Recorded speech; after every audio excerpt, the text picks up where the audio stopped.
Those famed Juddmonte colors, the winning colors. Last year's Diana. Can White Beam go back to back? This is Saratoga Live. As always, brought to you in part by America's Best Racing. For the love of the race, visit americasbestracing.net today. Gorgeous afternoon. Saratoga Racecourse in Saratoga Springs, New York. Picture perfect day for thoroughbred racing. Energetic crowd, enthusiastic crowd, gonna be a big crowd for the first Saturday of the season. And what better way to start? These fans get to see two-year-olds right off the bat. Two-year-old fillies on track for the first of, count 'em, 12 races on this Saturday afternoon from our new set in the paddock. Welcome, everyone. I'm Lafitte Pinkai. Saturdays at Saratoga, this is where you see the best of the best, the biggest races, the best horses, and on this afternoon, no different. Three graded stakes races highlighted by the 86th running of the Grade 1 Diana. However, we do have some disappointing news to report. Menti, the Sanford favorite, has scratched, defected this morning, announced around 7:45 a.m. by owner Mike Rapoli. Menti spiked a fever, temperature around 102. He's going to be fine, but will not compete in the Sanford. It's just awful timing. Menti, brother of champion Fierceness, out of the Sanford as I welcome in my friends and colleagues. Jonathan Kinchin, New York Racing Association analyst. Andy Serling. Andy, let's start right there. And Menti, his absence in the Sanford, obviously a major impact. How does that affect the complexion of the race? Well, I mean, it's incredibly disappointing for the connections. Even if you have a 10-to-1 shot in the stake, you want to run. But when you're 6-5 on the morning line, you really want to run. And for players, and I think Jonathan and I were on different sides on this one. Jonathan really liked him. I wanted to play against him. But for Jonathan, a single for him in the late pick 5. For me, a horse I was potentially going to play against. One of us was going to be right, one of us was going to be wrong. We'll see what happens, but I think as a player, it absolutely changed. You look at it, for me, I like 3 Echoes and Studley Do Right, who were 4-1 and 7-2 morning line. They're now going to be around 6-5 and 8-5 in the race. So it changes the dynamic for a player, whether you liked him or not. But it's not serious. We look forward to seeing Menti before long. We'll have much more on the Sanford throughout the broadcast. JK, the main event, the Grade 1 86 running of the Diana. Big picture, like, what's the significance? What makes this race so important? Well, I think if you look at who ends up winning the the Turf Female Eclipse Award, it's usually a horse that runs well in the Diana. I think it goes a long way in establishing who the best female turf horse is in this country, and Chad Brown has typically had a stronghold on this race. He's really kind of created some superstars through the Diana, right? Sister Charlie, Lady Eli, Rushing Fall, to name a few. And maybe that's going to happen here. He's got a bunch of horses that are really good in this race, and this could be one of their jumping off points at being the great horses. Grade 1 Diana this evening on Saratoga Live. Much more on the Diana, but first, live racing coming up, and a friendly reminder, invites still stand. Sign up today, NyraBets.com. When you do so, and use that promo code SPA250, earn up to a $250 deposit match after your first deposit. Bet any track, anywhere, anytime. Join now, NyraBets.com, to earn your $250 deposit match.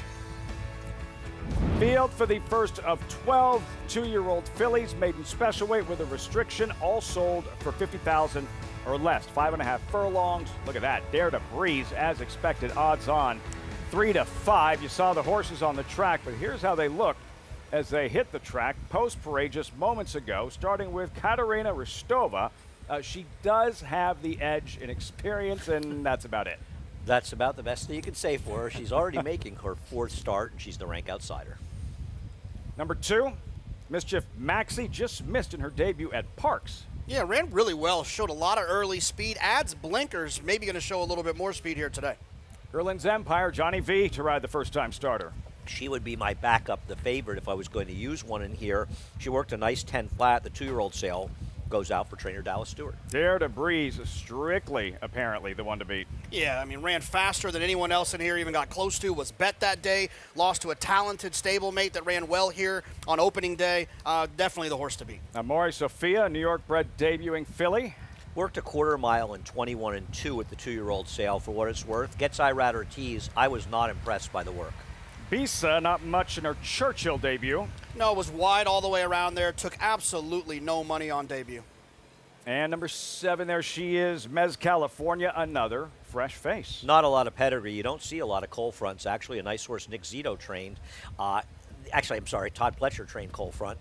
The second dam was a good router. I wonder if this one could be better going longer later.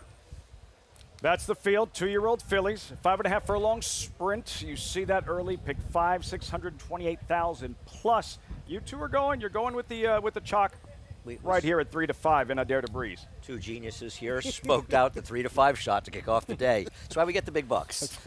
Play the hand you're dealt. Play the hand you're dealt. As we say hello and welcome Richard McLeod to the broadcast. Richie, you've been tracking these fillies from the paddock throughout their warm-up. Who wins this first of 12 on this Diana Saturday? Well, it's a very well-behaved group. And let's start with your favorite, the 4 Dare to Breeze. You're always looking when a horse runs well on debut. How did they react to the race? And she's just acting very composed. Looks great. No knocks on her. The 3-horse, Gerland's Empire, will be my top selection. Dallas Stewart kind of handpicks what he brings here. She looks extremely fit, and he reached out for Johnny Velasquez. Amora Sophia, very comprehensive work tab, and she looks fit coming into this. And I will tell you, the 7, Mezza California, if it was just a beauty contest, I would have picked her. I do think, looking at her from a physical perspective, she'll be better going further, but really well turned out here, guys.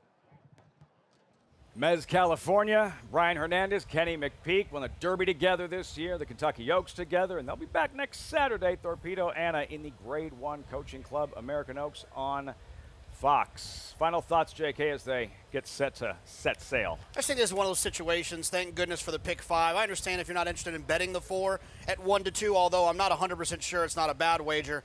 You can single in the pick 5 to try to pick up some value here if you have some opinions the rest of the way. Pool for the early pick 5, Andy. Yeah, well, we had almost $1 million yesterday, and I imagine by post time this pool will be over $1 million. The pick 5s are enormously popular in the game, and they're particularly popular here as well. And it's Saratoga, man. They were firing yesterday, to be sure, and they'll be doing so this afternoon as Amor Sophia, her first day on the job. This is all new for her, and taking some coaxing to get her into the starting gate. She's 5 to 1, the would-be second choice of these 2-year-old fillies. And Jonathan, we've seen this time and time again. It's the lack of experience. This is all new for them. This is expected. Yeah, which makes a huge difference on why the 4 Dare to Breeze has a little bit of an edge here. This horse has been around there already once. Big edge on the first-time starter. Stubborn Amor Sophia. Rider off in Arad Ortiz. And yeah, so this is gonna take a minute. With 2-year-olds, it's more likely that's going to happen. And the gate crew has spent time with these horses. They have extensive notes. And the one thing a gate crew has an abundance of, among other things, is patience. You have to have incredible patience with these horses. Especially with one like Amor Sophia. As the struggle continues, she's just not ready to load. And they can school them as much as they want in the morning, Jonathan. In the afternoon, it's a completely different scenario, completely different energy, different everything. Yeah, I mean, it's just there's a lot more folks around.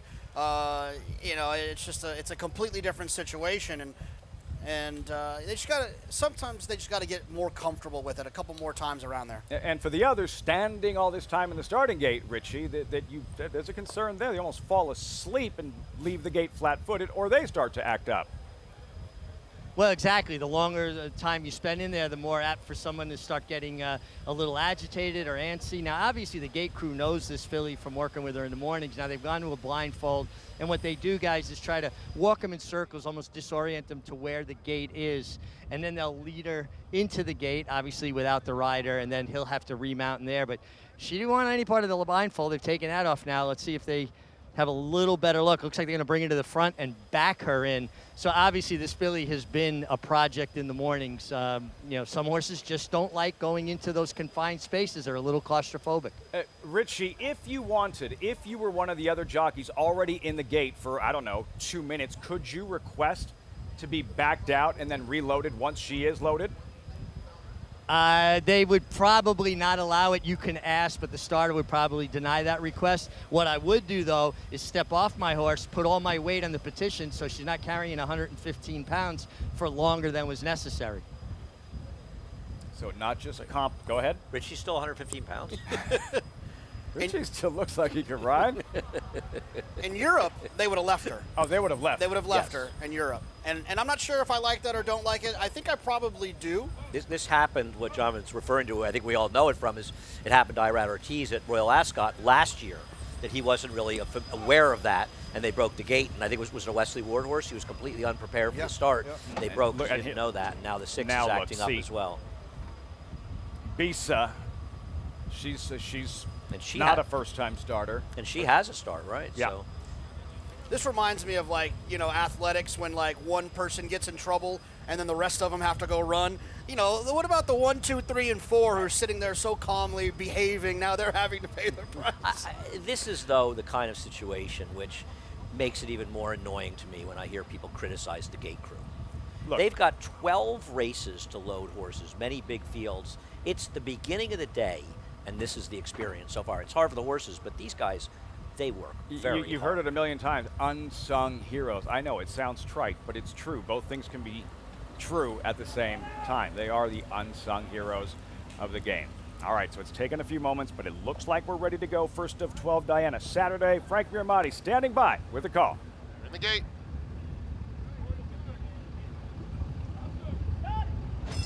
And they're off, and it was a smooth start. And a very quick one for the favorite Dare to Breeze, who goes straight to the front. Mischief Maxi has some good early foot. Katerina Ristova and Gerland's Empire now moves up to claim third. A gap of 3 back to Mez, California. Bisa second to last, and Amore Sofia just steadied and is at the back, some 10 lengths off front-running Dare to Breeze, who's cruising through the opening quarter mile. Leads it by 2 lengths. That quarter clicked off in 22 3/5 seconds. Gerland's Empire, a willing second. A length and a half back to Mischief Maxi in third. Then it's a huge gap back to Katerina Ristova, who takes fourth. Racing on the inside of Bisa. Amore Sofia trying to mount a little bit of a bid while wide, and down at the rail, Mez, California. Top of the stretch and Dare to Breeze. Sailing along through a half in 46 1. No dangers whatsoever, as Gerland's Empire is clearly second, followed by Mischief Maxi in third. Tyler Gaffleone with an easy assignment on Dare to Breeze. Much the best, winning by 5 lengths. Gerland's Empire clearly second best. Mischief Maxi and Mez, California. Dare to Breeze, as advertised, odds-on favorite, wins convincingly. Tyler Gaffleone, and for trainer Mark Cassie, JK, can't stop him, can only hope to contain him. 3 days of racing at Saratoga, a win every day thus far. Yeah, and with a couple of young horses, too, which is exciting for those connections and those barns. There's nothing like getting a 2-year-old win here at Saratoga. I don't care where you are in the world. It's just exciting because the sky's the limits. If you can win here, you can win anywhere, and it looks like you got a good horse. And Dare to Breeze, I was very impressed. Horse popped away from there, made 1 to 2 look like a gift, Andy. No, this horse won like he was supposed to be a heavy favorite. And I think Gerland's Empire ran fine, broke a little slowly in here and kept on, and lost to a horse that has experience that's just superior. And I also want to note, we said they stood in the gate a long time while the others wanted to load, but 3 of the 4 horses that stood in the gate were the try. 4-3-2-7 from the start. Watch number 5, Amore Sofia. All the issues pre-race and not wanting to load once she did, and gets a little bit of the squeeze getting out of the blocks. Yeah, she got a nice bump from the 6 coming out. I think she broke a step slowly as it was and got bumped. And those are the kind of things you want to watch. And for people that watch races and replays, and I really think there's no better way to learn to help you handicap than watching races, getting yourself comfortable with the things that work, the things that don't, what kind of trouble is significant trouble. The break, to me, is the most important part of the race because it sets the table for how the race is run. And in that case, whether you think the 2 is good or not, 6 is good, 5 is good enough, I'm sorry, that horse was compromised by the break. Absolutely, and a lot of energy wasted, before the race. Bred to be precocious by Daredevil. Dare to Breeze graduates in her second career start. Onward and upward, 4-3-2-7 results forthcoming. 1 down, 11 left on this Diana Saturday. Now that we have a few more moments, we can dive deeper into the Grade 1 Diana. Cue that animation. It is the America's Best Racing's Race of the Week. Another look at the field. Fillies and mares, mile and 1/8 on a firm inner turf course. As mentioned, $500,000 purse. Number 4, Didia, not trained by Chad Brown, the 7-2 tepid morning line favorite with Jose Ortiz, and this is a big part of the reason why. Last month's Grade 1 New York, Andy, and Didia handling a world-class field. She was terrific in this race, and the New York, like the Diana, is a Grade 1 race. And as Johnson mentioned, one of those races that gives you a chance to be a champion. A win in New York and the Diana puts Didia in the driver's seat at this point for the championship, with a lot of racing to go, but still a strong position. She has the tactical speed to put herself in position, and Jose Ortiz gave her a picture-perfect ride, as did the rider of Nisi Marie, who finished second there, an absolutely sensational ride to get second. But these horses ran extremely well in there, and I think they're part of the reason that while Chad Brown is 5 in here, he is no lock, Jonathan, to win this his ninth Diana. We've showered her with all kinds of praise. Didia, Argentine mare, she's won 11-17, banked more than 1.5 million, JK. But if you were to fault her, is there a weakness or an obstacle that could prove difficult aside from just competition in the Diana? Yeah, I mean, I think her weaknesses are going to be her price, right? I mean, Andy just said it. She had a perfect trip from Jose Ortiz. So now taking a short price horse in a very tough race off a perfect trip is just hard for me to digest. That's her only weakness, in my opinion. No, from a gambling standpoint, you missed her at 9-1 last time, and now you're going to take a third of that price. Same day as the New York. Grade 1, just a game. Chad Brown trained 5 of 7, Andy. White Beam in front. Chili Flag motoring late. Yeah, and Chili Flag, a remarkable job by Chad Brown. Or struggling in allowance conditions a year ago, has developed into one of the leaders of the division. And like Didia, a win here gives her 2 Grade 1s and puts her in a very strong position for the championship, which is absolutely remarkable. I think White Beam, this is her day to send the lead and try to dominate in the front end. If she's good enough, she's good enough. But even Mission of Joy for Grand Motion ran well in there. It's a very good race, and we're going to see a number of these players come back and try it again today. Chili Flag, not like Didia, might actually have some weaknesses on the track. She's never won at 9 furlongs. I know it's a question. And being drawn wide, is that going to, losing that ground, probably, being on the wide draw and trying to run from off the pace, is she going to have enough kick, or is it going to dull her kick going a little bit longer? I think she benefits from the race starting far enough up the stretch that at least she'll have some time. But you're right, in order to save ground, she needs there to be enough speed to cause some separation in the field. Chad Brown, every year in the Diana, same story. It's overwhelming talent. It's overwhelming volume. 8 wins and counting. Andy, can you put this level of domination into perspective? I mean, it's hard to because it's just so remarkable. 7 horses and some really good horses in Rushing Fall, Sister Charlie, Lady Eli, Zagora, who went on to be one of his first Breeders' Cup winners. In Italian, another tremendous horse. But to get it done at that level, he's got the ammunition to do it, but he also accomplishes it as well. I would imagine, JK, it's like he doesn't just win the Diana. There's several editions where he's running like 1, 2, 3. The bar is so high in this particular race for Brown. It has to come with a lot of pressure. Yeah, I mean, well. look, if it's not a Kentucky Derby, a Preakness, a Belmont, a Travers, or a Breeders' Cup race, this is without a doubt the most important race of Chad's entire year. He loves the Diana. One of the most prestigious turf races in the country. You'll see it right here on Saratoga Live this evening, the first of 17 flat Grade 1 events of the season. How about this filly? Dare to Breeze, stellar in her second career start. Trained by Mark Casse, ridden by Tyler Gaffleone, the Daredevil filly. What is she cut out to do, Andy, in terms of pedigree? Well, I mean, she's going to have to run against tougher horses going forward, but she won the way she was supposed to today. Dare to Breeze in the opener, right to Richie in the winner's circle. Yeah, thanks, Lafitte. And I'm here with not only a terrific horseman, a Hall of Fame trainer, a good friend, Mark Casse. Mark, everybody knows you as a horse trainer, but to me, I think one of your greatest strengths might be being a scout. You're the guy who can go to a Little League game and identify the kid that would make it to the major leagues.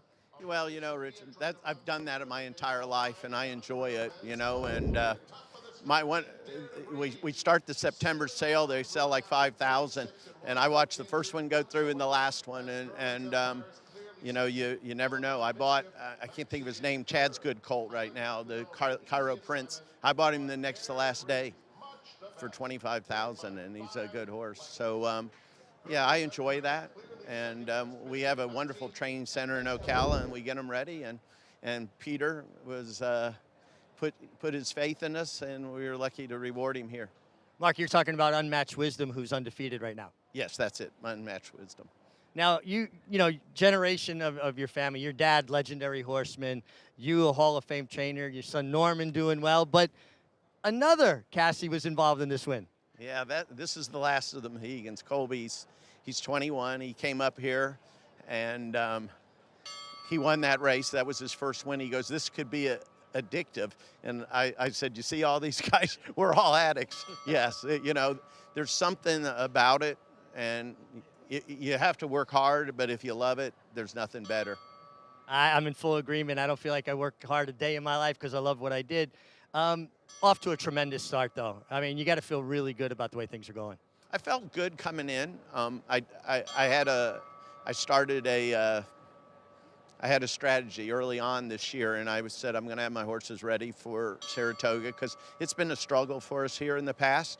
I wanted to get starts into them. I got that, and I got them up here a little earlier. In the past, we come in a week ahead of time. I got them up here. We stayed after the Saratoga Belmont meet, and I think you see they're coming out running. Well done. Congratulations. And guys, winning is addictive, and Mark is feeding that addiction. Getting his fix and then some. A win every day thus far. Dare to Breeze rolls in the opener. Today's race is brought to you by Claiborne Farm, 100 years doing the usual, unusually well. Programming note, coverage moves to Fox Sports 1 at 1. Races 2 through 5, FS1, including the Kelso. Races 6 through 12, right back here on FS2. The Diana and Sanford for 2-year-olds, back-to-back races 10 and 11. Turning the page, and here you go, the first of 3 graded stakes races. The Kelso, older horses, mile on grass, big scratch. Mysterious Night, 8-5 morning line favorite is out. Not a great morning for favorites in stakes races. Menti and Mysterious Night. Andy, so now we like discussing themes of races. What's the theme of this Kelso? I would say it's redemption. It obviously changes with the favorite coming out. But if you look to the field, Northern Invader looked like $1 million breaking his maiden, but when he's run against Stakes Company, he's been left wanting. Talk of the Nation. Irad wants some redemption because after the race last time, he had to be thinking, I should have been more aggressive early. And then you've got Carl Spackler, who was a massive disappointment in the poker. He's looking to redeem himself as well. Carl loves the inner turf. He won twice here last year on the inner turf. I think he's going to run well here today as well. Redemption, the theme in the first of 3 graded stakes races. The Kelso coming up very shortly here on Saratoga Live. The mighty Kelso. He did it all. Raced far, raced often, carried all kinds of weight. 5-time Horse of the Year. Kelso, one of the sport's greatest athletes ever.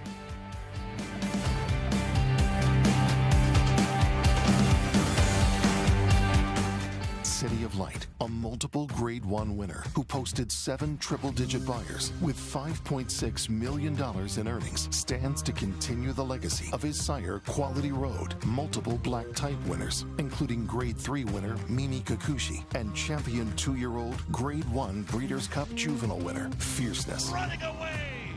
Fierceness! A powerhouse win! City of Light, a proven sire in the making, standing at Lanes End Farm. Enjoy Saratoga's first premium giveaway, a drink tumbler on Friday, July 19th, free with paid admission while supplies last. Plus, celebrate the 10-year anniversary with players from the Union College Hockey Championship team. Visit NYRA.com for tickets.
On the outside, Casa Creed is called on. He's coming with a 3-wide bid. Annapolis will go even wider. Whitecap far outside as the field turns for home.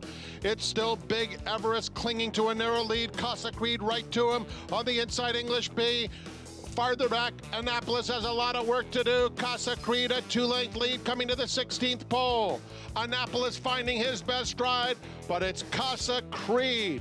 Casa Creed, what a classy individual, wins the Kelso. Classy is right, and we're going to miss him. Casa Creed, winning last year's Kelso, just retired, Andy. 7 different seasons at Saratoga. He appeared in at least one race.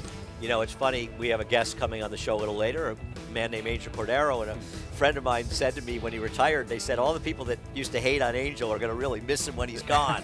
And I think with Casa Creed, he had so many fans, but if you're somebody that didn't even love him, you're going to miss him even more because he was a tremendous horse and his owner, Lee Einsiler, was so popular. He gave us so many fun memories, Jonathan. Longevity is something that we don't get very often in this game. The really good ones go on to their next career, usually making babies. It's so nice to have him as long as we did. Casa Creed, 7 different seasons and appearance in at least one race, and he probably would have raced in the Kelso. He went back-to-back in the Kelso and the 4-star Dave last season. Again, with his retirement now, we shift our focus. Middle distance turf horses here, and Carl Spackler, even money. How surprised are you that he's that short of a price? Very. I wouldn't have picked him. I would have picked Talk of the Nation if I knew he'd be a heavy favorite over him. He's going to have to get redemption from the last race. My excuse for him was he was 3 wide around the track on a day you really needed to save ground in the inner turf, and I'm hoping a fairer track will work for him. Post-parade soon. Coming up, the Kelso, and time for us to move to Fox Sports 1 in a few seconds. We'll see you there, the Kelso on FS1 like now. And they're off in the Belmont Stakes at Saratoga. Here's Dornick, headstrong in the early going. Mindframe is 4 deep, but up and on the pace, and Antiquarian is in the field. Turns for home. Mindframe on the outside is coming after Dornick. Dornick in an absolute thriller. Dornick and Mindframe. It will be Dornick and Luis Saez to win the Belmont Stakes at Saratoga. Horse racing? Check.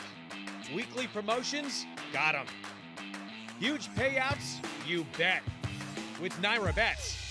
Download the app today and bet on any track, anywhere, anytime with live HD horse races, betting tips and tutorials, expert picks, and more. You bet with Naira Bets.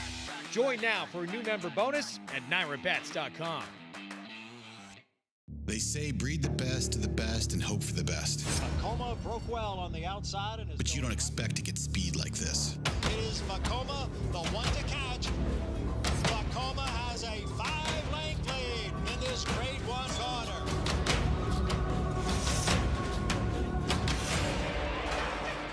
Inside, Vacoma continues to battle on down at the rail. It is Vacoma who's going to win the Met Mile. Racetrack Television Network brings you every race, from every track, on every screen, every day. With monthly packages starting as low as $5, RTN gives you great value and access to more live HD streaming and race replays than anyone. Visit RTN.tv today to sign up and watch on almost any device, including Roku and Amazon Fire. RTN has packages that start at $5 per month.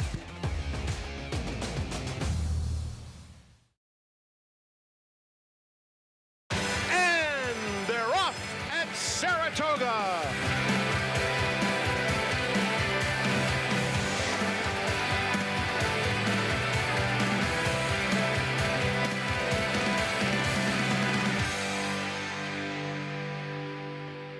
Great to have you with us on Fox Sports 1. This is Saratoga Live.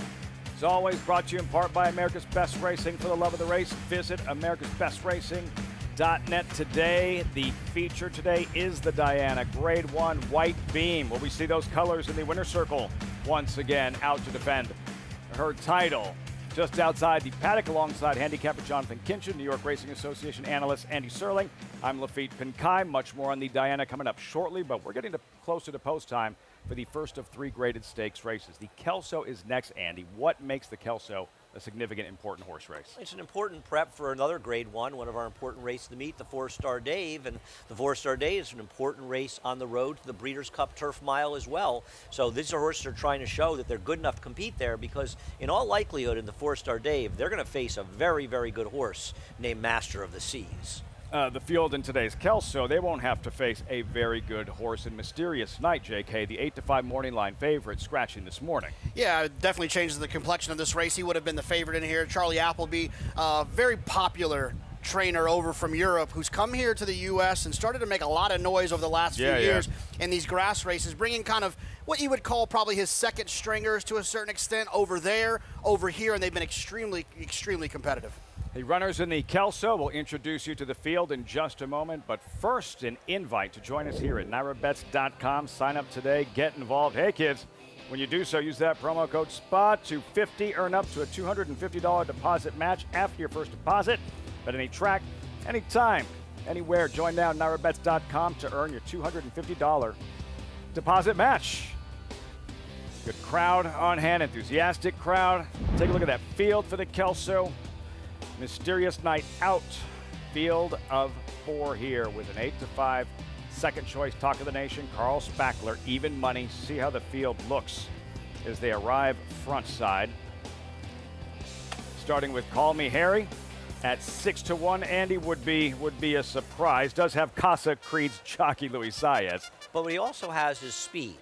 So he is going to be forward, so the chances of Irad Ortiz wiring the field with Talk of the Nation are lessened because of his presence. Number 2 would have been Mysterious Night. Number 3, Northern Invader, aptly named Ontario bred. Seems like when he's in lesser races, he runs well enough to be at least competitive here, but when he's faced tougher horses, he's underperformed. Number 4, Talk of the Nation, 3rd in the poker last month. He's run well since moving to Todd Pletcher's barn, but I'm not certain that he's actually run better than when he was with Shug.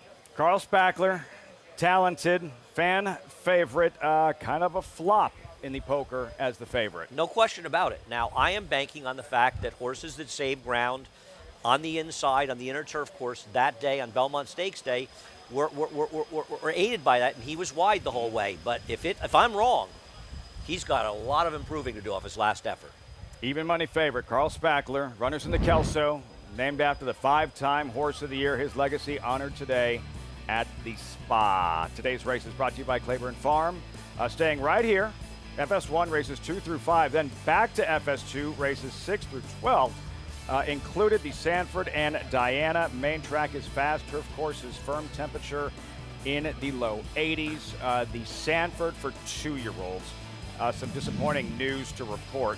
Trained by Todd Pletcher, the brother of Champion Fierceness, was the 6-5 morning line favorite in the Sanford. He will not race today. It was announced this morning by his owner, Mike Rapoli. He spiked a temperature around 102. The favorite in the Sanford out. The good news, Andy, not serious. The bad news, racing fans here watching it at Saratoga don't get a chance to see a very exciting prospect race. I mean, a horse who's a full to Fierceness, and while Fierceness is a big storied horse, at his best, a very, very good horse, and we saw a very, very good effort from Menti in his debut. So if you liked him, you're sorry not to see him. If you want to bet against him, you're sorry not to bet against him. But all around, it's just disappointing when horses like that don't get to make their starts. No Menti in the Sanford, no Mysterious Night here in the upcoming Kelso. Pletcher does have Talk of the Nation, and Chad Brown does have Carl Spackler. There he is. If he's going to turn things around, JK, with Tyler Gaffley on what needs to happen today in the Kelso for Carl Spackler. He simply just needs to kind of find his races from last summer. He's a talented horse. The one interesting thing about this race, Andy, is that they all have tactical speed. And that's interesting in turf racing because a lot of times you'll see horses that want to come from way out of it. These horses all can be forward. No, I think that is a very, very good point.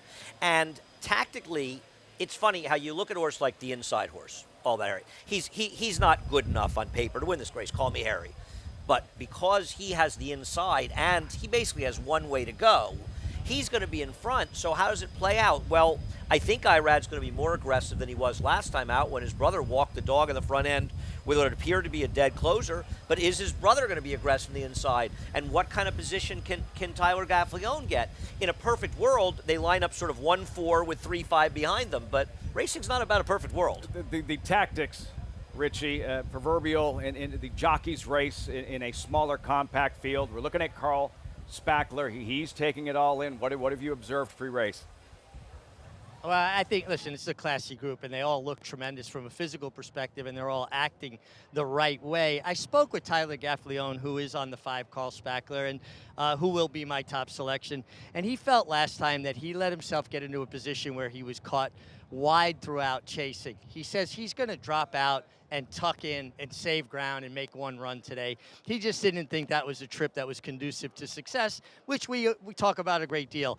You have to save ground in turf racing, and you have to be patient, and Tyler's going to take that tack today. Also spoke with Irad Ortiz Jr. on Talk of the Nation, and he said last time the horse broke just a half a step slow, and he's hoping today that he bounces out of there. He said he's going to try for the lead, and then being outside the other 2 potential speeds, if they're intent, then he can adjust accordingly.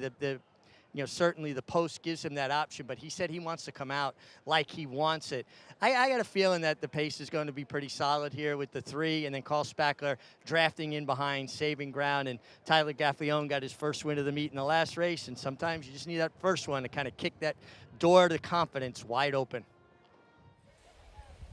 Gaffalione looking to go back-to-back. Carl Spackler. You know who was most surprised about the effort from Carl Spackler in the poker was Chad Brown. He said he loved him going in. Couldn't believe how poorly he performed as well as he was training. Just kind of puzzled. I actually spoke to him a little bit this morning, more about just nonsense to do nothing to do with horse racing, as are most of our conversations. But he said to me, "What do you think of him?" And I said, I liked him today, and this is before I knew about the scratch. And he said, why do you think he's going to run better? And I said, I'm banking on the fact that I think being wide worked against him. But I said, if I'm wrong about that, I have no idea why you would like him today. Yeah, I mean, I think there's a lot of excuses you could make. If the pace was slow, which I don't think is conducive to how he wants to run. He was wide all the way around there with no cover, so he lost ground and he had no cover. I just don't think, and I also agree with you. I think probably being inside was where you wanted to be. There's a lot of reasons why he probably didn't run his best race, and I'm excited to see if he'll do that here today. But let me say something else and ask you with this, Jonathan. Okay, we feel this way. He's 4-5. We're making an awful lot of excuses for a horse that's 4-5, and at the end of the day, Talk of the Nation just ran a whole heck of a lot better, and he's 8-5. Now he's 3-5. The problem I have is that I don't have a problem with Talk of the Nation. I just would feel if Talk of the Nation can beat Carl Spackler, I feel like I would need to be a little bit more rewarded than 8-5. Yeah. Is he in front early? I think Andy's right. I think that the one is going to go with Luis Saez. What are they like? If you're Luis Saez, you're Michael Dubb, and you're Rick Dutrow, what are you going to say? Let's take back and pass these 3 horses that are better than us? No, let's go to the front, hope someone gets in trouble behind us, and we can get Brave on the front end. But see, I disagree with you from a betting standpoint. I picked the 5. I picked the race 5-4. I make picks. We do a handicapping show before the day. These are my picks, and I cannot and will not deviate from them. But as a bettor sitting here, I have no problem with saying my third choice I thought would be 6-1, and the horse goes off 20-1. I'm going to bet the horse to win. As a bettor, if you said to me you have to bet $100 in this race, I would bet it on the 4 Talk of the Nation, who lost by just a head to Carl Spackler, has more natural speed, and in my opinion, should not be 9-5 versus 3-4 currently on Carl Spackler. So I would bet the 4 at these odds. And Northern Invader number 3, we know he has the ability, we know he has the talent. Why? It's hard to zero in on the actual reason. Why do you think he hasn't been able to produce his best when he's faced the best or better competition? Well, I'm going to make I'll give you an analogy a little bit. He's got a little fierceness in him. Got a little to honor and serve in him. A horse that you compared fierceness to me a long time ago. A horse that has the ability to run well against anybody, but he just doesn't show it when the chips are down. Yeah, when the table is set perfectly, they deliver, facing obstacles, and the white flag, it goes up. All right, we'll see if this afternoon is any different for Northern Invader. There goes Talk of the Nation and Irad Ortiz. Last year, the 1-2 finishers of this race ran 1-2 in the Grade 1 4-star. Dave, how productive will this year's Kelso be? Post time for the first of 3 graded stakes races. Frank Miramati standing by. They're in the gate, and they're off in the Kelso. And Call Me Harry sprints out of the gate. Talk of the Nation is right up alongside. Carl Spackler will settle just behind the top pair. And Northern Invader will do his best running later on. Into the first turn, and it's Call Me Harry, who has now conceded the lead to Talk of the Nation. Talk of the Nation goes on with it. Call Me Harry is in second. Carl Spackler inches up, now takes the second spot. Gap of 3 back to Northern Invader. The opening quarter went in 24 and 2/5 seconds. Talk of the Nation, Carl Spackler within a length as they run down the backstretch. Now it's back up to 2 for Talk of the Nation and Arad Ortiz Jr. Carl Spackler comes right back at him once again. 2 more lengths to Call Me Harry, and Northern Invader has trailed throughout. He has 6 lengths to make up with less than a half mile to go. The half went in 48 and 4/5 seconds. The 2 favorites dominating up top, Talk of the Nation, Carl Spackler. Now Northern Invader gets his cue on the outside of Call Me Harry, as Northern Invader is within 3 lengths of the pacemaker, Talk of the Nation. Now Carl Spackler starts to turn up the pressure with a 1/4 mile to go. Northern Invader is third, top of the lane. Talk of the Nation, Carl Spackler, head and head with a furlong left to go. Talk of the Nation, Carl Spackler with that big white face, puts it in front. And on the inside, Talk of the Nation is battling bravely. Carl Spackler, Talk of the Nation. Carl Spackler's just a little too good, and he wins the Kelso. Talk of the Nation, game in defeat. Northern Invader finished third. Fireworks in the stretch of the Kelso at Saratoga. Those two throwing it down in a duel to the finish. Carl Spackler, the favorite, finally wears down Talk of the Nation. This was a great race in so many ways, because you had okay, it's a 4-horse field, but you got to throw down in the stretch, and this is what makes racing exciting. 2 good horses throwing it down in the stretch. Irad makes the perfect move early with Talk of the Nation. He says, I'm riding the better horse, I'm going the front. When he does that, Tyler Gaffalione has to adjust. He has to reevaluate his good position sitting in the pocket and go after him, and then, Jonathan, a thrilling stretch duel. Lafitte, I got to tell you from a personal standpoint, I love seeing Tyler Gaffalione win for Chad Brown for the situation they had with Sierra Leone, but also for his father-in-law, Bob Edwards of E5 Racing. Imagine the pressure that Tyler feels when he puts those silks on. It's fun to see Carl Spackler. I'll tell you what, Carl Spackler has a chance to give Chad his first 4-star Dave if this horse goes on and does what I think he can do. The Chad Brown jinx in the 4-star Dave does not get the attention it deserves, but I think he'll be worrying about that later. And, of course, fans of Caddyshack, and I think we had a lot of them right around here out in the backyard, are cashing in on Carl Spackler. Going back to the start, we're looking for speed. Call Me Harry inside, but Talk of the Nation and Arad Ortiz, and he makes his, he knows it's his right here, gives him his head, his cue. More tactical speed today, and eventually going to assume the lead ground in the first turn. You can say it's a 4-horse field, and he was riding the second choice, but these are the little things that show why Irad Ortiz is a great, great rider. Because he sensed, I'm not going to fool around. I did it last time. I fooled around with a long shot and let that horse go. I've got the best speed in this race.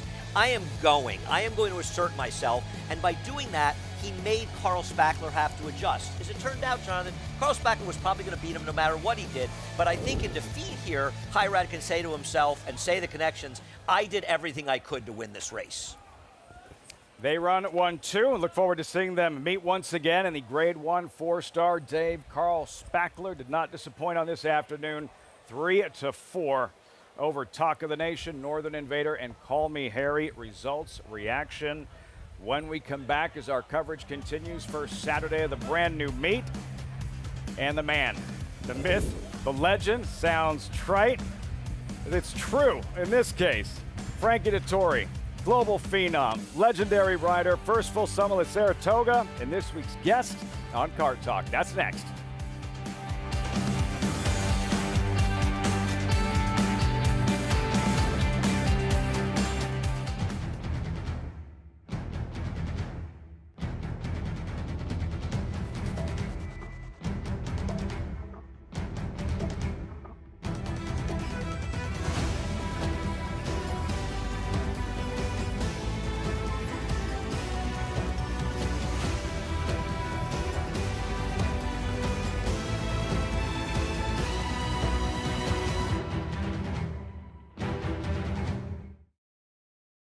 There's a big, bold, beautiful world waiting to be explored by you and your friends, of course. But not just any friends, the best of friends. The kind of friends who let you do you. Because in this world, it's positive vibes only. And when you get in the zone here, you stay a while. These aren't just good times, they're the best of times. And your time is now. So come explore. Resorts World.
The dust just settling following that string edition of the Kelso and Carl Spackler. You're watching Saratoga live on Fox Sports 1. Coverage, as always, brought to you in part by Claiborne Farm. 100 years doing the usual, unusually well.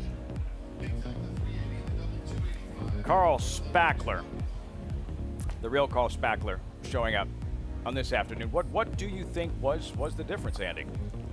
I am going to go back and say that it's one of those days that being wide the way he was, out of position, as Jonathan said, without cover, just didn't allow him to run his race. Races are very much about how they're run and the kind of trips you get. It's not just always about being the best horse. And also, Jonathan, he was the best horse today, but he's not 4 lengths the best horse. I don't think Carl's best is when the pace is slow. I think he's one of those horses that he's better when he's kind of galloping along out there and the rest of them are running a little bit. I think that style is better for him than trying to come from off of it when the pace isn't very quick. Carl Spackler, gutty effort, talk of the nation. It's so strange. You know, these are the biggest middle distance turf races in Saratoga. 4-star day for the boys, Diana today for the girls. Chad Brown, sheer domination. Sheer domination of the Diana, 8 wins. And as you mentioned, that elusive first win in the 4-star Dave. I'll give you oddly one of his Achilles heels in that race. 4-star Dave week is annually the first week that we take the rails down on the inner turf course. And because it's now a month into the meet, horses that have inside paths have dominated that race. And Chad Brown, a lot of the horses he trains aren't speed type horses. So he's had a lot of horses trying to close into races where if you weren't saving ground and weren't forward, you were compromised. And I would guarantee that played a role in his record. Carl Spackler, does he have that kind of upside? I mean, he looked terrific this afternoon. The 4-star Dave is a little different. Grade 1, stiffer competition. I mean, he's a 4-year-old, and to Andy's point, he does actually have some tactical speed, right? So he can improve off of it, being his 3rd start as a 4-year-old, but also, like I said, he's tactical. He can get to that good grass that Andy's talking about when the rails come down. So I think he definitely gives Chad an opportunity, and I think it's kind of silly that Chad hasn't won that race. I don't think there's anything to it. I think it's just. You don't think it's voodoo? Maybe it's a little voodoo. maybe that changes Bambino this summer. Bob Edwards, owner of Carl Spackler, standing by with Richie in the winner's circle. And a very happy Bob Edwards. This was a nice effort from Carl Spackler, but how good does it feel to get off the mark early in this meet? You know how tough it is to win here in Saratoga, to get a win early, to get a stakes win early. I can relax now. I get to kind of take a deep breath, know that I got 1 win in the books, and we have more races to come. It's exciting. Really happy group with you, but it's got to be extra special too because your son-in-law Tyler Gaffalione aboard for this victory. Absolutely, having the family involved, and as you know, my family is all involved. My wife was a Pinkerton here back in the day. Her family all lives up here, and my daughter's husband Tyler rode the horse for us. It's a phenomenal experience. And now you spend pretty much your whole summer here, but you told me something interesting. What's your routine here?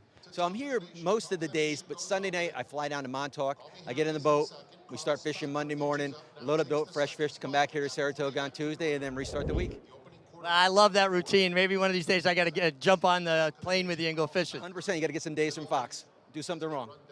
Yeah. Well, I used to get days all the time, but I just shamelessly invited myself, guys. But I'm very happy, Bob Edwards. No shame whatsoever. Completely understandable. Yeah, it doesn't stink to be Bob Edwards, does it, Jonathan? No, but he's such a genuine, nice person as well. It's so easy to root for him. He came into this game and was very fortunate early. He got new money honey. He had rushing fall. He had good magic. Like this is easy. But he's like I said, he's an outstanding person. He's very thoughtful, and it's always fun to see when he wins. And his Saratoga attendance will be very much based on how many show fish are playing during the summer. Carl Spackler, onward and upward. Tenacious win in the Kelso. We turn the page. Race number 3. Competitive, $50,000 claiming sprint, hard knocking veterans. All for sale. The entry, Nelson Avenue, Top Gunner, 2 for 1. You're getting 5 to 2. Nelson Avenue to be ridden by Frankie Dettori, the 53-year-old charismatic Italian who is riding here this summer for the very first time. He won the last race yesterday. We got to see a flying dismount. It's so great for the fans here at Saratoga. Chance to see Frankie riding day in and day out this summer at Saratoga. And when it was announced last month that he would be here all summer, it became a no-brainer, right? First kart talk of the season, Frankie's first summer at Saratoga. Like, what's to think about? Frankie Dettori, he has won it all. He's ridden all over the world. He's ridden and won for the Queen. And now he's ridden in a golf cart for Jonathan Kinchin.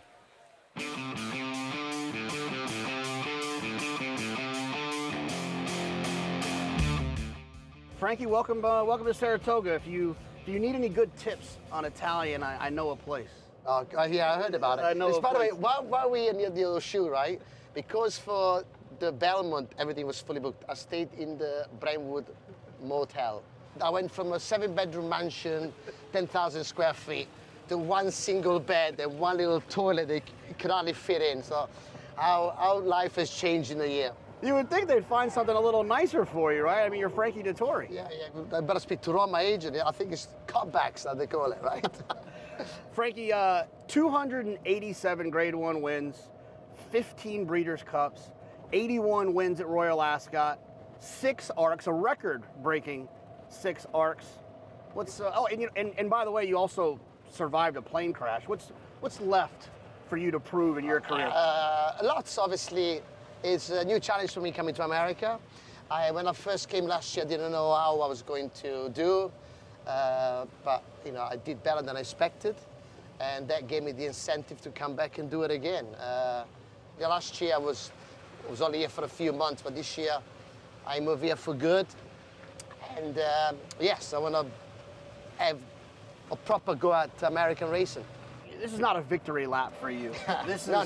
You're here to try to actually accomplish something, not just to say you rode at Saratoga for a little while. Absolutely. Listen, I think jockeys over 50 in America are more accepted. I mean, it's lots of 50s like me, right? I mentioned the 81 wins at Royal Ascot, but there was 7 wins at Ascot in particular on September 28th in 1996. Pretty special. I would say in my 37 years, 36 years of riding, it's probably my best achievement. It put races that day in the front pages, not in the back pages. So it's something that I'm very proud of, and I hope that it gave racing more exposure.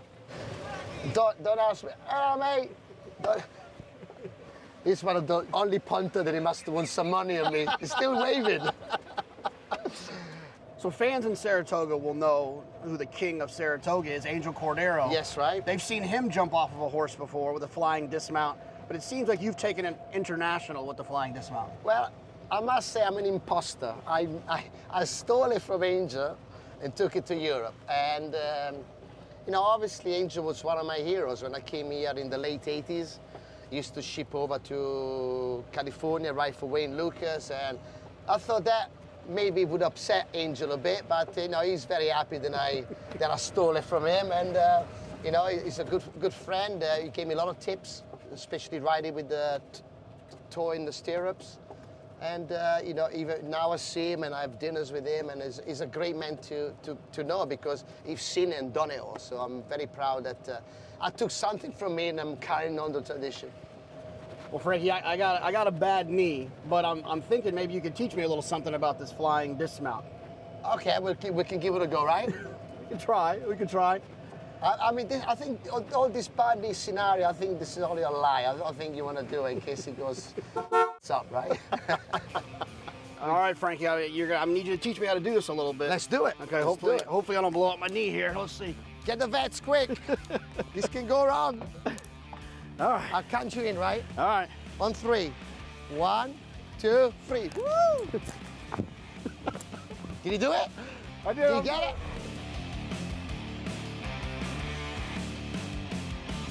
I'm good. He's done it. Good luck. I don't, buddy. Thanks. I give Jonathan as much grief as anyone. That was really, really good. Card Talk brought to you by Gainesway Power, passion, performance. As you look at just some of the highlights, a fraction of the highlights in the career of Frankie Dettori. You good? JK, you on the vets list? A little creaky. How you moving? Oh yeah, I had to ice it a little bit. I was just scared. I was like, what if I fall? What if I tear my ACL? It's a good story. How'd you tear your ACL? Well, I was jumping off a golf cart with one of the greatest riders of all time. What? More acceptable and a good story to go with it. What was your favorite part of spending that time with Frankie? Well, I mean, I just think it's always fun when you get to see these superstars and you get to see their personalities and realize why they're superstars, right? He's an outstanding rider, but his charisma is through the roof. And for him to have been to the highest mountains that you can be in this game and to still be that down to earth and fun to hang out with, it's rewarding. When he's talking about Wesley Ward being angry at him because he can't ride his 2-year-olds because he has to go to a statue unveiling with the Queen. Yeah, that's too good. Yeah, I asked him if he was going to ride for Wesley here, and he said, yeah, Wesley was mad at him because he couldn't ride at Ascot. But Frankie said, what am I supposed to do? They just have a statue of me out front. I can't ride. I can't come out of retirement in 1 year. Too good. Too good. Frankie Dettori. And aboard a live gelding in this upcoming third race, Nelson Avenue. There he is. See if Dettori, maybe see another flying dismount following the third race at Saratoga, as we did after the nightcap yesterday. There it is. Frankie, maybe back to the winner's circle when we come back.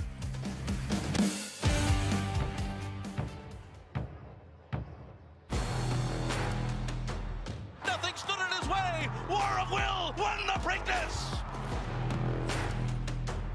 At the line, War of Will, that's a photo for the win.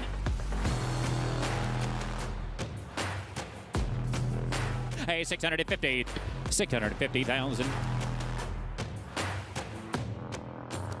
War of Will, standing at Claiborne Farm. Horse racing? Check. Weekly promotions? Got 'em. Huge payouts? You bet. With Naira Bets. Download the app today and bet on any track, anywhere, anytime with live HD horse races, betting tips and tutorials, expert picks, and more. You bet with Naira Bets. Join now for a new member bonus at NairaBets.com. Gunrunner is the sire of 13 millionaires and 10 Grade 1 winners, including Gunpilot, Vava, Toyota Bluegrass winner Sierra Leone, Champion Echo Zulu, 2-time Grade 1 winner Cyberknife, 3-time Grade 1 winner Taba, track record setter Society, Locked, 2-time Grade 1 winner Gunite, and classic winner Early Voting. Hall of Famer Gunrunner, standing at 3 chimneys.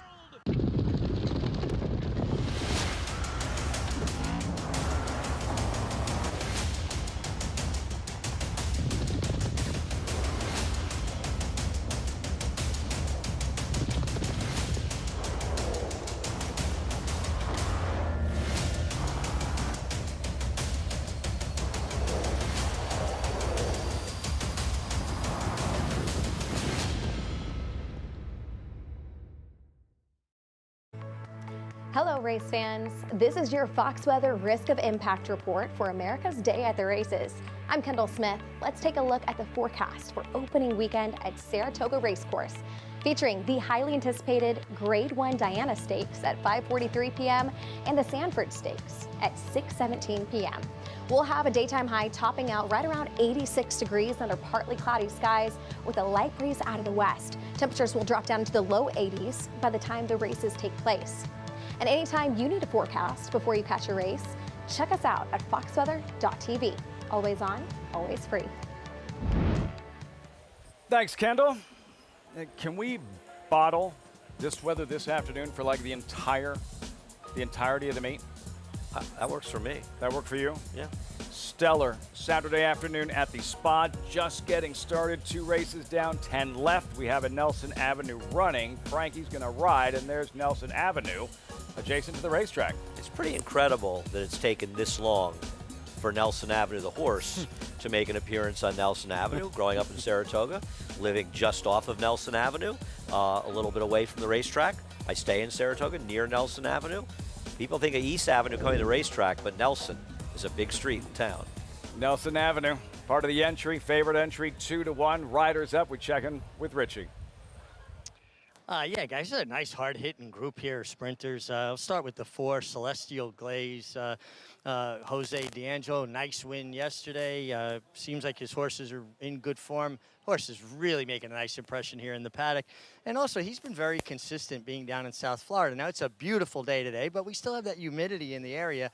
And he's a horse that's obviously fully acclimated. His form has been consistent in South Florida. The 6, Milton the Monster, another one making a really nice impression. Michelle Nevin does terrific work. He's coming off of a layoff, and I do think he'll probably benefit from the race because he's a big, sturdy kind of horse, carries some weight, and as you get older, it's just harder to get to that optimum fitness level. But, boy, he does make a nice impression from a physical perspective. And then the 1A Top Gunner, I do believe, unless something changes in the warm-up, he's going to be my top selection. He's very well drawn towards the outside. His form at Oaklawn was very good, and the Cantamasi's horses always make a nice impression here in the paddock.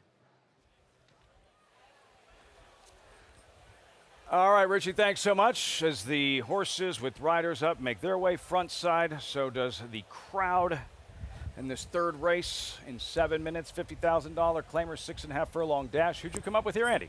I like the number 7, Lost in Rome. I think Jonathan and I are on the same page here. He was wide against a very strong inside bias. Horses that saved ground were on the rail that day at Aqueduct, did very, very well, and he was disadvantaged by it. And I think on a fairer racetrack, which we've been seeing at Saratoga, he has a good chance to upset. Called to post parade race 3. There he is, Nelson Avenue with all-world jockey Frankie. Likely the stronger half of the entry, coming off a good win out of town, but he has a number of racer good. Will he show it in New York? Top gunner in Manny Franco. Private purchase since his last race. When he was running most races at Oaklawn, he was in a barn that was having a huge meet. Poppy's Pride, there he is. Saddle Towel 2 draws the rail. Yeah, 3 starts ago, he was running for 16. Now he's running for 50 at Saratoga. I just feel like that's too big of a hike for him. Diddinger ships in from Parks in Bensalem, PA. I think the thing to like about him is his trainer, Butch Reed. He ships here, and his horses seem to overachieve. Otherwise, he's just not fast enough. Celestial Glaze and Jose Ortiz aboard. Timeform US projects this pace to not be very quick. Celestial Glaze feels like they're going to be a little too far back. I got no money, SoCal transplant. Yeah, has not run in 16 months, a long, long layoff, and also a new purchase for Flying P. Milton the Monster, number 6, 28 starts, Saratoga debut. Comes in off a 273-day layoff, off a voided claim. I'd like to see one. The theme in this one, the layoffs for some of these runners, and then Lost in Rome, and Schuylerville winning jockey Dylan Davis, your top pick, Andy. Yeah, and while he finished behind the 2 Poppy's Pride last time, Poppy's Pride was down the inside, and he was wide the whole way. I wonder if some are scared by the claimed away from Linda Rice, and that's fair, but she only had him for 1 start, and his trainer, Emram Abraham, doesn't have many starters, but he's actually does a good job when he gets a chance. Lost in Rome at 6-1, 9-time winner. That's the field for this upcoming third race, Saratoga. The stats, they're going to help you handicap these races, the puzzle, right? Get the inside track on Handicapping with Naira Bet's track stats. Want to know how many closers are winning sprints at Saratoga? Track Stats has the answer. For more stats on tracks across the country, visit NairaBets.com. Another look at Nelson Avenue and Frankie Dettori. And this was his most recent, early May, Horseshoe Indy mile race on that afternoon. And Nelson Avenue right here starts to find his best stride, Andy, and going to battle claw his way to victory. The positive is he got a 90 Beyer speed figure. He's got fast speed figures, which is important. He's fast enough to win this race. And he's run those fast races multiple times. The negatives are he got an absolute dream trip up the rail last time out. And he has never been able to show that he can run those races in New York. And Jonathan, we see horses look good out of town, and sometimes they come to the big city, and we're still in the big city in Saratoga, and they just don't run as well. Yeah, of the entry, I prefer the 1A, but I suppose it's like a nice, comforting thing if you're in a multi-race wager and you're using the one that you have, Nelson Avenue, who could jump up and run well. If he was an individual horse, not in this entry, I don't think I would be using him here. I just don't quite trust him. How do you feel about the cutback for Nelson Avenue? I like cutbacks for horses, and he's run well at 7 furlongs, so I don't think he's going to lose because the race is too short. Then you have Poppy's Pride pictured. Currently 9-2. This was his most recent. Aqueduct, late June, same distance. Poppy's Pride flashing his speed, going to emerge with the lead, only to be called late. Right, but this is what we talked about, how advantageous the rail was. Not only was he inside, but look at the horse who beats him, the horse with the gold cap. He was sitting on that good rail behind him, only to angle out in the stretch. While Lost in Rome was 3 or 4 wide the entire way around the racetrack. He is what we call against the track. Talked about it with Carl Spackler, how he was against the track last time. Obviously, he ran a lot better today than he did last time out. Horses' finishes can be often the result of how good they are, but they can also be a result of what their trip was like, and in this case, Lost in Rome had a bad one. Andy, what would this horse's price be if Linda was still the trainer? That's a great question. I'll put it this way. I saw the morning line of 8-1, and I was shocked. Well, he's the biggest price in the multi-race bets, so he could go up to that price. But I agree. I think if Linda was still training, the horse would be no more than 4-1. And this horse is only 20 days out of her barn. It's not like it's it's only 20 days. It's not an eternity. Well, a lot of people call it running on the previous trainer's training. And this is not an insult. This is not to say, I claim a horse from Jonathan. He's a great trainer. I suck. Therefore, I need to train up. It's saying this trainer has the horse going well. I'm going to try to keep that going by running the horse relatively close to the last start. We see it in sports all the time, J.K., when a great coach steps aside, a great coach is fired, a great coach retires, and he still has a really good team. Whoever is the head coach next is probably going to have a pretty good season, probably going to be pretty successful that following season. Well, you know what they say, it's not about the X's and the O's, it's about the Johnnies and the Joes, right? It's not always about what plays you're running, it's about the players that are running them. We'll check in with Richie. Yeah, guys, we'll continue on the vein with the 7, Lost in Rome. Really nice impression in the warm-up. Love this horse's energy level. I actually almost jumped on board, but I thought 3 men on a horse might be just a little too much weight. But Lost in Rome certainly checked the boxes from a physical perspective, and you guys made a compelling case for his form on paper. I'm going to stick with what I saw in the paddock because nothing really changed in the post parade. The 1A top gunner, well posted. Manny Franco, the Cantermasis, horse that has speed, but the outside post gives him the luxury of getting into the race the right way, and I think he finds himself in a good stalking spot. All right, Richie, getting closer to post time. Andy, what is your theory when it comes to entries, betting entries? Well, the name of the game, while people think it's picking winners, it's finding value. Now, value is elusive. A horse could be even money and be value. A horse could be 10-1 and be bad value. The question is, are you getting odds that you think give you a better chance to win with the horse? In other words, you bet the horse 10 times, you'll make money. You think his odds are too high. In an entry, you're never going to get value because you're always going to get at least some money from the other horse. Now, Jonathan and Richie like the 1A. Of the entry, I like the 1. So I think that's a good indication that people are betting both of these horses. Now, yeah, if you bet the entry, you get the other one. You're getting that insurance, sort of that extra insurance on the horse. But for my money, and I think, Jonathan, you agree, I want the odds that my horse should be, and I'll take my chances that it's the horse that I like that will win. Yeah, because no matter who you like, whether it's the 1 or the 1A, they're both supposed to be a higher price than you're going to get, especially the 1. Yeah, I mean, it's a little antiquated, but what do I know? Having said that, I won a $4,000 pick 4 with the wrong half of the entry winning By once. mistake. So Sometimes you get lucky. I'm way ahead. Sometimes you get lucky. But it also depends what you're trying to play. If you're betting to win, this is really problematic. In a multi-race situation, it's still annoying, but it's not as annoying. Couldn't agree more. Bigger pet peeves. Betting entries or boxing exactas? Oh, boxing exactas. Really? Yeah, You mean boxing the same amount or different amounts? Using, basically, if you, a 3-horse exacta box, you're telling me that you think all 3 horses have the equal chance of winning, and I think that's wrong. I think you're supposed to try to weight your opinion to a certain extent. I completely agree with that. Let me give you another example. There's a 4 to 5 in a race you just don't like. You don't have a lot of opinions. You want to fool around with 3 horses at prices. Is that a case where you think boxing isn't a bad idea? It's not the worst idea, but I think that if you don't like the favorite, then why not put more money on the other horses? If you say the favorite's the 2. I'm saying throw the favorite out and box 3 other long That's shots. fine. Yeah, I don't have a problem with that. It just, when you box the favorite, though, you're hoping the favorite gets beat. I don't think you should hope in this game. I think you should bet what you think is going to happen. It's psychological. People just feel they have more ways to win, right? Boxing, or in this case, betting the entry, which is 9 to 5. Top Gunner, Nelson Avenue. Frankie from the golf cart to the winner's circle. We're about to find out. Post time for the 3rd of 12 on a Saturday at Saratoga. Frank Miramati standing by. And they're in the gate.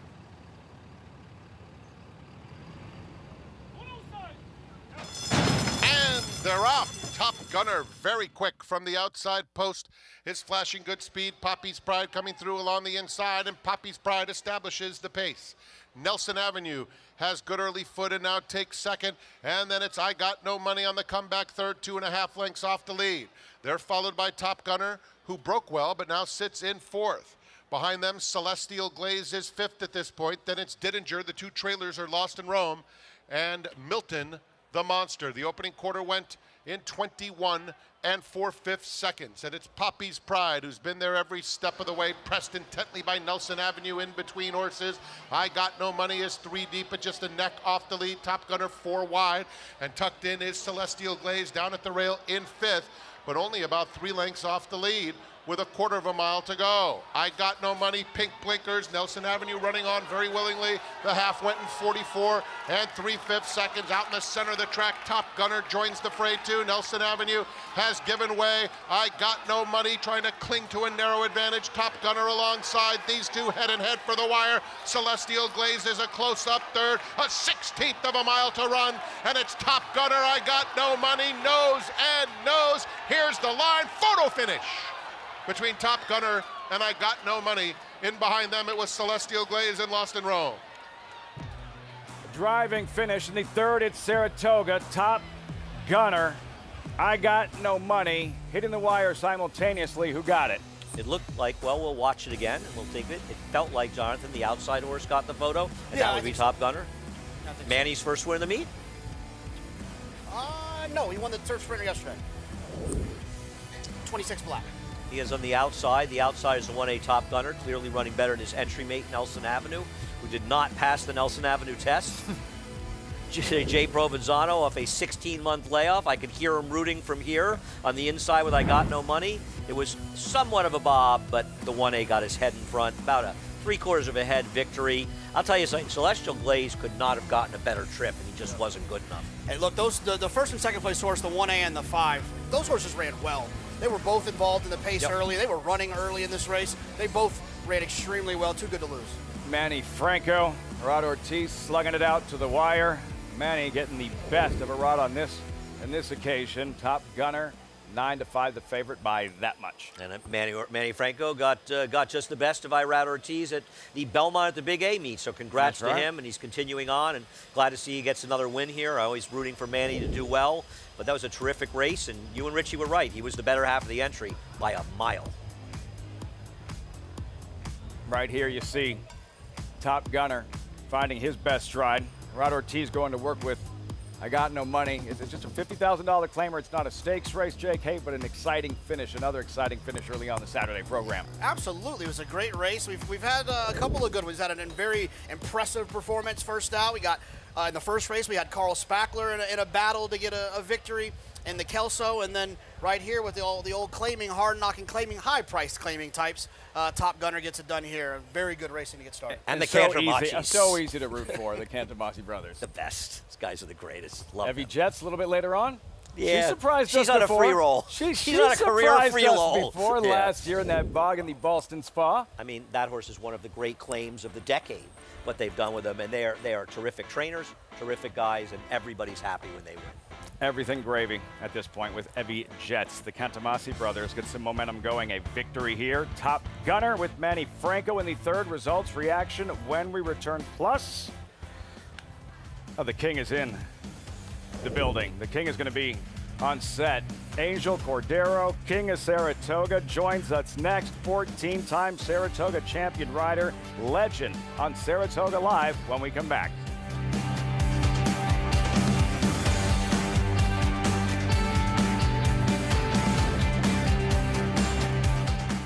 The rumbling started early and only intensified, with performances that sent shockwaves across the nation.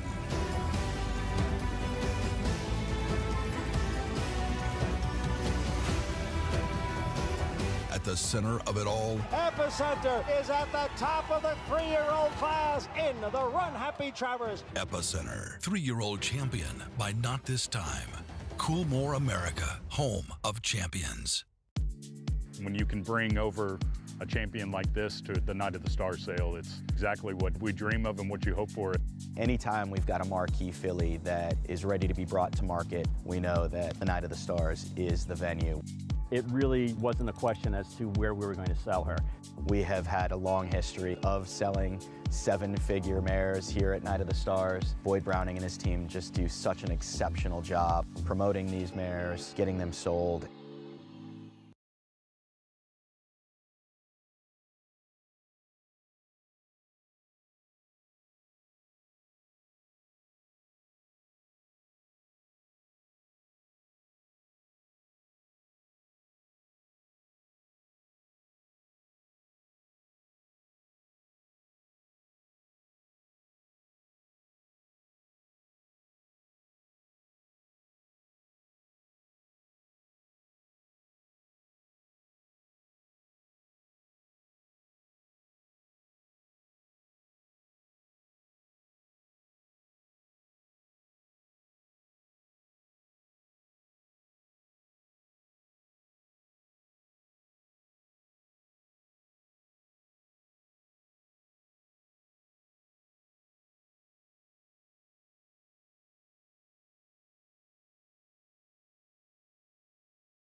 I thought sitting next to Andy was the greatest, the best seat in the house.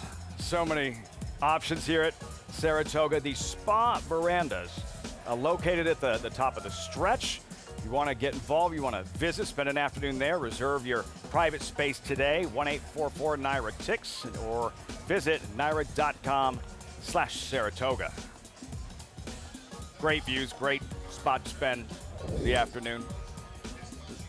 Results in following race number 3, Top Gunner Andy in a fun horse race, able to put away I Got No Money, does everything but win. Celestial Glaze completing the trifecta, but in the end just too much Top Gunner. It's great watching the competition of the horses, though. 5 of them lined up. You see that in turf racing more than dirt racing, but 5 of them across the track coming to the 8th pole in here in a thrilling finish with the 1A getting the best of them. Top Gunner is Manny Franco, just like he did at Belmont the Big A, getting the best of Irad Ortiz. Yeah, he did. In case you're just joining us, want to get involved, want to play the races, don't have past performances, Equibase has you covered. Follow all the stats on the horses, trainers, jockeys, with free Equibase PPs. Visit NYRA.com/TV schedule to download your free PPs on all the races. On today's show, turn the page, race number 4. Allowance extended sprint, 7/8 of a mile. The bookends are out. Illuminaire 3-2. Andy, what'd you do here? I picked a number 3 Classic Legacy, assuming he'd be a bigger price than the 2 Illuminaire. Well, I kind of want to see it again on a track that may be playing much more fairly. Having said that, looking at some of the multi-race bets, I may have landed on the favorite, who's currently a slight favorite at 7-5. 23 minutes out, race 4, Saratoga. When we come back, joined by a legend. Those 14 riding titles here at Saratoga. The King of Saratoga, Angel Cordero, 3-time Kentucky Derby winner, Hall of Fame, joins us on set next on Saratoga Live.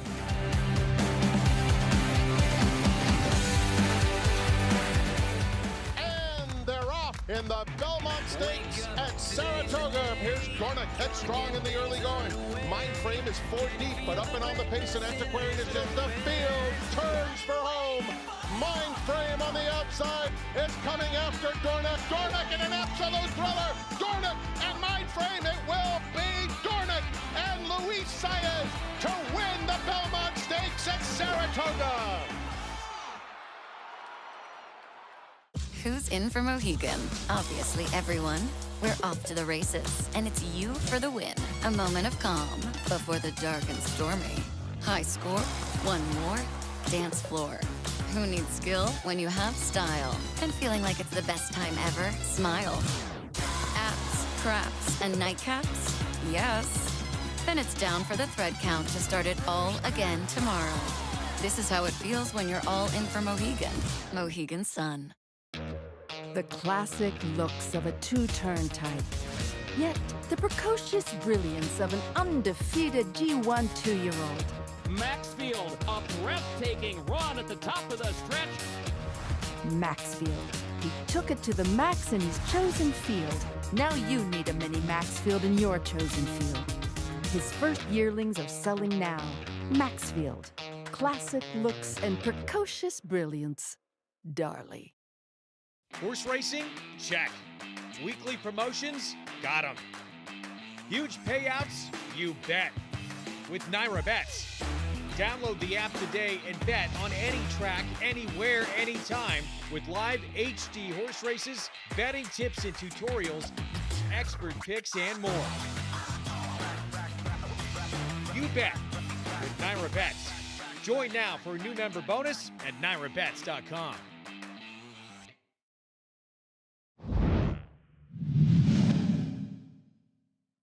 There goes Chief's Crown on the outside. Skip Trial has the lead by a neck. Turco Man comes on again. Chief's Crown gaining ground on the outside. Uptown Swell on the rail in 4th. There's Stefan's Odyssey on the outside. They pass the 8th pole. Chief's Crown, last year's 2-year-old champion, now takes the lead.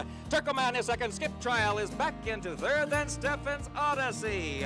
It's Chief's Crown in front. For the jockey who wore a crown, Chief's Crown, Travers Glory for Angel Cordero, his first and only Chief's Crown in 1985. Sure, just the one Travers score, but 14 riding titles at Saratoga, hence the name, the King of Saratoga. The nickname pretty much says it all, right? Angel Cordero, it was year after year, much like Rod Ortiz now. Angel was the dominating force. He was the jockey to beat. It wasn't just here at Saratoga, it's what he accomplished throughout the course of a Hall of Fame career. Our screen is only so big, we can only fit so many highlights. Angel with over 7,000 wins. I'd be smiling too. 88 Hall of Fame inductee, 2-time Eclipse Award winner, 3 Kentucky Derbies, the 2 Preakness Stakes, a Belmont and Travers Stakes. Now joined by Angel Cordero on set. Angel, looking back at that video there, the Travers win, Chief's Crown, your first and only. What do you remember most? What comes to mind? Well, it saved my life, because I tried the Travers like so many times, and I was always second. With good horses, I rode some good horses, and they all got beat. So that was my last year that I rode. So I was saying, I would be ashamed that I win so many titles in Saratoga and don't win the Travers. I started trying to deal. I changed 3 titles for 1 Travers, but I could not get anything. Did you ever start feeling like it was one of those races that wasn't meant to be, and the Yes. irony considering how much success you had here over the years? Yes, I did.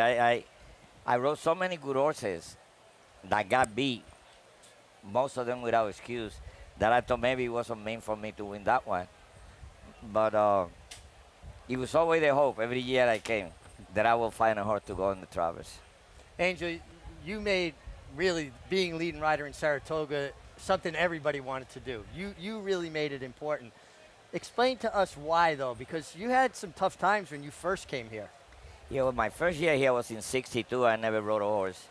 63, I came back, never rode a horse. I rode one horse in 64, one horse in 65.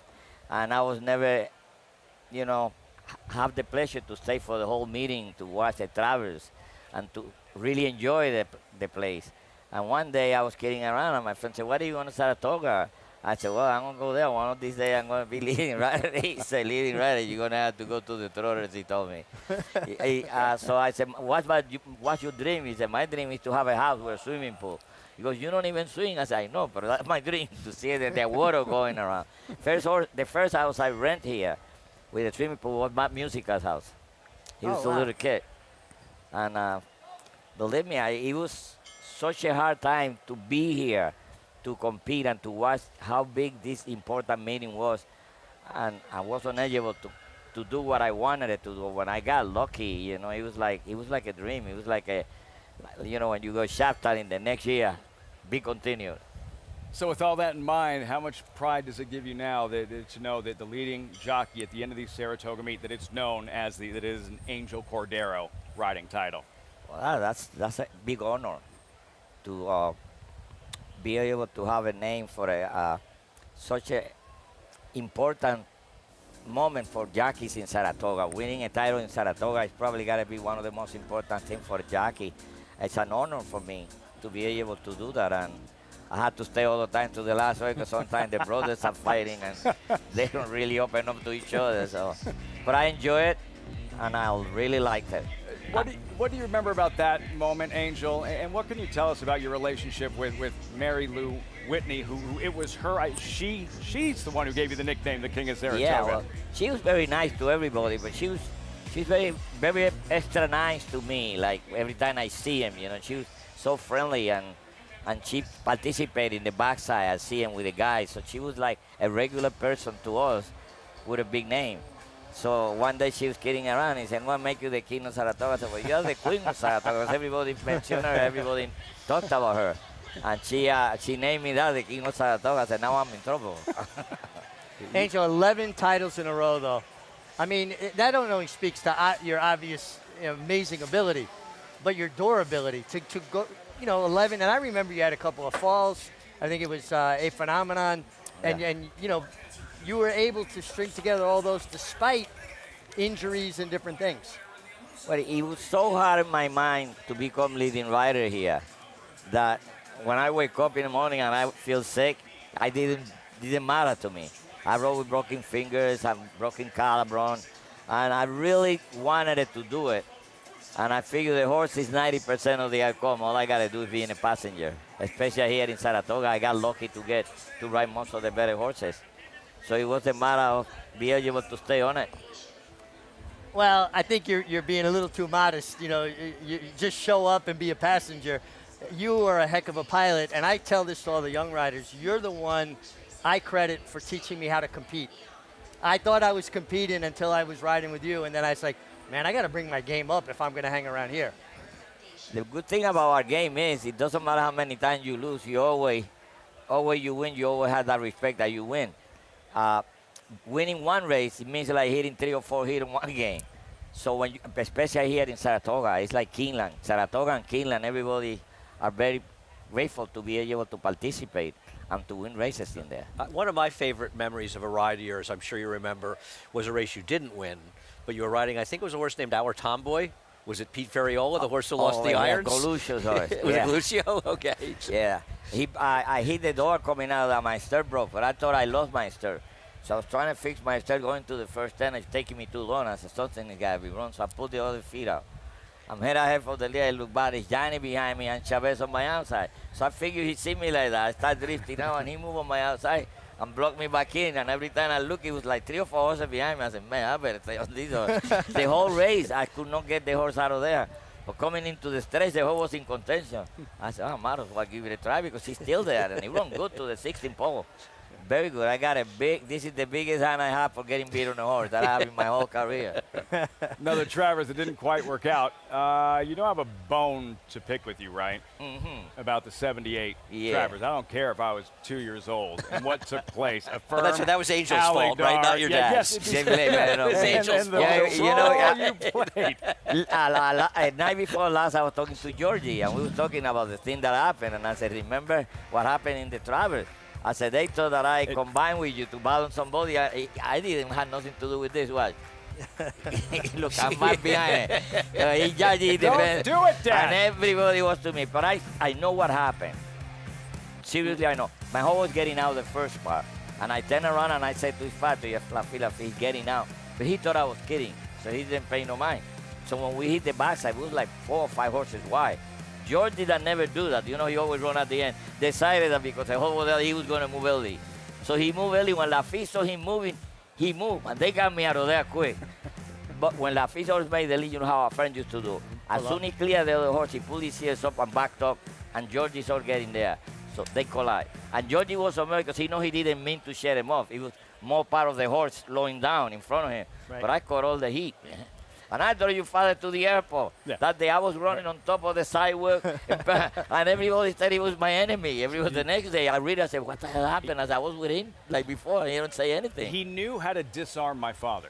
All right, he would do something to my father in a race to make things a little bit more difficult. He would shave him, keep it something to make things more difficult, but he knew how to disarm him. So my father would be furious after the race, looking for Angel, and he always had something to say. He would always say, and could make him laugh, and right then that my 2 excuses is when you do it to somebody else, you'll feel better when they do it to you. And my second one was, as long as you don't swing at me, you could be mad. That's okay. But he pulled a lot of weight, and I'm so proud of him for the way he conducts himself as a jockey. He gives jockey a name. Yeah. You know, that you sacrifice, you get hurt, and you come back, and you're still the same. So I respected it for that. So I told him, I said, you know what happened? You're too good. And because you're too good, everybody's trying to beat you. I said, I'm the first one. I said, when I beat him, it was because I beat the best. So he was the sensei when he beat me. He used to raise his hand. I said, well, you got to come in, you know what I mean? But we competed more for pride than anything. We used to get caught by the steward when we was last, fighting for last, to see who was on last, bumping each other. And the steward, okay, what happened here? I said, you can't do that. I said, well, we was way back there. What was the story in getting on Chief's Crown? Because you beat him in the Kentucky Derby with Spendebuck, and he was actually the favorite in all 3 Triple Crown races without winning. But was the Travers the first time you rode him? The first time. No, I rode him before the Travers, and he won on the grass, and he got disqualified. Okay. I knew the owner. He was a good friend. Carl Rosen. Yeah, and his father, too. And one day I told him, I went by, I said, if you ever need a pilot, I'm open. And I lost Spendebuck as soon as he won the Derby. I lost him. So I was, you know, when you don't have a good horse going into them races, you just hunting. The success you've had as an agent over the years, specifically with John Velasquez, and your relationship with Todd Pletcher. What can you tell us about working that close with Todd over the years, the success you all had together, and the nickname you had for Todd, El Duro?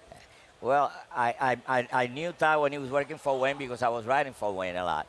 And when he started training, of course, you know, every trainer he wants to ride. Mike Smith and Bailey was the hot guy.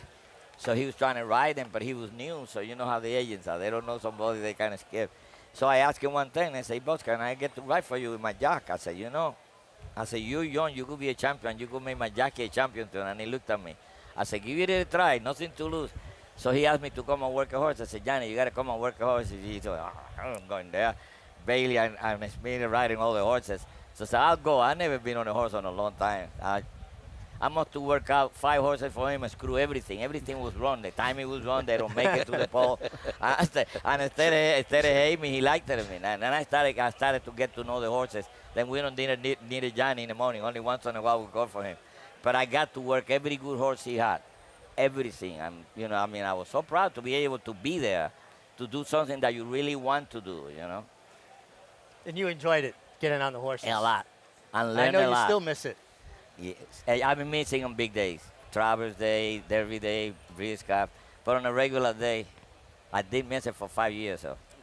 You're here for a big day today, the first Saturday of the brand new meet. Much more with Angel Cordero. He's going to hang out with us through post time for this fourth race, and we'll meet the field very shortly for this fourth race. Good allowance, extended sprint, 7/8 of a mile, $110,000 purse. A Luminaire at 7-5. Arad Ortiz. What do you see when you watch Arad, Angel? The jockeys, I see something that I never saw before. So many of them good on the same spot, and he could be witness of that. You always get 4 or 5 riders, but here is like 12 riders. That's not counting the one that stay in New York for the winter. So when they get here, they got the business. How would you, as you look at the Luminaire, who is the favorite in Arad Ortiz 7-5, would you say in terms of evaluating talent in this colony now compared to some of the best colonies you rode with and against, how would they compare? Well, it's tough because they more good riders riding against each other. When you ride against 3 good riders on, it's different than when you ride against 10 or 12 good riders. But the mean on the race, especially here in Saratoga, is luck, traveling luck. If you don't have that traveling luck, you're going to eat a good horse and you can't get through. You got to have that. So another top rider here in Flavian Pratt with Cunchin Bridge. Baden with Luis Saez at 5-1, Andy. Yeah, he's the one who could be a bit of a thorn in the side of the favorite, the Luminaire. Number 6, Vinco, New York debut. Another one that Dallas Stewart brought here for the Gervais Racing. Billy ran pretty well. First time starter earlier, runner-up. Number 7, Goo, first starter of the meet, Whit Beckman. If you can remember the horse he was as a 2-year-old, he could be an upsetter in this field, but his recent form, to say the least, is a bit dull. 6 minutes out, race 4 of 12 on this Diana Saturday. A reminder, in case you haven't joined us just yet, the invite still stands. Get involved. NYRA.com. Sign up. When you do so, use that promo code SPOT250. Earn up to a $250 deposit match after your first deposit. Bet any track, anywhere, anytime. Join now. NYRABets.com to earn your $250 deposit match. Where is JK? Jonathan, where are you? Where are you situated? Who are you playing in this fourth race at the Spa? Honestly, I'm right behind you. It's lonely out here. This is unbelievable. Angel gets on the set. You guys kicking me off. And I'm not going to, I got to come back and hang out with Andy and you again. This is unbelievable. I like the 2 Luminaire in here, and for a couple of reasons. This horse obviously showed a ton of talent on debut, and that's important as well.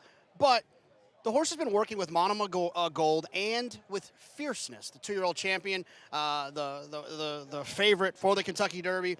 And he worked very well with Fierceness. I think it says a lot about this horse's talent. Sure, there's some other horses with a little bit more experience, but for me, all I need in here, well, I kind of need the 3 too, but the 2, the Luminaire. 6-5, Richie JK with a Luminaire. Andy, you're going Classic Legacy. Yeah, I mean, Classic Legacy, I can understand people having their issues with him. He's a horse that's made 11 starts, and he's got 7 seconds and thirds, and he's been a reasonably short price in a lot of them. But what he has done is run consistently fast figures. Now, Luminaire was impressive first time out. Todd Pletcher's numbers coming off of wins with debuters, they're solid, but they're not great. They often don't come back and run back to those first races. And I think he needs to if the 3 runs his race. So I took the 3 thinking he'd be a much bigger price. It turns out they're very similar prices. There were some scratches that changed things here, but I'd rather take a slightly bigger price on Classic Legacy, who has run faster figures, and I'm going to Luminaire beat me. Angel, what do you think of Andy as an analyst? I think he does a good job. You can be honest. Well, he knows the horses. He knows who's supposed to be the speed by the numbers and where you're supposed to be. I'm pretty sure that if he was a rider, he'll be aggressive.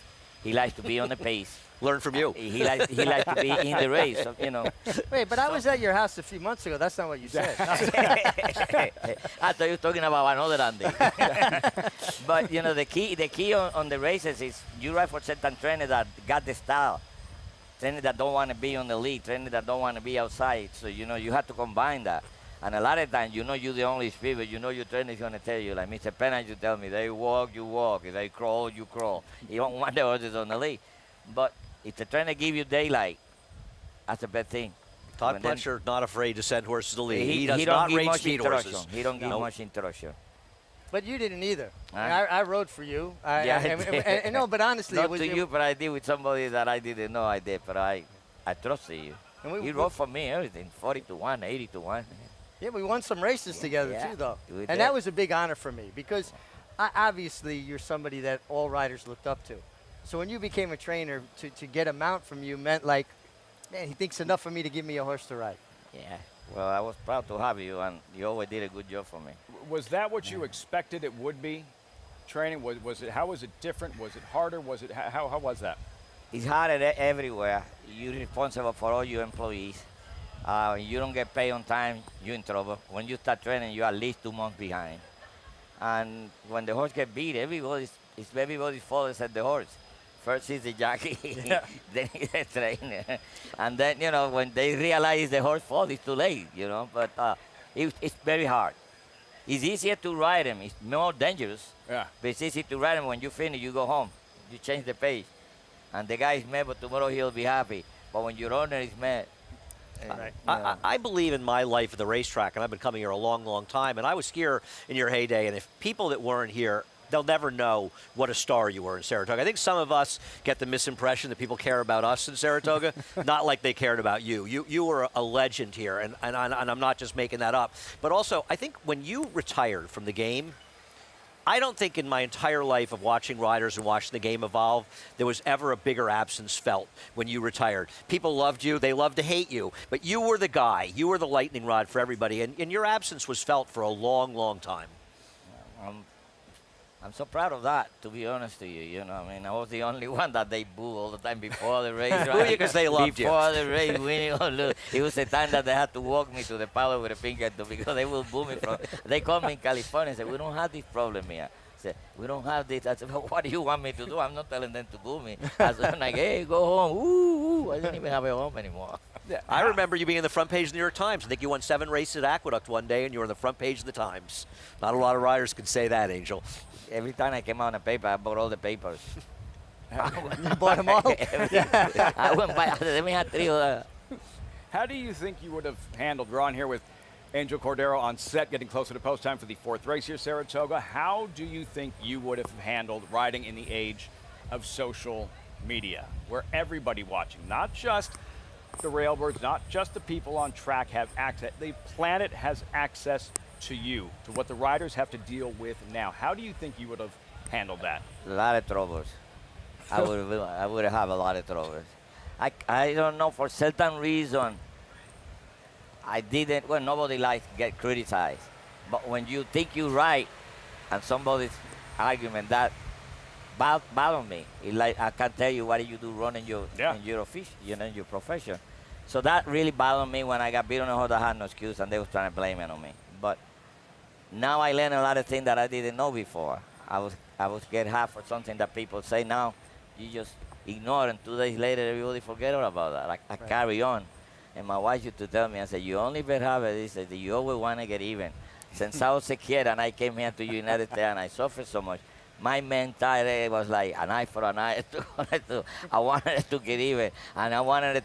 It's not that I was a sole loser, because I wanted it to win. But, I congratulate the guy that went. But really, I wanted it to win like everybody else. But Angel, you revolutionized the way guys rode, because it wasn't just good enough to win. You wanted to win and look good, win with personality, right? Win with style. That was a big thing in the 80s, right? We come back to the room. If you looked ugly winning, you felt bad about it. Yeah. And when you lose and you look good, he said, you lost the race, but you never lost your personality.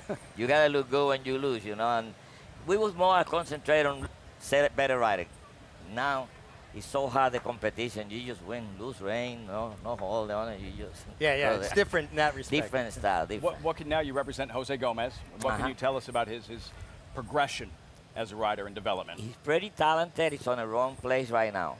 He's got like 14, 15 riders on top of him. And it's hard to get on a horse when you have that many riders next to you. But he's got talent. He has the patience. And it's just a matter of like us. He had to pay the due. He'll come. I told him, what they're doing to you now, 4 or 5 years from now, I won't be around, but you will do it to the other guy. You'll be sleeping and somebody else will be working your horses. That's the way it is. He's been having, I think, one of maybe his best year of riding, his actual riding, and he's been very aggressive. Is that something you've tried to implore him to be more aggressive? For the place that it is, yes. For everybody, yes. You come out of there and you don't get in the position that you want, and you're in trouble. Much more here. We're wrapping things up with Angel Cordero And this fourth race at Saratoga, where they're at the gate. Final check of the tote board reading even money. Illuminaire, Frank Mirmati with the call. Race 4 live on FS1. Agu to the outside.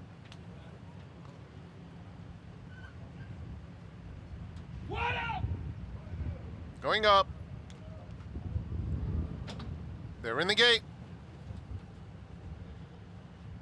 And they're off. Aberdeen is very quick. Illuminaire along the inside has some gas. On the far outside, Agu is in the mix as they run through the opening furlong. And splitting rivals, Classic Legacy is now right next to Illuminaire. And so it's Illuminaire, Classic Legacy, head-to-head. Kunshin Bridge just a neck back, 3 deep in third. Aberdeen outside of them in fourth. A gap of 4 back to Agu. And then it's 2 more to Vinco. The opening quarter in 22 1/5 seconds. At the rail, Illuminaire has a narrow advantage, just a nose in front now. Outside Kunshin Bridge, Classic Legacy is in between them. Aberdeen races in fourth as they move around the turn. It's another 2.5 lengths back to Vinco and Agu. Classic Legacy's nose in front through a half in 45 1. Illuminaire keeping pace nicely with them along the inside. They've pulled 2 clear of Kunshin Bridge as the field turns for home. Classic Legacy on the outside and Illuminaire, and they're putting on a show coming to the furlong pole. 5 back now to Aberdeen racing on the outside of Kunshin Bridge. Illuminaire asserts himself with a 1/16 of a mile to go, putting away Classic Legacy. Another good-looking effort from Illuminaire, strolling in by 3.5. Classic Legacy holds second in front of Aberdeen and Vinco. Illuminaire, guts, class, victorious. Jockey Arad Ortiz and his trainer El Duro. A win for Todd Fletcher here in the fourth and at Saratoga. He did something you don't see riders do that often. He actually kind of rated him inside of his rival. But he never let the other guy clear. Yeah, but he rated. He didn't gun forward. He kind of let the other horse get the confidence. But usually you're stalking when you do that, right? Yeah, well, he got his position, and then he wanted to be sure that he's not going to lose him there. He was good.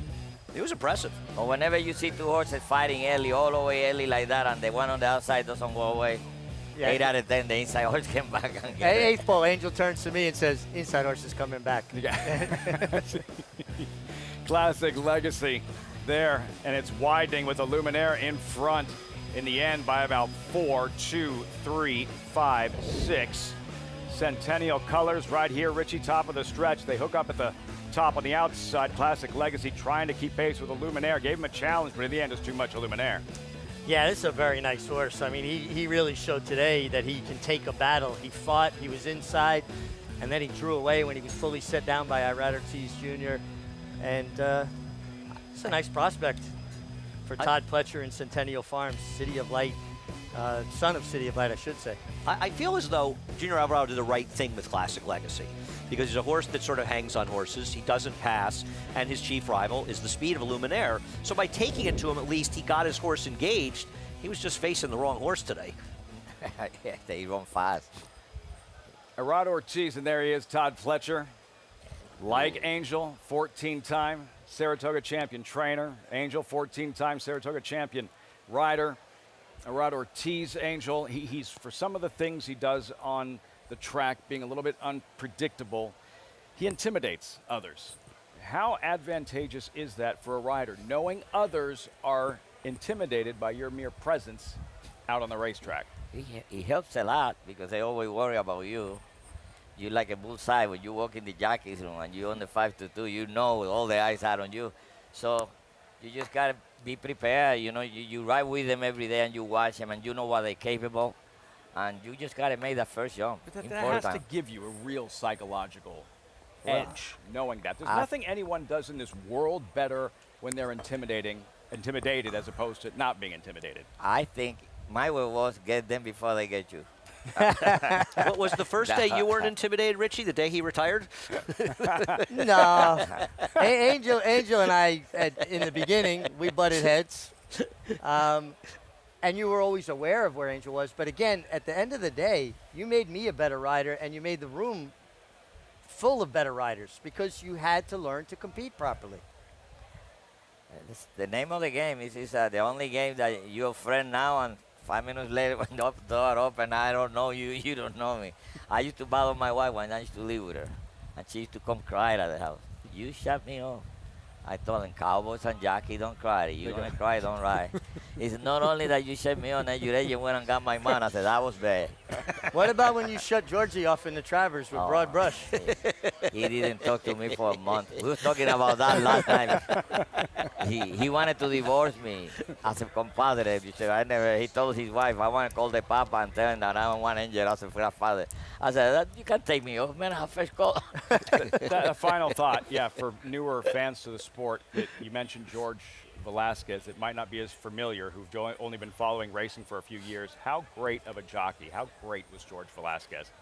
To be honest to you, to me, the best rider I ever saw was Edgar Caro, regardless of whatever. And the best rider that I ever compete with, your father and George Velasquez. They was on their prime. They was hard to do something to them. You can't read it. And they have something that you really wanted it from them. They had that class. Not only they was good, Georgie was probably one of the classest jockey. And your father, if he didn't pull weight, he would have been good. He like fighting because they was bothering him. But I give him the best advice. When you learn how to do it, you won't be mad. I said, you know how good it is when you put somebody behind us? I said, it's like a feeling. He didn't like that. But that's part of the races. Angel, this was an absolute blast. Thanks so much for taking the time and spending the afternoon with us here on Saratoga Live. Thanks so much. It was a pleasure to be with you guys. You are my idols now. Don't be a stranger. Come back and visit us. Thank you very much. Thank you for having me. The king of Saratoga, joining us on Saratoga Live, Angel Cordero, as our coverage continues on this first Saturday of the meet. Narado Ortiz going to work. Illuminaire, the favorite, delivers in the 4th of 12 on Diana Saturday. We'll be right back.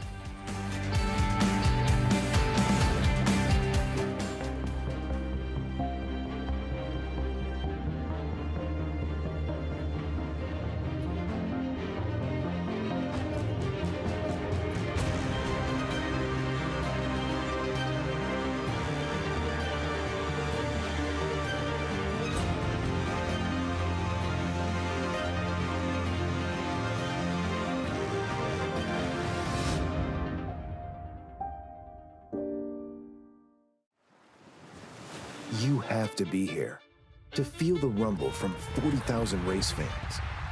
Mixed with the Pacific breeze, you have to be here to taste extravagance and witness greatness, race after race after race.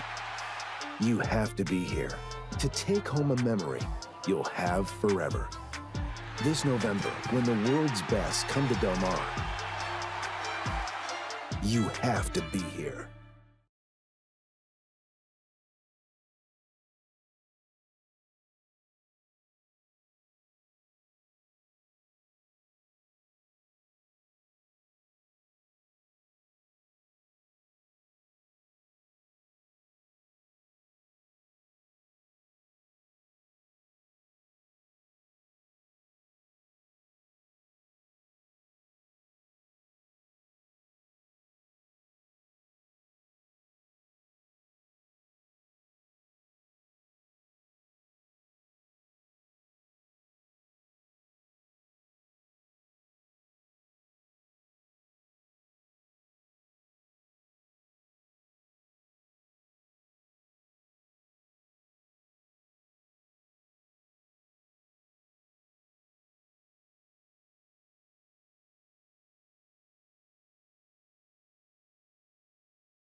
That party's still going on.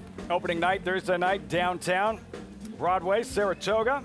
Coverage on Saratoga Live is always brought to you in part by Naira Bets. Bet any track, anywhere, anytime. Visit NairaBets.com or download the Naira Bets app to get started. Deep into the night, Soul Session and the celebration for the start of a brand new season of racing at Saratoga.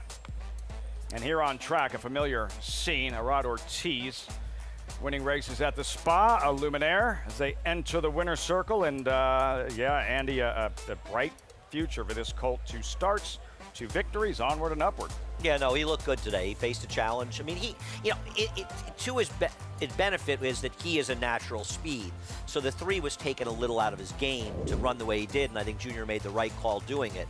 But Illuminaire showed that he was clearly the better horse today. You go get a sponge bath like a rod there, like during your break? You guys threw me off the desk, and I went out there and started sweating, so I probably need to. That was Andy's call, by the way. Sponge bath and Jonathan on the show together. I don't know what he was doing during the break.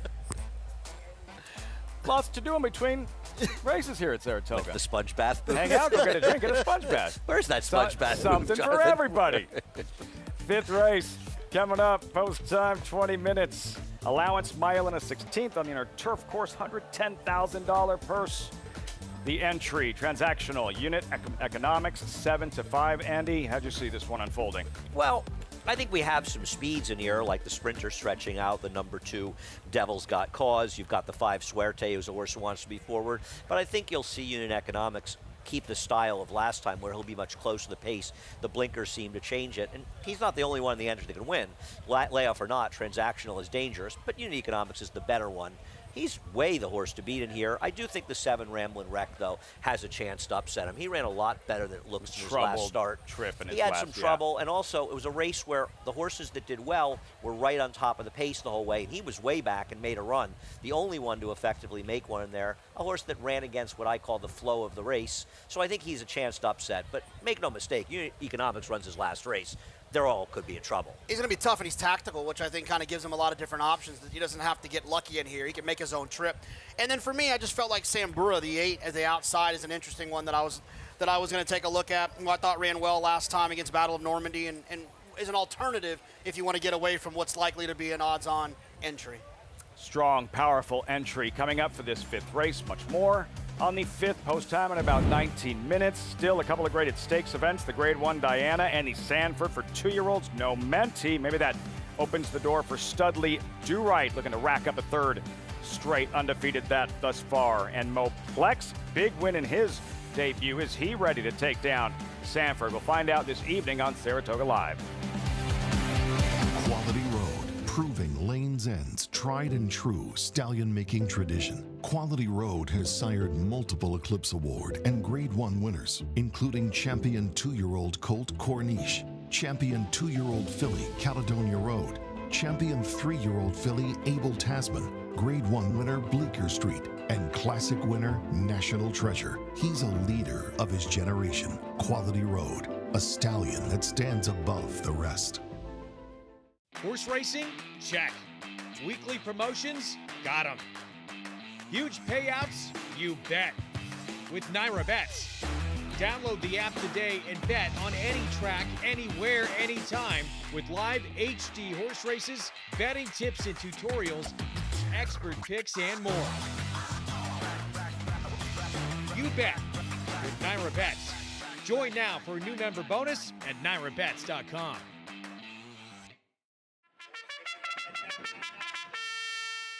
Monmouth Park's main event is Naira Bets Haskell Day, Saturday, July 20th. Watch and wager as the country's top 3-year-olds converge on the Jersey Shore to enhance their championship credentials. Play our $500,000 guaranteed late pick 4 and $300,000 late pick 5 on a card that includes 6 stakes. First post 12 noon. It's all Naira Bets Haskell Day, Saturday, July 20th at Monmouth Park Racetrack. Racetrack Television Network brings you every race, from every track, on every screen, every day. With monthly packages starting as low as $5, RTN gives you great value and access to more live HD streaming and race replays than anyone. Visit RTN.tv today to sign up and watch on almost any device, including Roku and Amazon Fire. RTN has packages that start at $5 per month.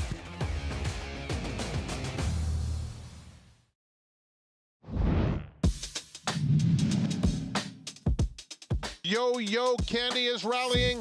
Dickens along the inside. They're a furlong from the finish. Gold Sweep still has plenty of work to do, but he's starting to make up ground alongside Triple Trey. 16th pole. Yo-Yo Candy with a 2.5 length lead. And Yo-Yo Candy has won the Sanford. The California bred in a Sanford stunner a season ago. Yo-Yo Candy at 40 some odd to 1. A conversation we focused on this week, the unpredictability of 2-year-olds and how difficult it can be to gauge what they're going to do from one start to the next with such limited experience. We saw it all last season. We saw it with Becky's Joker, a first-time starter in the Schuylerville. We saw it with Yo-Yo Candy in the Sanford.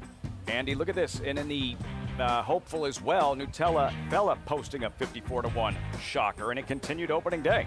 Yeah, I mean, we have obviously seen some upsets in these races, and some of it is because, especially early in their careers, where you're dealing with horses that have made only one start, if they're cranked up to go first time, quite often they don't come back and run their race. And this goes for the best trainers in the game. You see it with Todd Fletcher.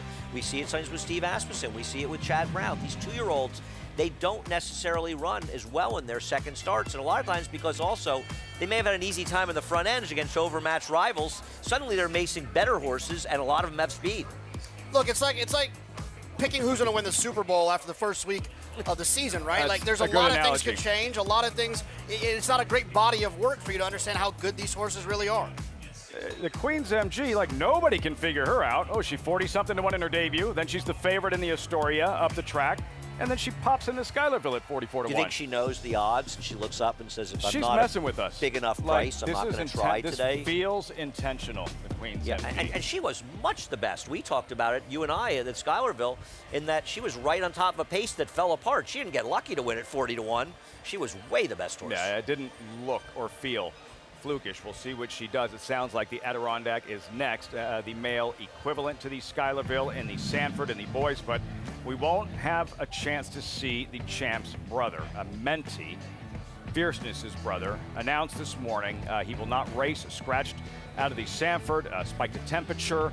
We'll see him. It's not serious, Andy, but disappointing. We won't have a chance to see him if he would have built on his impressive debut. It's disappointing all around for the connections. You obviously want him to run. You got a favorite in a stake at Saratoga. You never want. So you want to run him 10 to 1 in a stake.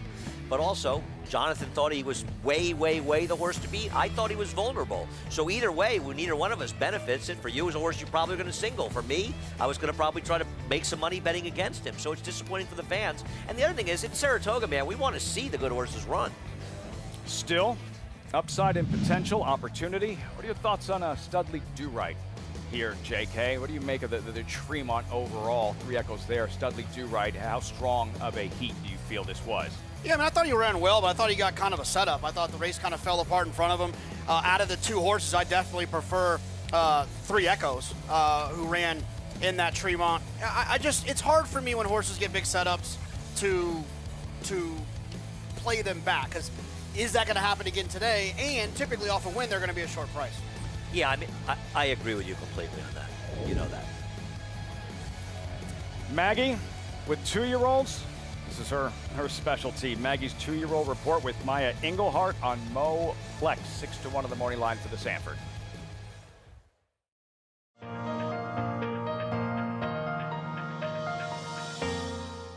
This is Moplex in the Sanford. Talk a little bit about his debut. He won down at Aqueduct. Yeah, he was a horse that I was really worried. Ability-wise, he seems like he has plenty of ability, but I was kind of worried on how he was going to act, because he's very playful. He's very playful. He's very boyish, but he handled everything.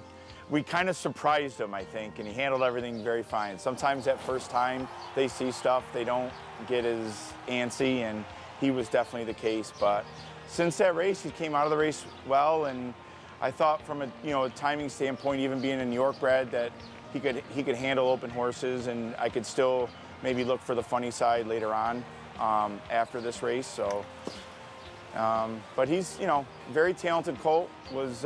Picked him up for a new client, R&H Stables, and he's been over to the main track the last few days, or I mean he's been over there plenty of times, but hopefully continues to progress. And Moplex with Menti out. JK, the door's open. Opportunity. Maybe it's Moplex. Yeah, this is who I'm not gonna be on the show, but this is who I'm picking on this race. I think this horse, drawn towards the outside, ran extremely well last time, and with that scratch of Menti, I think the doors are wide open. I think people are gonna overreact and probably overbet the 2 runners from the Tremont that we just saw, Studley Do Right and 3 Echoes, and I just feel like he might be ignored a little bit on the board. What do you think, Andy? I don't think he's good enough to win, but maybe he can improve from his last race. I just thought he ran well, but not fast enough for me to like him in this spot. But I don't think he's any worse than the 3rd likeliest winner, having said that. Trained by Maya Engelhart, who you just heard from. Rada Ortiz to ride Moplex, the Sanford, later this evening, race number 11, right after the Grade 1 Diana, the centerpiece on this first Saturday of the meet from Saratoga. 5th race, 10 minutes out, riders up, and a post-parade shortly. You're looking at unit economics, part of the favorite entry, 6 to 5, 10 minutes out. We'll be right back.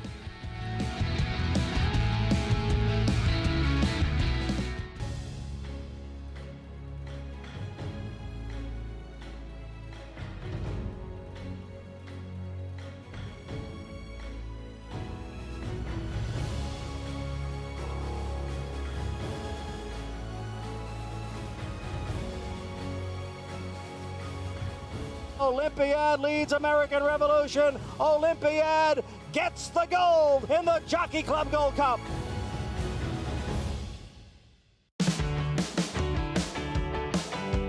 We know that the horses are the foundation of this industry, but it's the people that brings us together. We need to celebrate the community that is horse racing. The stories are amazing. The people that you meet and the love they have for this business warms your heart and renews one's faith in this industry. I think this is one of the best things we've done in the last few years in horse racing, but it has to happen with somebody nominating an individual.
Is key.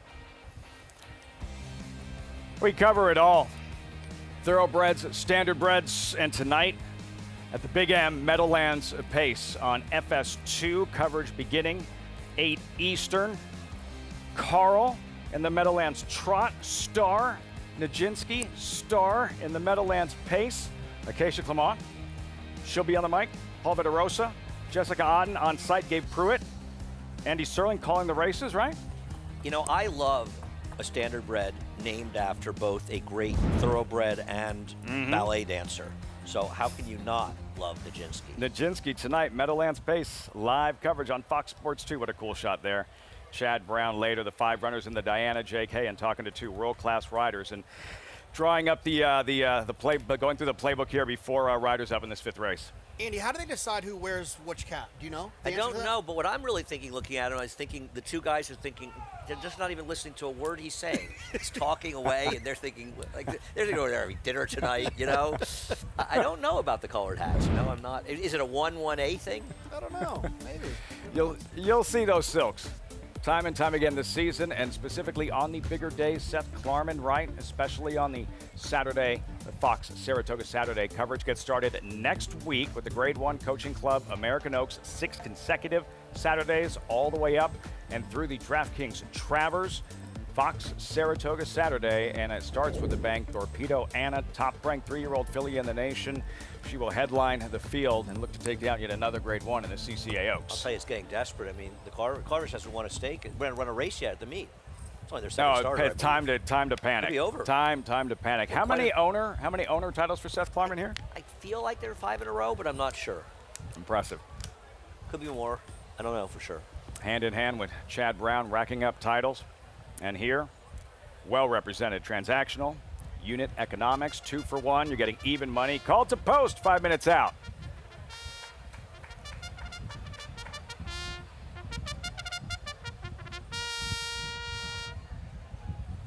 Just saw Flavian Pratt. There he is, transactional, part of the favorite entry. I mean, listen, he has not shown that he's as good as his stablemate, but he's pretty good. The layoff a concern, but Chad Brown great off long layoffs.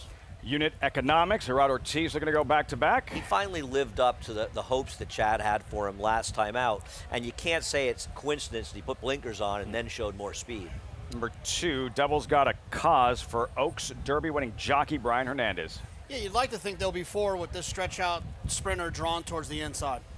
Number 3, Rebel Red, impressive maiden winner at Churchill for Cherie DeVoe. Yeah, he deserves more love than we've been giving him on this show because his maiden win was impressive. Godolphin, homebred number 4, Huntball. I thought Huntball ran pretty well last time and could take another step forward second off a break. Suerte Luis Saez, 11 to 1. Looks like he should be forward in here. The question with him is he lost his form and is he even on his best surface?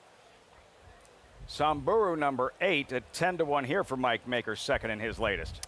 Yeah, Sambura, I talked about it a little bit. I thought ran extremely well last time going the 9 furlongs, but also has a couple of 8.5 furlong races that work as well. I think this one's interesting to the outside. And they don't always go in order. Last to hit the track, you'll see Ramblin' Wreck, and hopefully less traffic and a cleaner trip today. Yeah, I mean, nothing went right for him last time out, and he was coming off an 8-month layoff. But he ran very well because unlike Samboro and Battle of Normandy, who were forward in a race that didn't feature much pace, he was coming from way, way behind and with trouble.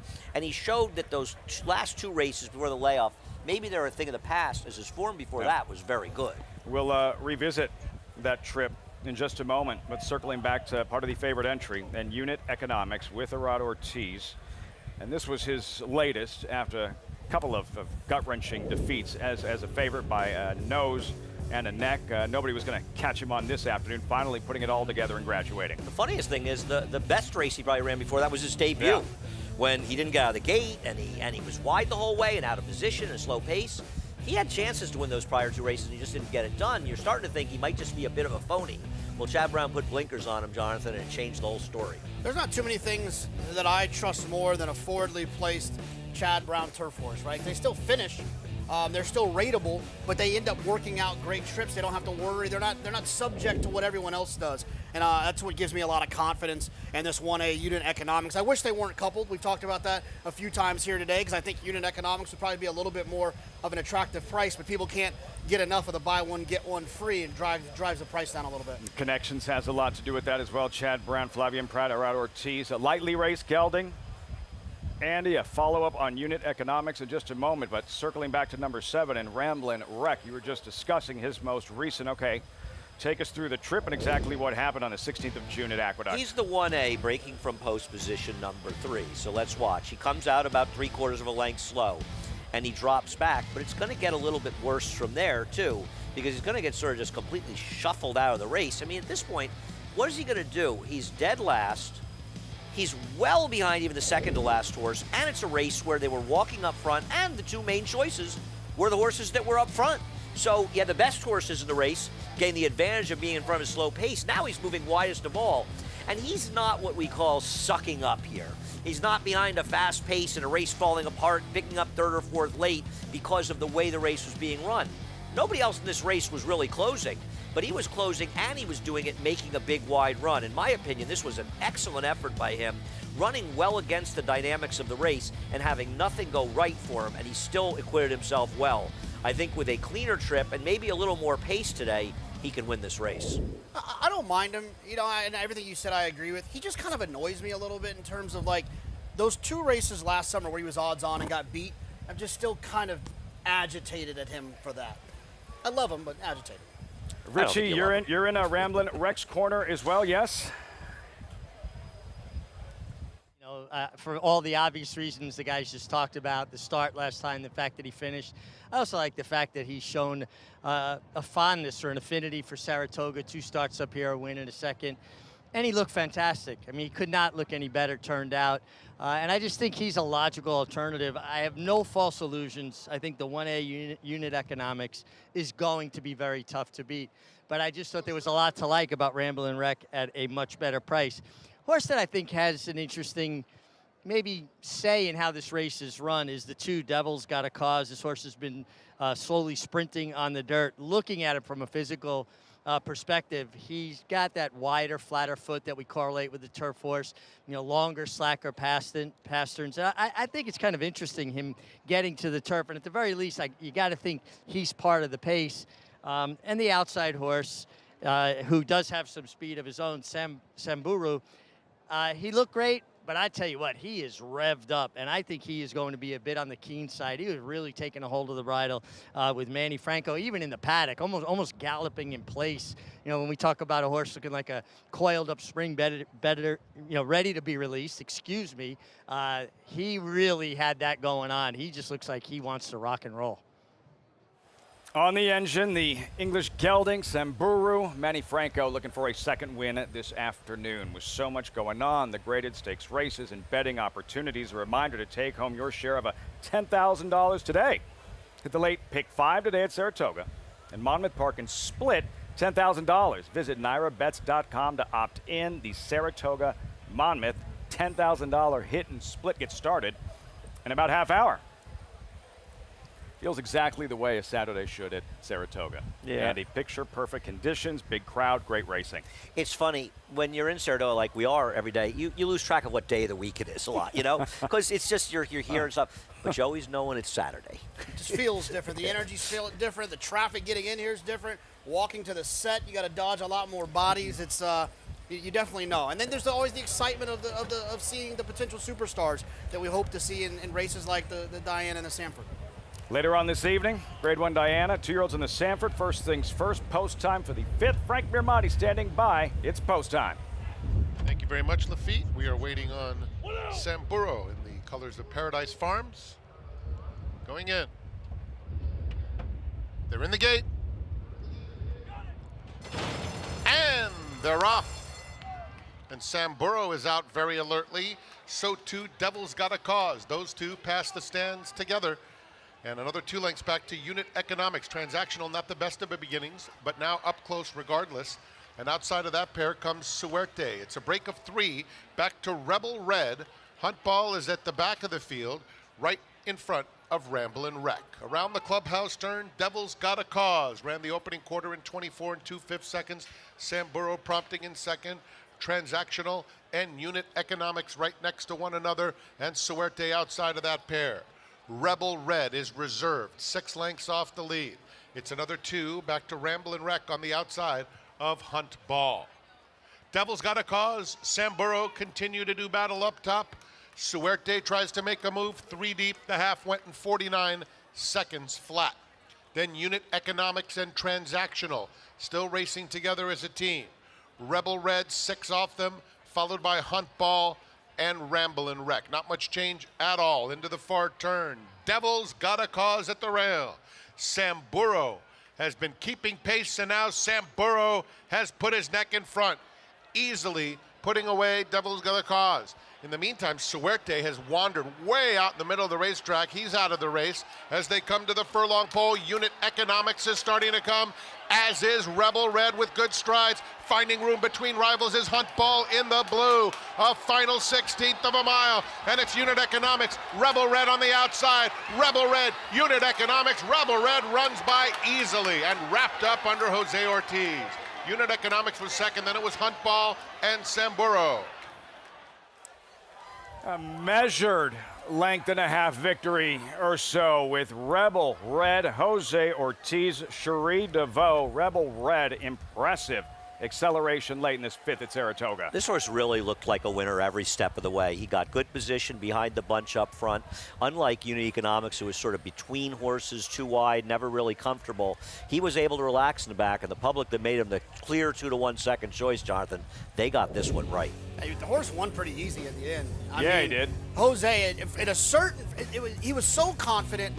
I asked myself for a second, what is he doing on the 3? Like right here, he just looks so. He's like he wasn't even trying, but it's because he had so much horse. He knew he was going to get there no matter what happened. He was just trying to keep him going straight. Look at the other riders and look at Jose Ortiz. The others are asking their horses for everything. Look at Jose Ortiz. I think, the riding part can be overrated in some cases. He was just riding a horse that was rolling along, and he was the best horse today, and he won like the best horse. Cherie DeVoe, what a run. Terrific horsewoman, trainer. The numbers that she's put up, the barn in terms of talent that she has in her stable. Rebel Red here, and a colt with a bright future. And let me say something else about this finish.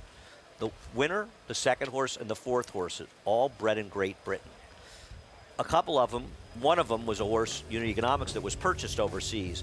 That is the biggest change I think we've seen in the games, is that people are recognizing to get European horses, European pedigrees. We run such a huge amount of turf racings, particularly in New York, and they're starting to get more and more dominated by horses with European pedigrees. Absolutely. It's look, it's what they've been doing over there in Europe for a very long time, is grass racing. Our dirt horses are superior to theirs, that's for sure. And I think that their breeding, although a lot of our American-based turf horses are doing just as well, the breeding influence, I think, is going a long way and kind of helping us be more competitive in terms of when they come over here or we go over there. When did that become more of a fad, more of a trend? It's really an exact time you can point out. It was in 2017, Peter Brandt said to Chad Brown, it's harder to buy European horses now that have been racing. Expensive, people know about them, it's just harder to do. Let's go over to Tattersall and buy some yearlings. Chad Brown went with Peter Brandt, they flew over, and he said to Seth Klarman, Clarvich Stables, I'm going over with Peter, you want me to buy some horses for you? And Seth is game, and he said, sure. I like that loop to Vega. Whatever, and well, but Chad said, it's Peter's trip, he's got first call. And Seth said, understood, so if Peter doesn't want him for whether it's pedigree, whatever the reason, Seth bought him. Now, I think Peter bought DeMarchier in that first group. I'm not sure it was first or second, who unfortunately got injured early, and he's starting out and have success as a stallion standing at Claiborne. But in the group that Seth bought, I think it was 5 horses. He had the Mighty Newspaper of Record, won the Breeders' Cup Juvenile, but he also had Digital Age, who was a Group Grade 1 winner, Good Governance, and there's another horse who I'm forgetting his name off bat. All of these horses were good. He had a lot of good fortune with that, and it's continued to do well. But after they did that and they saw the success, more people started going over there, and it's worked out well for Tattersalls as well. But I think you've seen a change. Look at the 2-year-old races, the 2-year-old turf races. They're dominated by horses that were bred in Europe, and that really started when Peter Brandt said, let's go over to Europe. It's Peter Brandt that deserves an enormous amount of the credit for that. John Gunther, breeder, co-owner. This colt by Frankel, a 4-year-old Rebel Red, JK, that's just his 4th career start. He just really defined his stride, just starting to find his stride. Absolutely, he was outstanding. He's kind of had some starts and stops as well, which, funny enough, this horse was entered in October of 2023 in a maiden 40. Glad they... You were going to claim him? Yeah, well, if I knew what I knew now. Yeah, the other 39,980, you might have come up with it. Trainer Cherie DeVoe and Jose Ortiz here with Rebel Red. He has come out guns blazing in the first few days here at Saratoga. Yeah, and Cherie's been doing very well also. And this horse is a runner. I mean, you guys know, this wasn't a bad field. This horse was clearly best. Rebel Red in the 5th. Meantime, America's Best Racing's race of the week, the Diana. 10 strong. And the favorite, Didia, number 4. 7-2 on the morning line. Wide open. Moira, JK, she's faced the very best and proved that she can contend at that level. This 3rd place finish in the Breeders' Cup Filly Mare Turf last fall, her last start. Yeah, look, she's a really talented horse. I worry that she might want a little longer, but she also comes in off a very long layoff, and I kind of don't mind the fact that she drew towards the inside. Hopefully she can just get some cover, and when they all turn for home, she's not going to be tired, I don't think. You know, I mean, based on the fact of her stamina, now she just kind of got to get lucky in that situation. Diana this evening. Richie right now standing by with winning pilot Jose Ortiz. Jose, you got familiar with Rebel Red, his first 2 starts in Kentucky, and that was something different for you this year, riding in Kentucky. But it seems like it kind of opened other doors for you, more trainers that you could ride for. Yeah, I mean, it's been a great transition.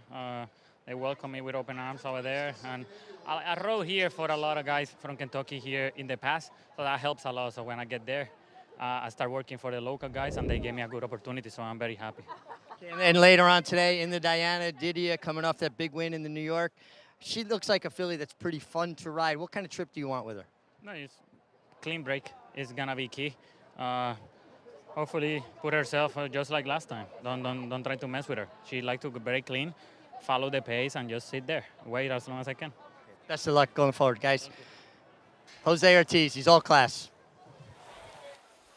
Has that momentum going as we get closer and closer to the Diana with Didia, Jose Ortiz. He's never won a Diana. And here you have got the 5 Chad Brown runners, but Didia, the favorite. I didn't look this up yet, but we probably should. The last time it wasn't a Chad Brown runner who was a morning line favorite in a Grade 1 Diana. That's a great question, actually. It's probably been quite a while. And Chad Brown's the favorite to win this race because he has 5 horses.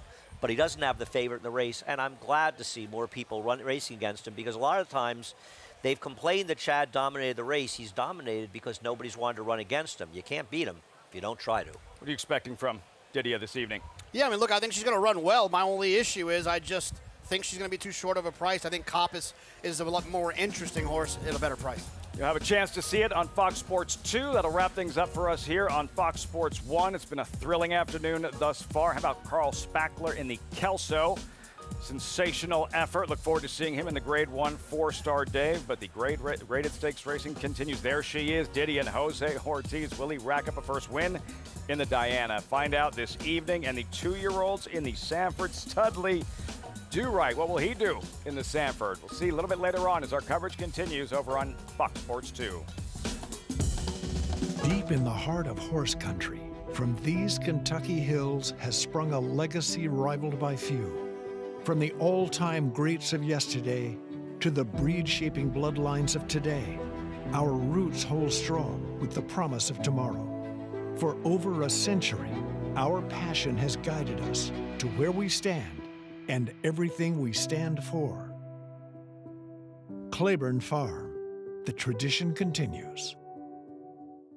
Horse racing? Check. Weekly promotions? Got 'em. Huge payouts? You bet. With Naira Bets. Download the app today and bet on any track, anywhere, anytime with live HD horse races, betting tips and tutorials, expert picks, and more.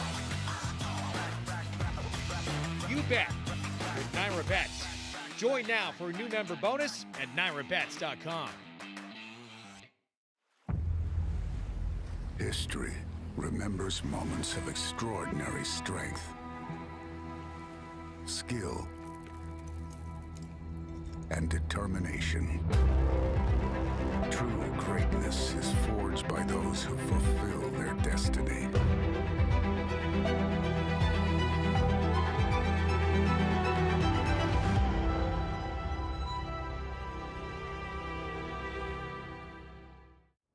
Good afternoon, ladies and gentlemen. On behalf of the management and staff of Kayla, I would like to welcome you to the September yearling sale. Good to have you back with us. It is the marketplace. It's electric. Quality in quantity. Some of the absolute best horses.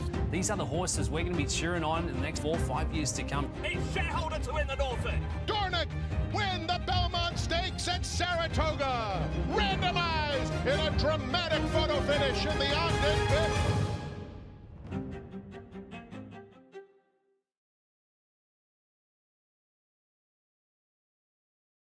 And they're off at Saratoga.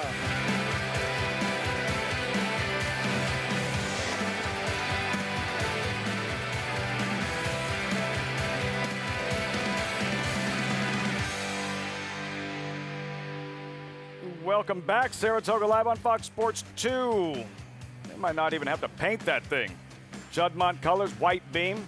Can she go back-to-back? See you a little bit later on in the Grade 1 Diana, first Grade 1 event of the season. 17 flat Grade 1s this summer, just outside the paddock alongside Jonathan Kinchin, Andy Serling. I'm Lafitte Finkai. A little bit of everything thus far. We had a chance to see Carl Spackler, impressive in the Kelso. The racing's been great. Angel Cordero may have stole the show. May have?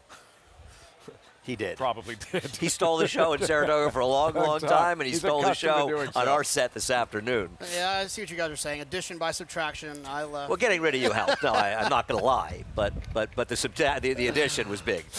Yeah, for sure. One graded stakes race down, 2 to go. The America's Best Racing's race of the week. It is the Diana, mile and an eighth, fillies and mares, $500,000 purse.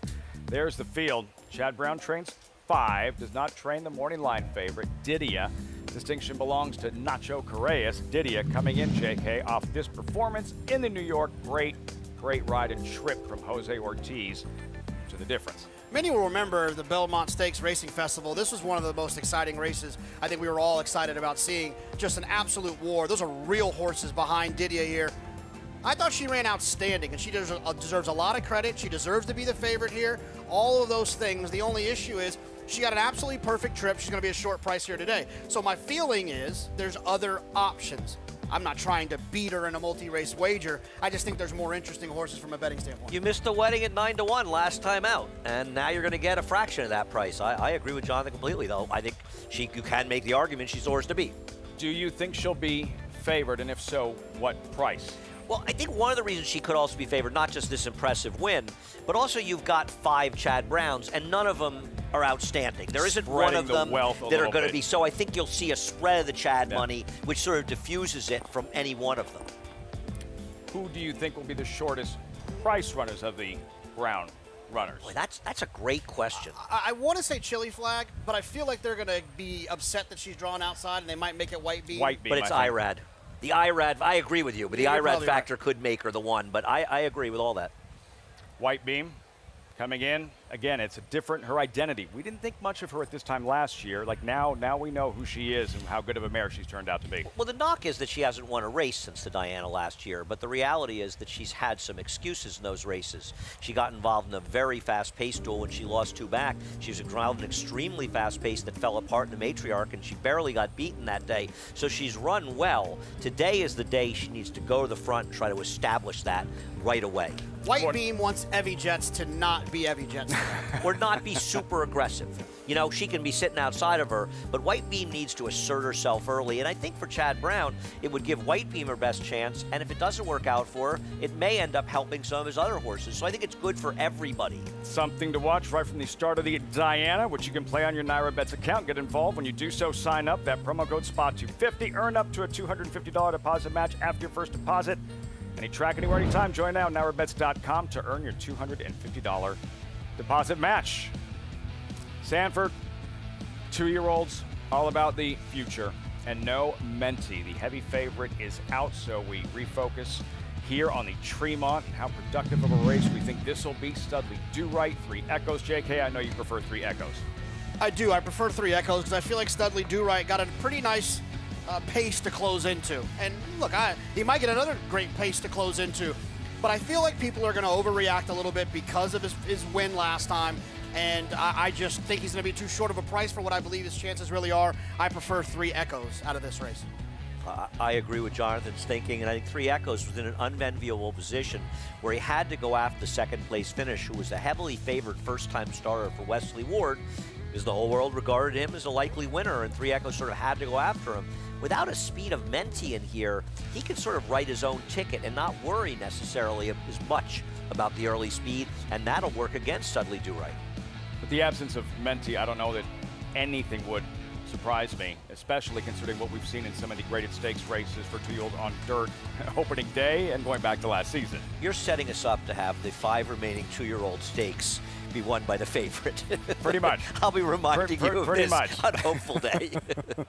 Yo-Yo Candy, last year, the California bred at a massive price in a 44-to-1 shot, the Queen's MG in the Schuylerville, but this is why we focus on the 2-year-old races, the beginning of potential superstar and championship campaigns. Last year, look at that. This was after the big summer meets, and the 2-year-olds that debuted or won here at Saratoga and won Grade 1 races later that season, the Alcibiades winner this summer, and 3 Breeders' Cup events, plus the Frazette and Breeders' Futurity. Great place to start indeed, right here at Saratoga, as we check in with Maggie Wolfendale, who was back in the Bill Mott stable earlier, talking about Sam's Rocket, who you'll see later on in the 7th here at the Spa.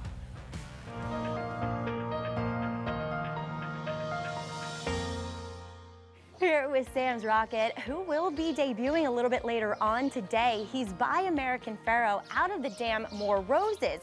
More Roses, a half-sister to Merneath, who is a multiple graded stakes winner out in California, going long on the dirt. But Sam's Rocket's Hall of Fame trainer, Bill Mott, was a little concerned based upon the way he moves that he might be a little bit more turf meant. So we'll see which way he goes as he does debut on the dirt later on.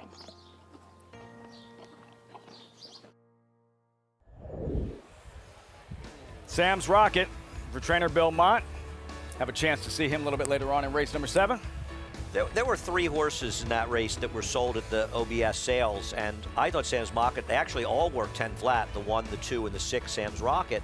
I thought Sam's Rocket was the most impressive one, $925,000, and going to expect him to be a runner, but you've got a Pletcher runner in there as well, the 3, Tenacious Leader, that looks like he could be fast. Side Maiden Affair, 2-year-olds. That's the 7th. Today's race is brought to you by Claiborne Farm. Races 6 through 12 right here on Fox Sports 2. Main track is fast. Turf courses are firm temperature in the low 80s. About 14 minutes out, race 6. Turf sprint. Allowance here. Wide open. Stolen Future number 7, a contender at 4-to-1. Arad Ortiz seeking another win on the afternoon with the horses in the paddock behind us. We'll have riders up shortly, the post parade, and the 6th of 12 next from Saratoga here on Saratoga Live.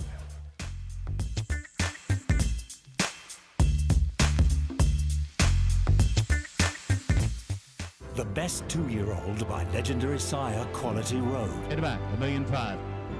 Very, very impressive debut. Cantering home. Could not have been more impressive. Coast to coast in the American Pharoah. He's the real deal. Undefeated and unchallenged at 2.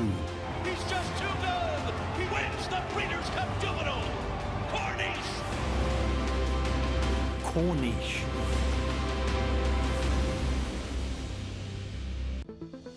Serving others is our foundation. That's why NYRA is building a pathway for businesses, individuals, and organizations to support charitable groups connected to horse racing in New York State and beyond.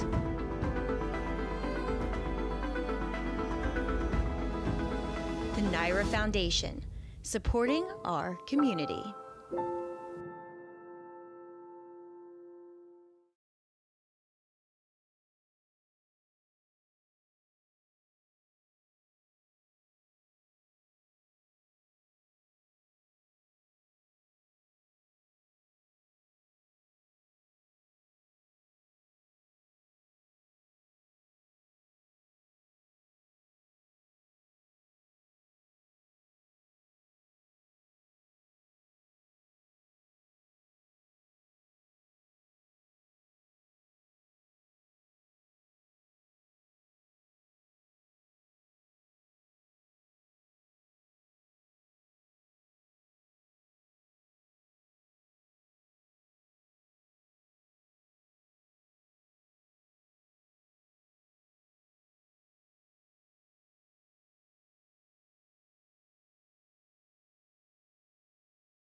the guests, I'm told, on next week's Cart Talk. Is that right, JK? Be able to get all of them in your cart? On the bachelor party to Cart Talk. I think they're having a good time. What are those chips? What are they eating? Chips? Chicken strips or something? Pretty tame.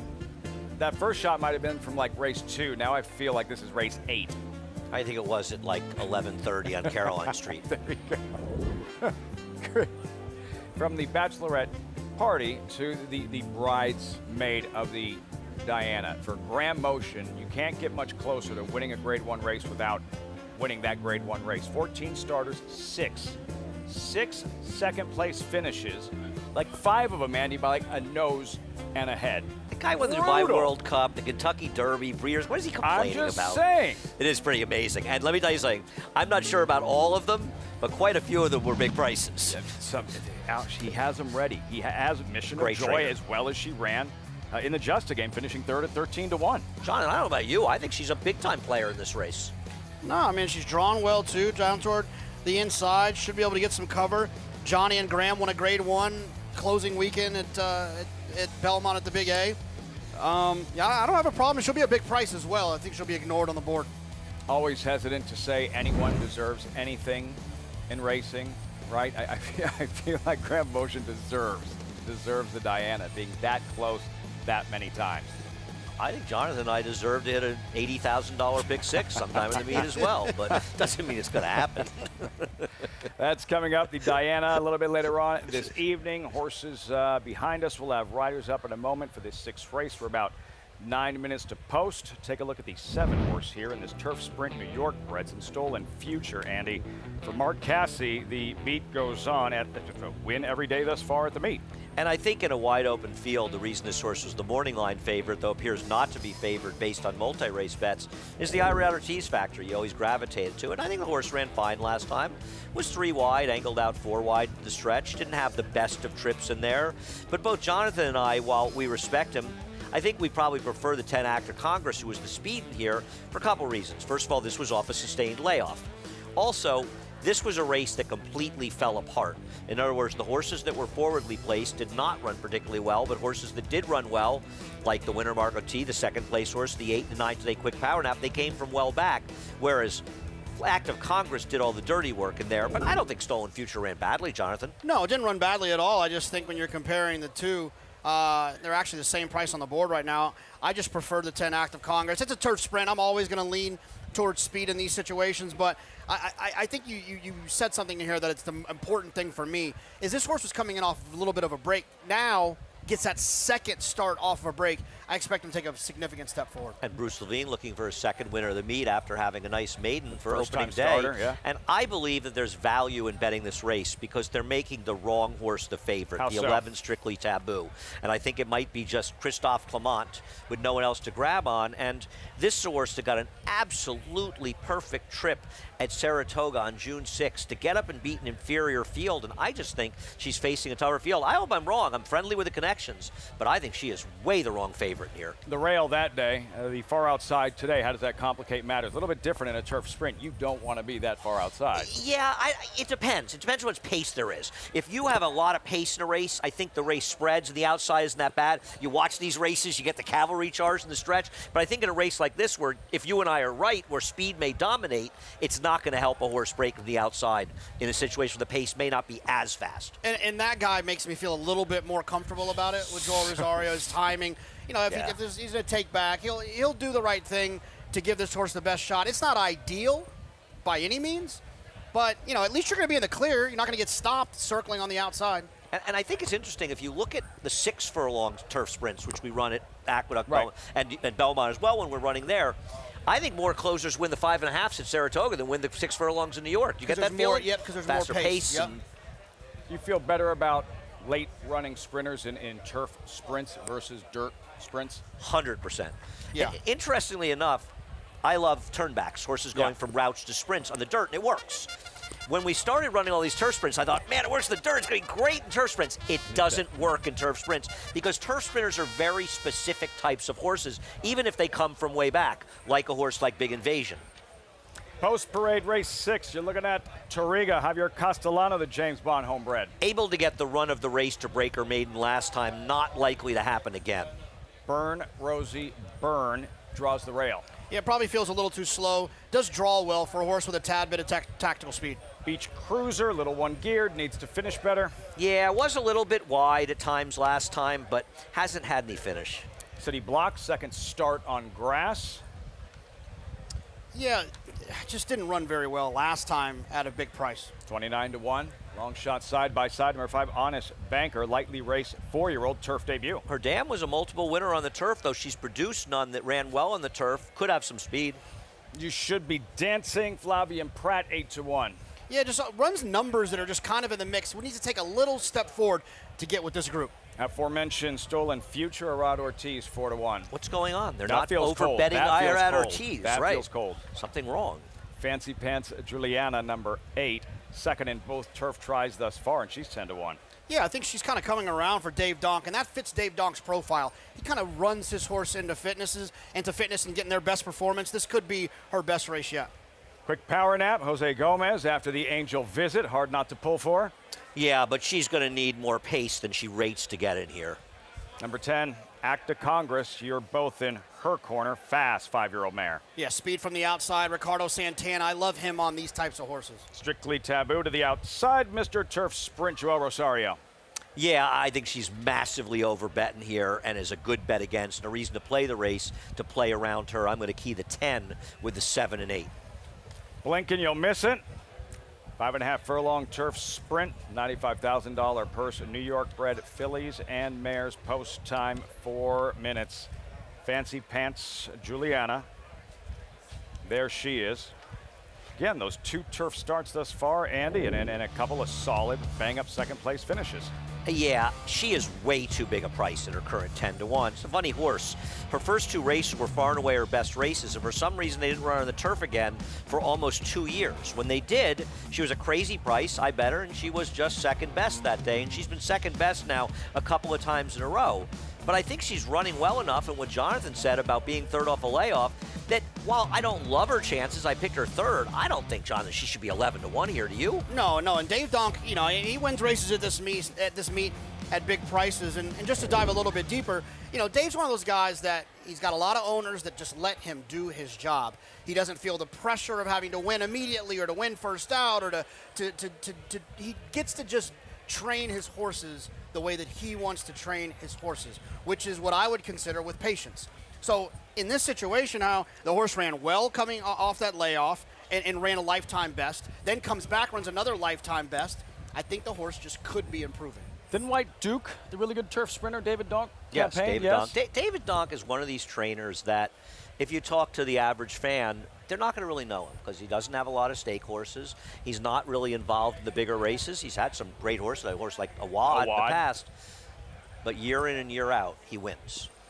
And he had the 2 long shots run 1-2, I think, 1-3 in a maiden race here on first-time starters on Belmont Stakes weekend. And he's just a super, super, super talented trainer, but he doesn't get the stock that's going to get him in those races. But what he's got, he wins with them. Learned from one of the best, Woody Stevens, David Donk, here with Fancy Pants Juliana. We check in with the MIG. Hey, guys, we got a big, full competitive field here. It's one of those races you hope you can kind of mine a nugget of gold. The 7-horse Stolen Future, just very well turned out for trainer Mark Cassidy. He was gotten off to a tremendous start here at the early start of the Saratoga meeting. And he talked earlier about, you know, kind of coming in with a different game plan and having his horses prepared to fire early in the meet. And boy, she's really checking the boxes too under Irad Ortiz Jr. The 10, Act of Congress. I was in the paddock when she ran off that layoff, you know, nearly a year layoff last time. And I made a note that day that she was going to be better with a race under her belt. She just looked a bit thick, a little heavy.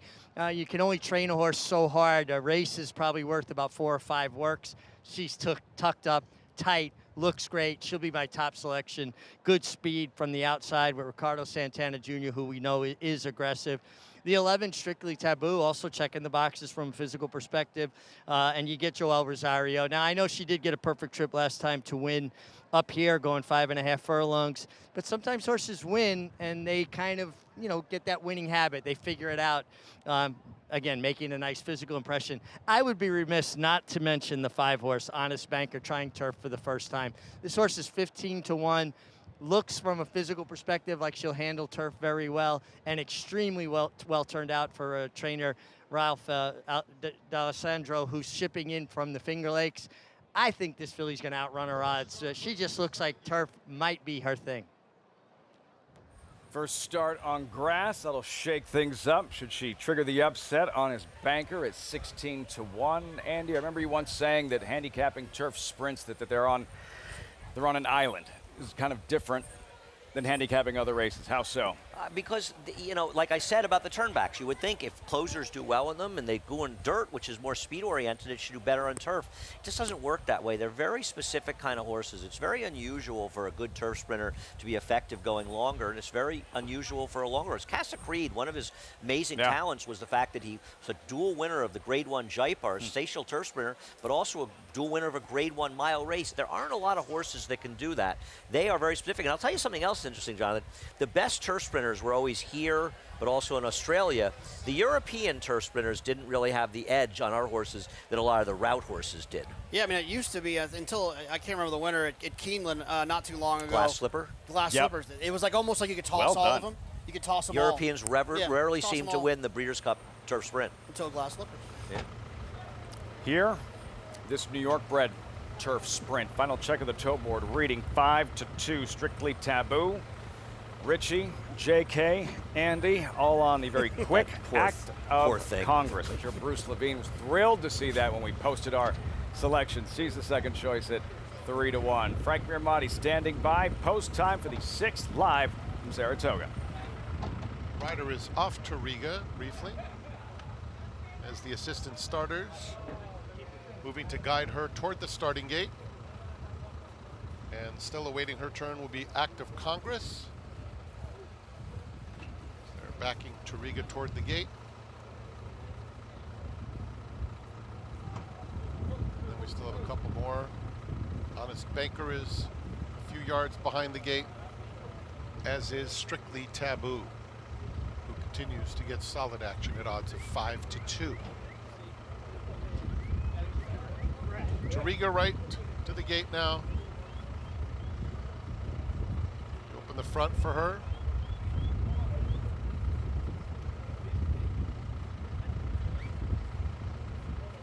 And then 3 more just behind.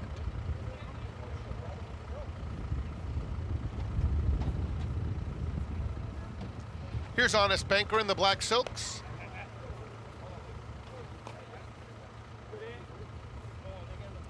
Daughter of Central Banker goes into the gate.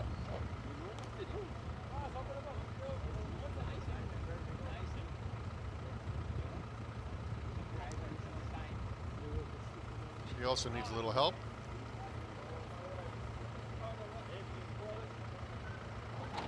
Act of Congress and Strictly Taboo. Wing in. They're in the gate.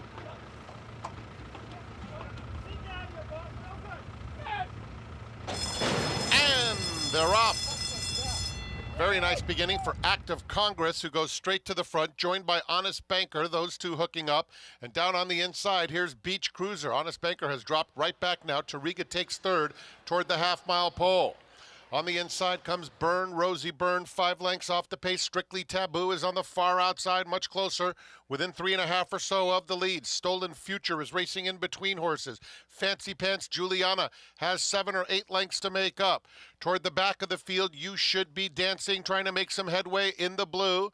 Racing on the outside of her, Fancy Pants Juliana, with the opening quarter going in 22 seconds flat. City Blocks is the trailer. Act of Congress has been running smoothly throughout. Comes to the 8th pole with a 2-length lead. Strictly Taboo angles out and starts to power up into second. They are followed by Tariga a weak in third. Here's Strictly Taboo. And from the back, You Should Be Dancing Late. Strictly Taboo with a 3-length lead. Strictly Taboo sharp in victory. You Should Be Dancing second. Fancy Pants Juliana third. And then Stolen Future.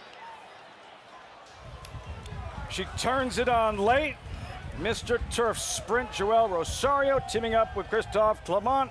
Strictly Taboo in the 6th. Impressive at Saratoga. Well, I certainly got this one wrong. I didn't like this filly. I thought she was massively overbet, and she wasn't, Jonathan. She was much the best. It was an outstanding ride by Joel. I mean, you see right here, Source is in the 2-path from the 11 hole. I mean, he found a way to save some ground. Not that it made the difference. This horse could have probably went 17 wide and still probably won the way that she ran today. You know, I've had enough of Act of Congress. I think I picked her last time. She's just not very good. This filly figuring it out. Took her a while, finally graduated, now goes back to back. Go ahead. Let's not finish Dave. Let's not ignore Dave Donk. Showed up, ran well with the There you go. Well, I'd like to see the start of this if there's any chance we could, because I don't know how. I know Eric Cancel likes to throw the anchor down on any horse. How was Fancy Pants Juliana last early in this race? This Number is 8. Head on. So, well, nothing happened there. I don't even think she broke. I mean, how was she last early? You give yourself such a handicap. I'm not saying she would have won or not. It's those sour grapes on my part. But come on, man. You can't. It's just Saratoga. If you're on horses that are supposed to be forwardly placed and you're last in turf sprints, you're going to have a very, very, very long meet. I think I said the 6. I meant the 8, Lafitte. I mean, to be fair to Eric, he asked her there. He is riding her, and she's not responding, to be fair. 11-6-8-7 in the 6th race at Saratoga. Strictly Taboo. Again, took her a while. Didn't graduate till her 6th career start. Now she goes back to back, and Christophe Clement getting the call there in the winner's circle. He and Rose overcame her trainers. They are so. I mean, look, they're good period, but just here they seem to take it up a notch in Saratoga. Rosario, Clement, just a deadly combination for years. I'm happy for my friend Steve Dunkert. He gets the win here as well, and Alan Cartucci also. But I didn't like her. Jonathan, I don't think you particularly liked her. She was much the best. Strictly Taboo. 11-6-8-7 before we say goodbye. I understand, JK, your bankroll play this afternoon. Yeah, I got a little something here. I'm going to do 200 to win on Coppice, the 2-horse in the Diana. You saw the feature earlier with Frankie Dettori. He's one of the best riders in the world. I can just see how this race is potentially going to unfold. Going to save all that ground on the inside. Coppice has been known for her turn of foot. She was 3-2 and 8-5 in her last 2 starts in this country and disappointed. I'm hoping that 3-2, 8-5 hype, that turn of foot, can be on display here today. I'll take 200 to win, and hopefully she'll probably be the 3rd Chad Brown price. Am I allowed to say that Jonathan kind of caught a little raw deal here, because his bankroll should be healthily up. He's being nice about it. There was some communication, some of it, of course, Jonathan's fault, but a little miscommunication yesterday, and you should be having a healthy lead in this contest. As a fellow competitor, I want to give you credit where credit's due. I thought you were responsible. Well, wasn't that your doing? Keep quiet. Sabotage. Shut up, Tin Guy. Wouldn't be the first time. It wouldn't be the first time I hear that. Me? Thanks so much for joining us here on Saratoga Live. The coverage continues. Greg and the crew coming up next. You'll have the Sanford with 2-year-olds and the Grade 1 Diana. Winners Withers will don that garland for the first Grade 1 of the season this evening. The prestigious Diana. Chad Brown looking for a 9th. He has White Beam, among others, the defending champ. Can she go back-to-back with Juddmonte and Chili Flag, winner of the Just a Game? Again, 5 for Brown as he looks to pad his stats in the Diana. That's coming up later this evening as Saratoga Live continues on Fox Sports 2. At Three Chimneys, our name is our promise. Our commitment to quality, our customer, and most importantly, the horse, is at the heart of who we are. For over half a century, the Storage Stallion Station and Nursery have been a place where dreams are born. From Horse of the Year, the mighty Seattle Slew, to Horse of the Year and modern-day breed shaper Gunrunner, we've been defined these past 50 years by the company we've kept. Three Chimneys, the dreams are born. Horse racing? Check. Weekly promotions? Got 'em. Huge payouts? You bet. With Naira Bets. Download the app today and bet on any track, anywhere, anytime with live HD horse races, betting tips and tutorials, expert picks, and more. You bet with Naira Bets. Join now for a new member bonus at NairaBets.com. He's a running son of a gun.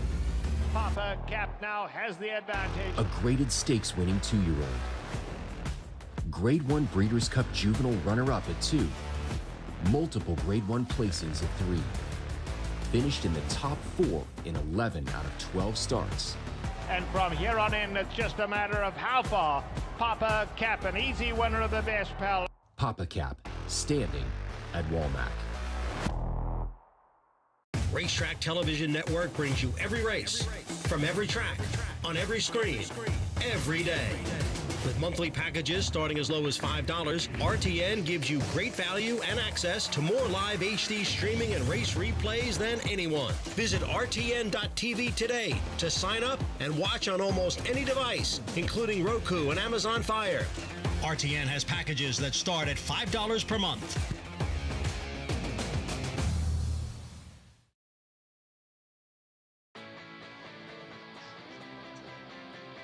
Welcome back to Saratoga Live. I'm down here in the winner's circle with Joel Rosario, who delivered another flawless ride in a turf sprint. Joel, Strictly Taboo, strong finish last time, strong finish again today.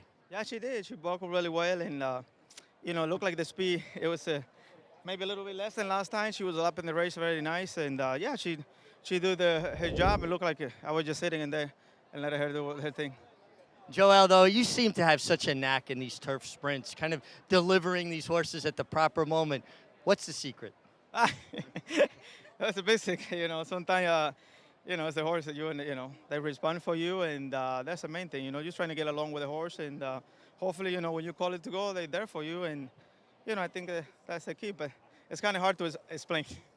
Well, I know you don't want to give up any of your trade secrets, but winning here in Saratoga, I mean, obviously you've won all over the world and on the biggest stages, but what's it mean here with the packed house, the crowd, the enthusiasm? I mean, very, like you see everybody coming here really early in the morning to come to the track, and it's very exciting, just to win it one race over here. We have a lot of success in the past, and then you continue. So, man, being here, it's like a dream come true for me, and yeah, I love what I do, love the horse, I love the sport, and the people also who work with the animal. Now, a few months ago, it was announced that you were elected to the Hall of Fame right across the street. We're getting closer to your formal induction. Has it really sunk in, and are you looking forward to giving that speech? Yeah, I'm looking forward. I might need your help, Well, I told you, I'll write the speech. Yeah, maybe. You can write it. I don't know if I can read it. That's the thing. Well, listen, congratulations. It's well-deserved, and I, for one, will be there cheering you on. Thanks for everything, Rich. Appreciate you. Joel Rosario, not just a great rider now, but a Hall of Famer as well. Greg?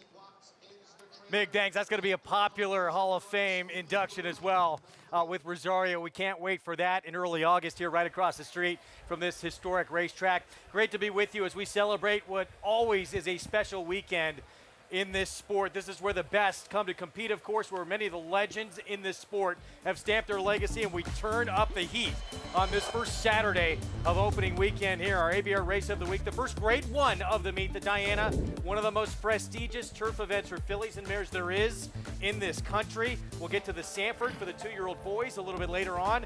10-horse field in the Diana. We all know by now a race that Chad Brown has absolutely dominated. He's won 7 of the last 8 runnings of this race. He'll send out half of this 10-horse field in the race this year, looking for the 8th win in 9 years. I'm Greg Wolf. With me, 4-time Breeders' Cup winning rider Rajiv Mirage, 4-time Major League All-Star Paul LaDuca, and this race, I guess it's safety in numbers this year, certainly for Chad Brown, with half of the field. Well, Chad always holds such a strong hand in the Diana, and it's a race that he targets every year. He knows the formula to win this race. It's no accident that he's won it so many times, and his horses do look formidable. A little bit different, though, this year, Paul. I mean, he's come with some superstars in this race who become champions. He's got a very good group of horses this year, but none of them set themselves apart as champions yet. Well, you have a couple horses in here that Coppice, like the 2 that's been well regarded and has lost on odds on in a couple races or as the favorite. You have Gina Romantica.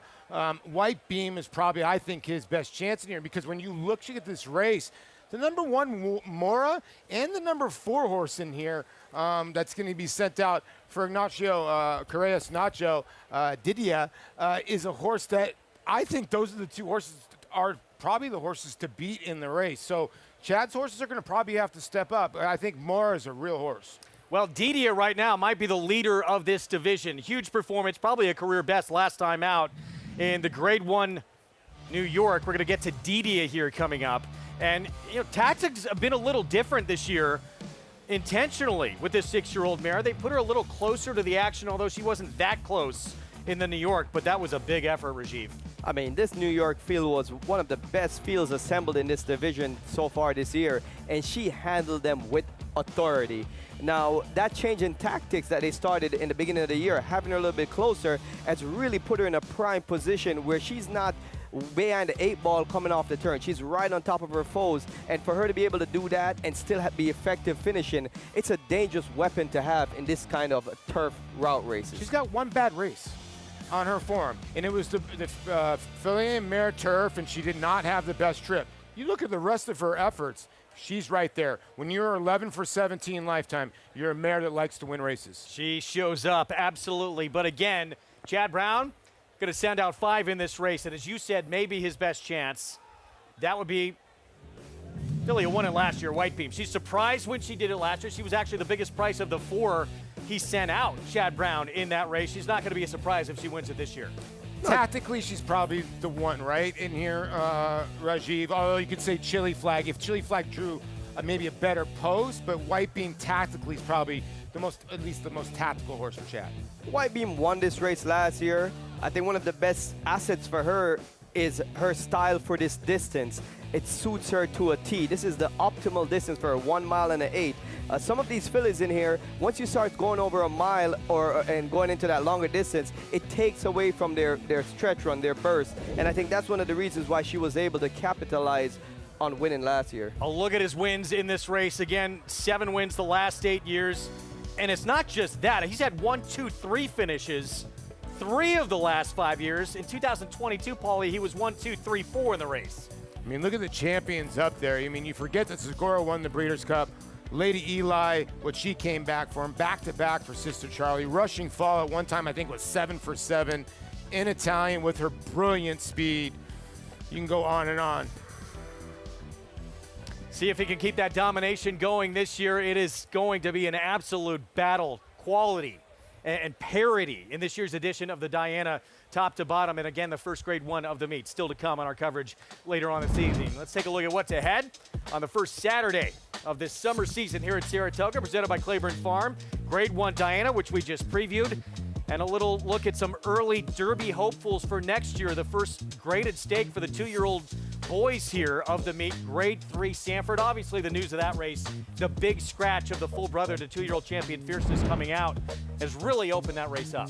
Yeah, with Menti scratching, not only does the horse to beat come out of the race and this highly prolific 2-year-old comes out, but it also changes the pace dynamics of the race because he was such a fast horse. The race revolved around him. Now it's really a wide open event. You can bet all the action by getting signed up, started with Naira Bets. Get that $250 deposit match bonus in your account when you punch in spot 200 at sign up.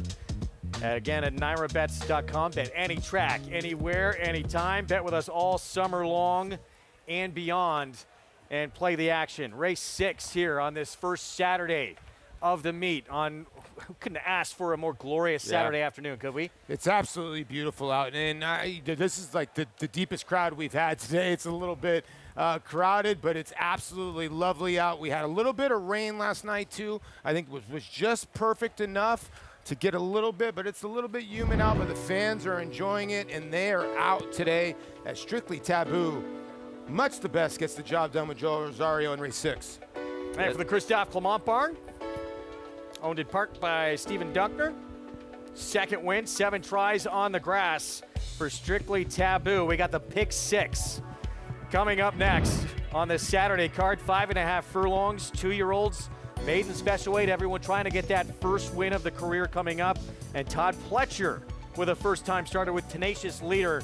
Short price right now at 2-1. They'll have Alvarado Ortiz Jr. aboard. Speaking of Todd Pletcher, 14 Saratoga training titles. It's funny, you talk to all the big players from last year, Linda Rice, Chad Brown, and even Todd Pletcher this year. All of them say, I don't have the ammunition to win it this year. Well, Todd Pletcher definitely holds a strong hand, at least in the next couple of races in this pick 6, but there's no year that we come up here and don't expect Todd Pletcher to have a big Saratoga meet. We'll be back. War Dancer, New York's leading turf sire, is on fire at the Big A with Dancing Buck wire-to-wire in the elusive quality. Dancing Buck is almost there. Dancing Buck. Power Attack with back-to-back wire-to-wire wins. It's going to be Power Attack. As well as 26 Black. 26 Black almost there. 26 Black. And Roos. Torigo trying to catch up both. Roos to the inside of the red blinkers. Roos gets the victory. The breeding shed is still open. Breed to a winner. War Dancer, proud to stand in New York. Who's still a nose in front. Koru is lifting late as well. Better lucky than good at the rail. Better lucky than good. Koru, better lucky than good, wins the finale. Welcome to Adelphi Racing Club's unparalleled partnership experience. Exclusive access to the backstretch at Belmont and Saratoga, premier accommodations on race day, and of course, experience excitement like no other. Contact us today to get a taste of the Adelphi difference.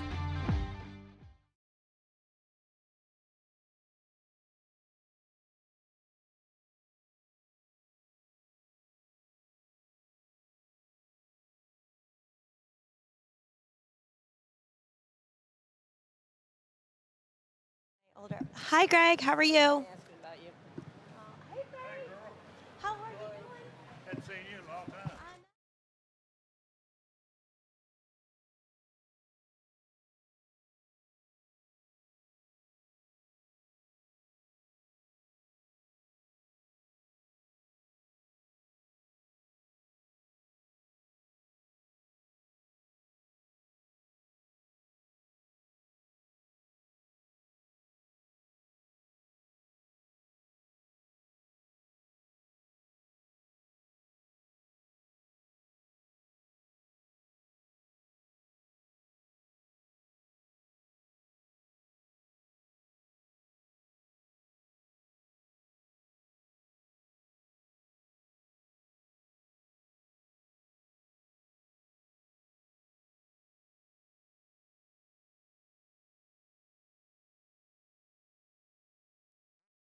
Back in our Fox Sports 2 coverage here, opening Saturday of the Saratoga meeting, brought to you in part where you can play with us all summer long and beyond. Get signed up, play all the races we show you at Naira Bets. Go to nairabets.com, spot200. That code to use at sign up. Paulie, you got outdone today. Listen to me, Mock, King, Bird, listen to me. That is absolutely outstanding. Best dressed. If we had the award to give out for opening weekend, they would win it. 7th race starts off this pick 6. Maiden special weight for these 2-year-olds. And we believe we heard a horse hooting and hollering. Paulie, you thought it was this 3 horse for Todd Pletcher. Yeah, the 3 was hooting and hollering. I'd like to see what Maggie's saying in the paddock. He's a tenacious leader. I think he was acting like one. All right, let's check in with Maggie. Was this the one we were hearing behind us? Yes, Paulie's right. You know, Paulie's very attuned to his horses. I appreciate that, Paulie. But yeah, Tenacious Leader was making his presence known. He wasn't really acting up by any means, but hollering to hopefully some friends. You know, he might be that kid that's a little bit needy first day in the classroom that needs some reassurance. But otherwise, I like what I'm seeing from him. Tenacious Leader, son of Not This Time. Excuse me, the lone sibling was 0-for-5 while being on the synthetic, though if you go back a generation, there's some nice graded stakes winners, including War Story and Land Over Sea. He looks quick. though. So I like what I'm seeing from him in that respect. And as usual, Todd Pletcher does bring his horses over looking incredibly fit and ready to go. Continuing to be vocal here in the paddock, though there are some others that kind of caught my eye just a little bit more than him, but I respect him because I feel like he is going to be fairly quick, and that's always deadly in these types of races. The horse that my eye just kept going back to is number 2, Moment's Notice. This guy sold for $300,000 at the OBS April sale, 10 flat, under a lot of hand urging, but not feeling the crop that much, which I appreciate, but really nice fluid stride. And then watching his work 2 back here from the gate on the Oklahoma training track on XBTV, he took a couple steps longer to find his stride when working outside of an unraced mate and no evidence, but once he got going, he really found his stride. So maybe he will want a little bit further than this, as he does kind of have that more elongated, even frame. But he has been very professional. He looks incredibly fit, really strong. I really like what I'm seeing from this horse, and he's a generous price as of now. Moving on to number 4, Floodlights for Wesley Ward. You always kind of have to pay attention to what Wesley sends out. You know that they're going to be quick, and this guy looks just that. Very compact, really built downhill with those elevated hindquarters, has the typical WW blinkers on for his debut, but is acting like he's been here, done that, and I always think that's a really positive sign. So showing some class and maturity in his mental state of mind. And then we'll check in with number 6, Sam's Rocket, who sold for quite a bit of money, nearly $1 million, $925,000 to be exact. Son of American Pharaoh. If you go back a generation, the dam, half to Merneath, who's a multiple graded stakes winner, going long on the dirt. She, Merneath, by American Pharaoh. So a nice cross there with the pedigree. I know, talking with Bill Mott, that he mentioned that this horse might want turf, watching his action. And yeah, I mean, his action over the synthetic surface at OBS when working 10 flat was beautiful. He covers a lot of ground, and while he has that more built downhill type of frame to him, which is more typical of a sprinter, it's kind of more of a elongated frame. So yes, hinting at the fact that he's got that deadly combination of speed, but yet the ability to really cover the ground. And I like that. He is incredibly fit here for Bill Mott, who sometimes his debuters look as though they need a start. Really like what I'm seeing from Sam's Rocket. Greg? Maggie, thank you. 7-1 right now. He's got his main man, Junior Alvarado, in the irons on this 6 horse. Sam's Rocket. Favor, though, still this 3 tenacious leaders. You get a look at the 2 who caught Maggie's eye, and that would be appropriate on the opening Saturday of the meet. A horse by a former Sanford winner, More Than Ready.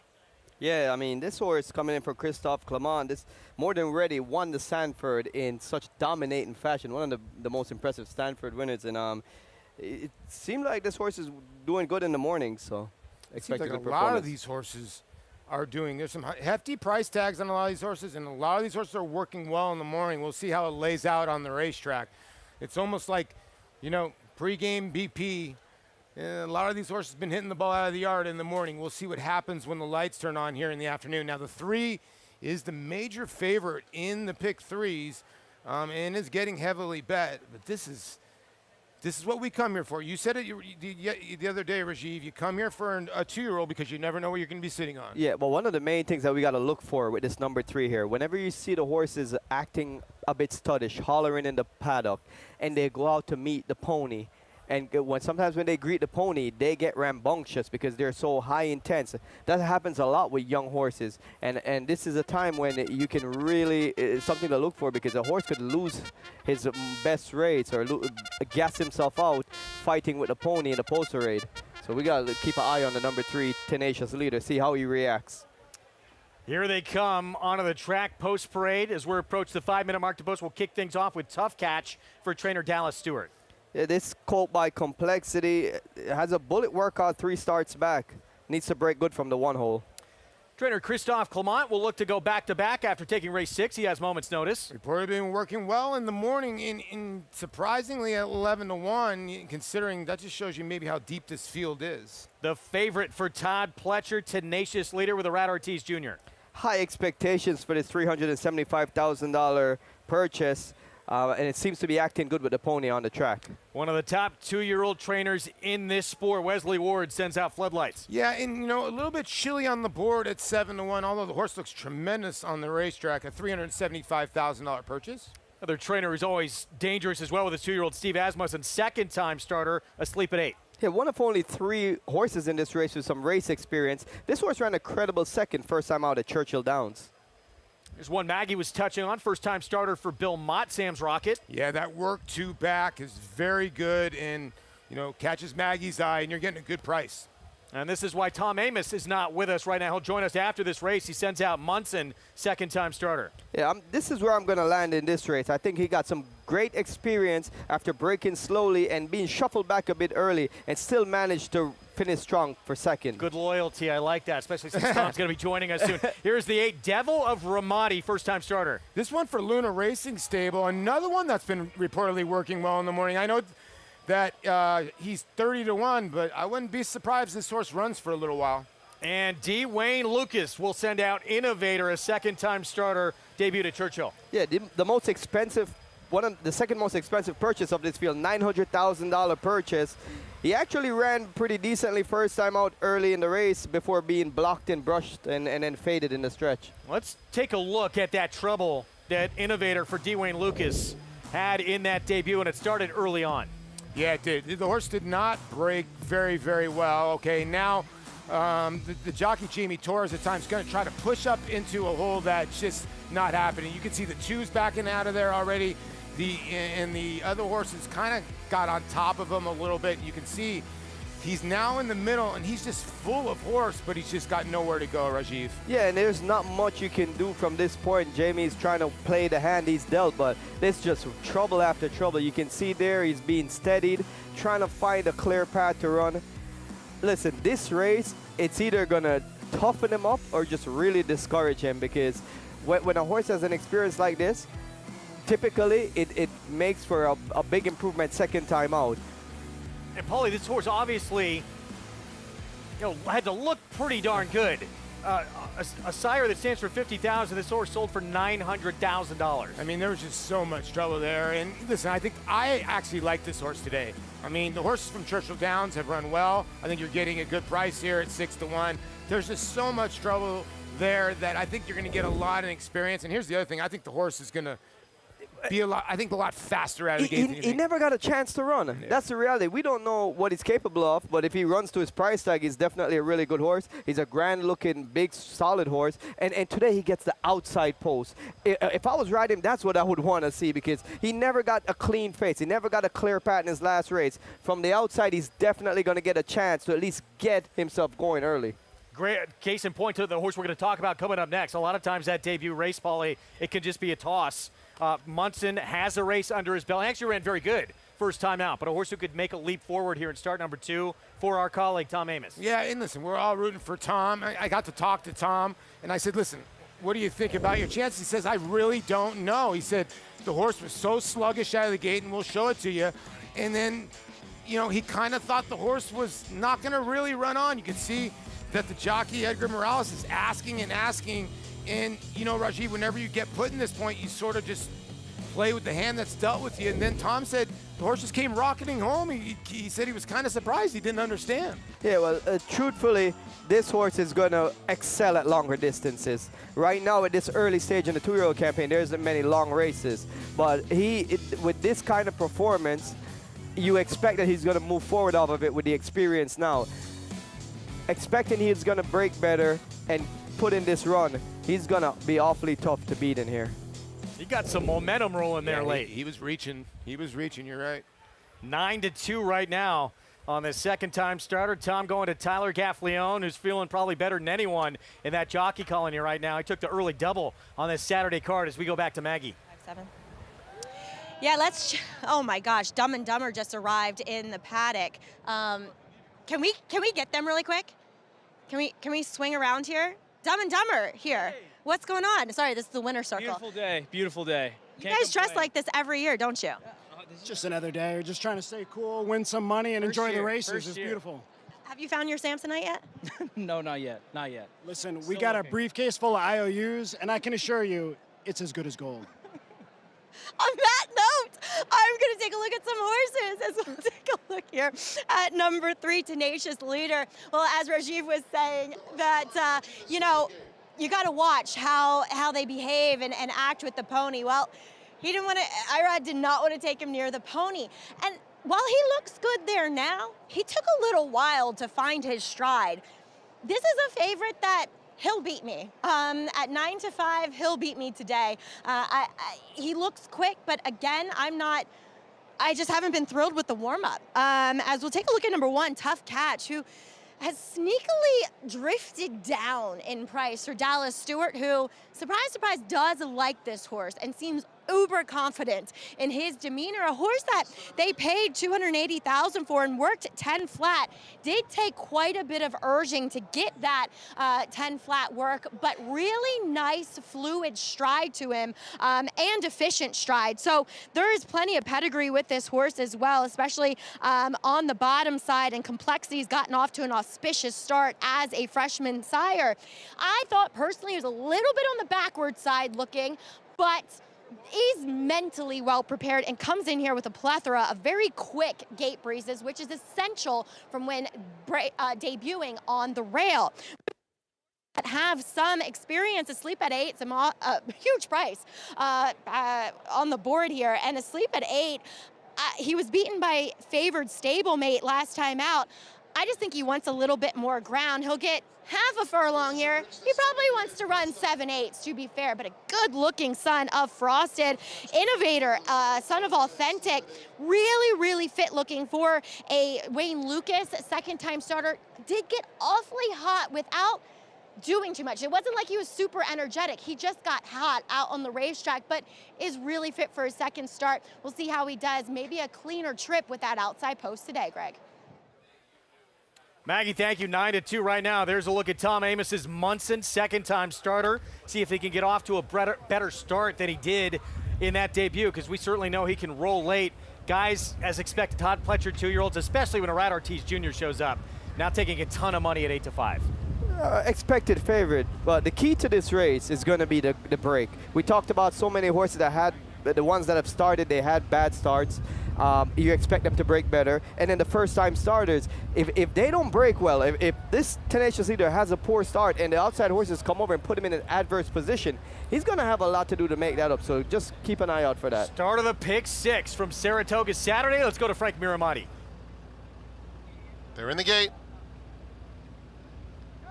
And they're off. Very awkward start for Sam's Rocket. And a beautiful beginning for Tough Catch, who speeds clear by 2 lengths in the first few jumps. Floodlights is up in the mix in the early stages, racing a joint second. On the outside comes Innovator in third, and down at the rail, Moment's Notice is racing in fourth. It's 2 more lengths back to Tenacious Leader, racing in mid-pack. Devil of Ramadi is next, followed by Munson. Then toward the back of the field comes Asleep at 8. And slow starting Sam's Rocket at the back. 21-3 for the opening quarter mile. And Tough Catch shows the way with a quarter of a mile to go. Innovator is in pursuit second as Moment's Notice revs up on the outside third.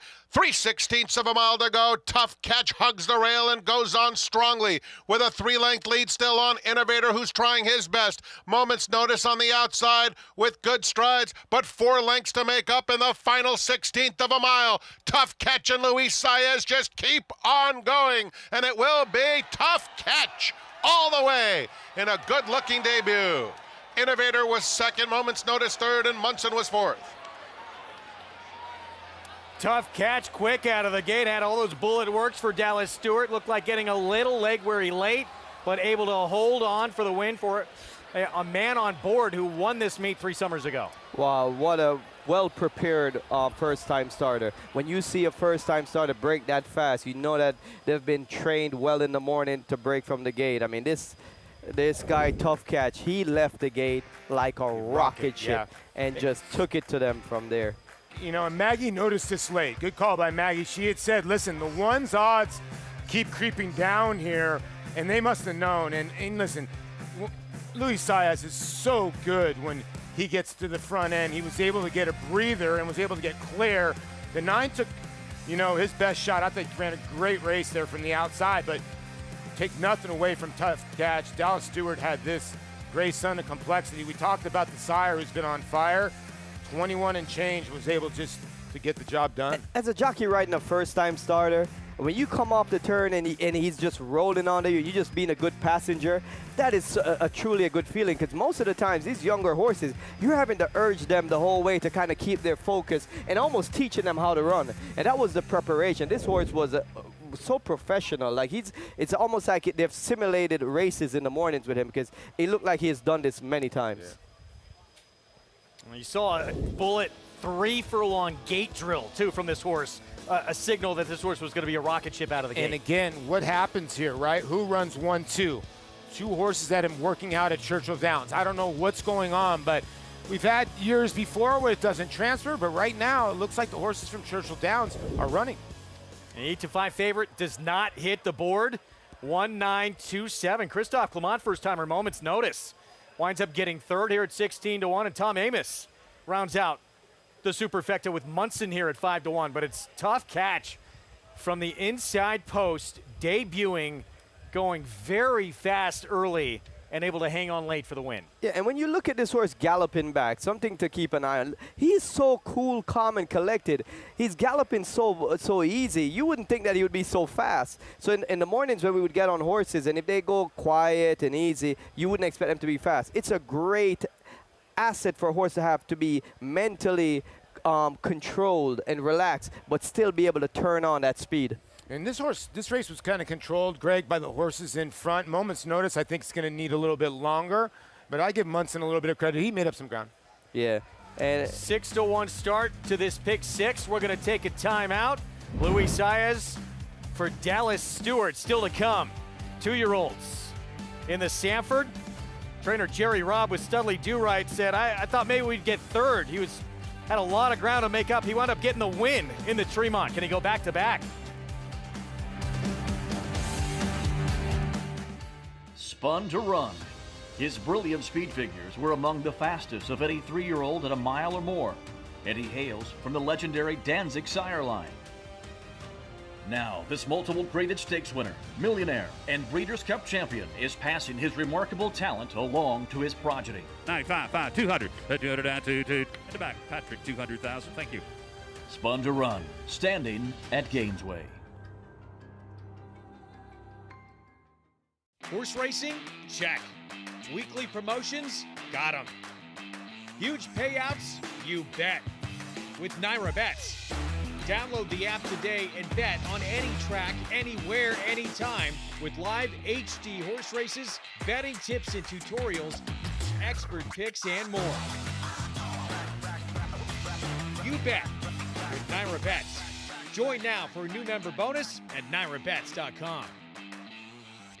Curlin's Grade 1 son, Solomini, New York's leading sire of 2-year-olds in 2023 and sire of Grade 2 winner Winstock. Winstock's just the leader from Stronghold and Coach Prime and Winstock. New York Stakes winner My Shady Lady. My Shady Lady gets the victory. 2024 Stakes winners Solo Shot. Solo Shot and also Geopolitics in a tight photo. And Doc Sullivan. Doc Sullivan dominates the Mike Lee. Solomini, standing at McMahon of Saratoga Thoroughbreds. Just minutes from downtown Saratoga Springs, you'll find GMP Farm, a revolutionary state-of-the-art equine therapy and rehabilitation facility offering the most advanced equipment and knowledgeable staff to care for your equine athlete. From oxygen therapy and laser treatments to thermal imaging, dry saw room, and cryotherapy treatment, all alongside a 7/8 mile Tapeta training track. GMP Farm is revolutionizing equine care. To see a full list of services and book your horse's rejuvenation session, visit gmpfarm.net today.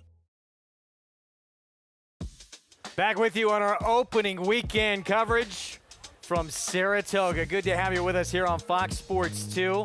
Action about to get to another level with the Grade 1 Diana and the Grade 3 Sanford for 2-year-olds still to come.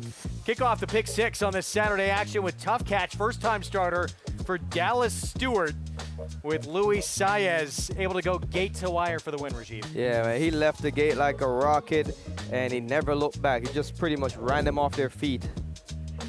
The mare tried to catch her. Exactly what she did. They could not. Yes. $15 for the win. Let's go to Maggie.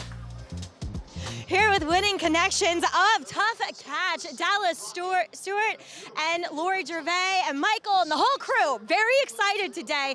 Dallas, you exiting the paddock, you said, really like my horse. You seem pretty confident. Well, it was on paper. His works were very good. You know, like you said, we got Charlie Pig here. He's been with me forever, and Laurie, Michael, David Berman, and I think we got a really good colt here. They're hard to buy. You know, we got him at the 2-year-old sale, and he's worked great. He's a terrific horse. And you didn't pay that much for him, Lori, considering, you know, he works so well. There's a bit of pedigree on the bottom side as too. Was it the fact that he's by complexity a freshman sire? Yes, he was.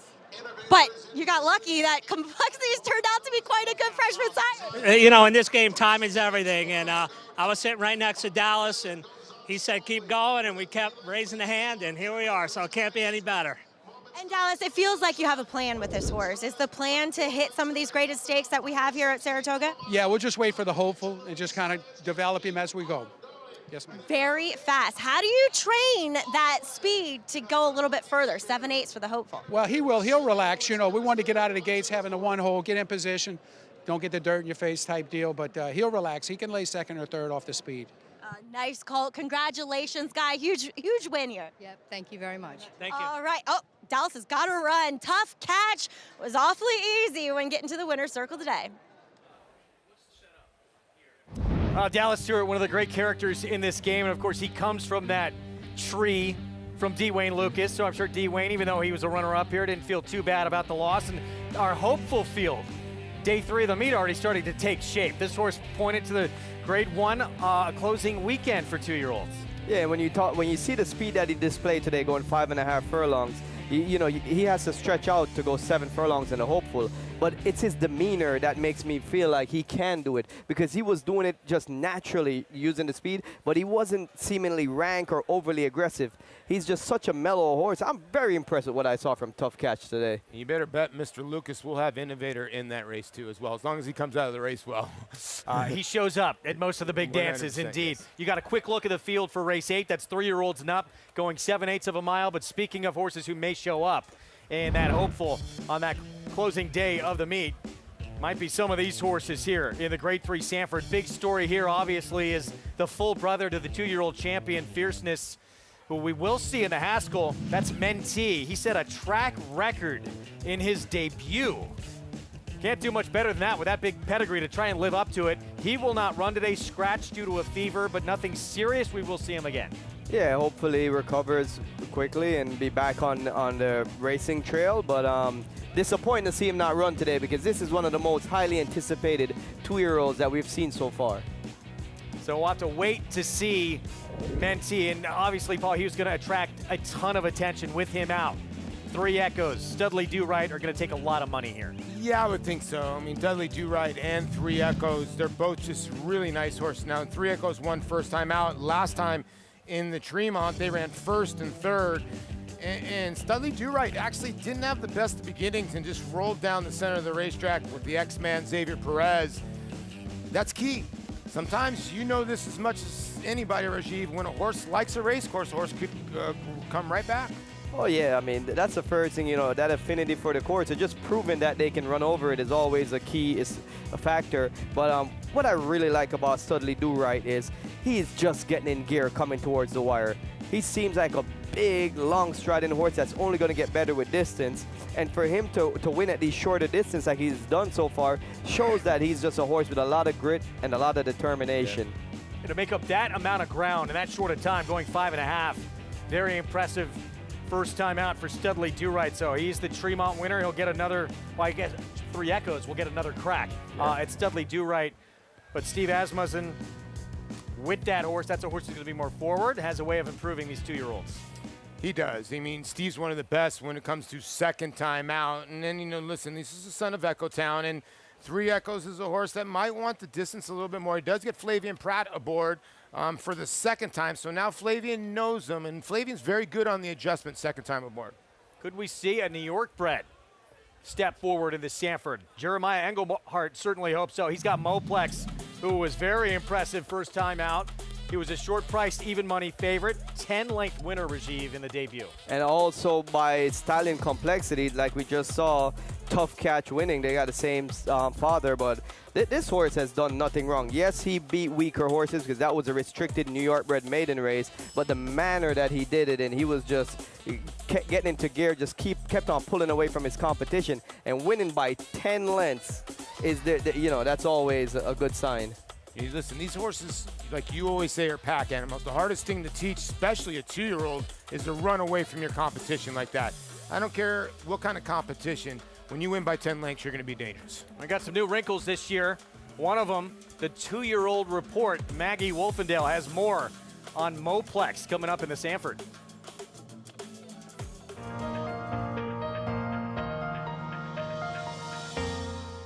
This is Moplex in the Sanford. Talk a little bit about his debut. He won down at Aqueduct. Yeah, he was a horse that I was really worried. Ability-wise, he seems like he has plenty of ability, but I was kind of worried on how he was going to act because he's very playful. He's very playful. He's very boyish, but he handled everything.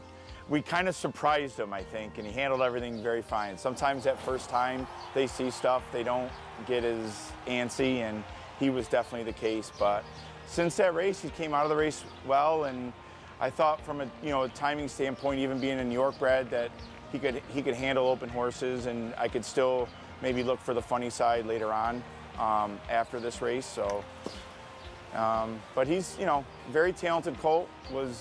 Picked him up for a new client, R&H Stables, and he's been over to the main track the last few days, or I mean he's been over there plenty of times, but hopefully continues to progress. 6-1 morning line. Obviously, it looked very good first time out. It's going to be a much tougher test today, but we can see these 2-year-olds improve a lot from that first to that second start. Yeah, that first race was very impressive, and if he just needs to step forward a little bit now coming up against open company, but he has a great outside post. I think that's one of the best things in his favor because he can just sit right off the pace if the pace is too fast, or his jockey can elect to just go to the lead because I think he has enough speed where he can take the early lead if there's not enough early pace pressure out there. You feel he's in the mix? He's definitely in the mix. I also think Baby Dukes is now in the mix for Robert Reed, the 3 in here. I mean, it opens the race completely wide open, and you can say whatever you want. Studley Do Right is the horse to beat. The horse is undefeated, 2 for 2, bottom line. Now, if you want to reach outside the box, I think it's the 3 or the 8. We'll get to that. Grade 3 Sanford with back-to-back graded stakes on this Saturday card. That follows the Grade 1 Diana Cross Country Pick 5. Monmouth and Saratoga today. Starts with that Blue Sparkler Stakes, 9th from Monmouth. Includes the Diana and Sanford to close it out. Find Cross Country Pick 5 on your Naira Bets app to get involved. Not that far off from kicking things off. We're taking time out. When we return, we'll get a deeper dive into this 8th to start the late Pick 5. Point Clear, Short Leaf Stable, formerly known as Loblolly. We'll have more on their origins in this sport when we come back.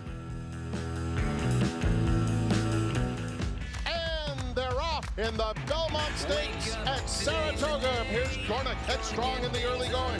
Mind Frame is 4 deep, but up and on the pace and Antiquarian is in the field. Turns for home. Mind Frame on the outside is coming after Dornick. Dornick in an absolute thriller. Dornick and Mind Frame. It will be Dornick and Luis Saez to win the Belmont Stakes at Saratoga.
inside. That is Temperance Hill coming on, and they're down the stretch.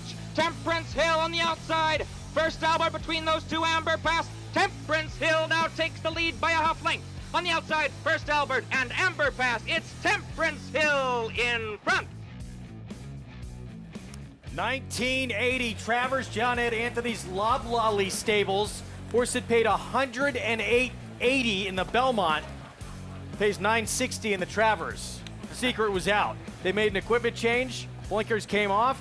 And what a performance. Of course, Loblolly campaigned some great ones. In addition to Temperance Hill, Prairie Bayou, Van Landingham, couple of champions as well. And they continue on today, gone from the game for about 15 years.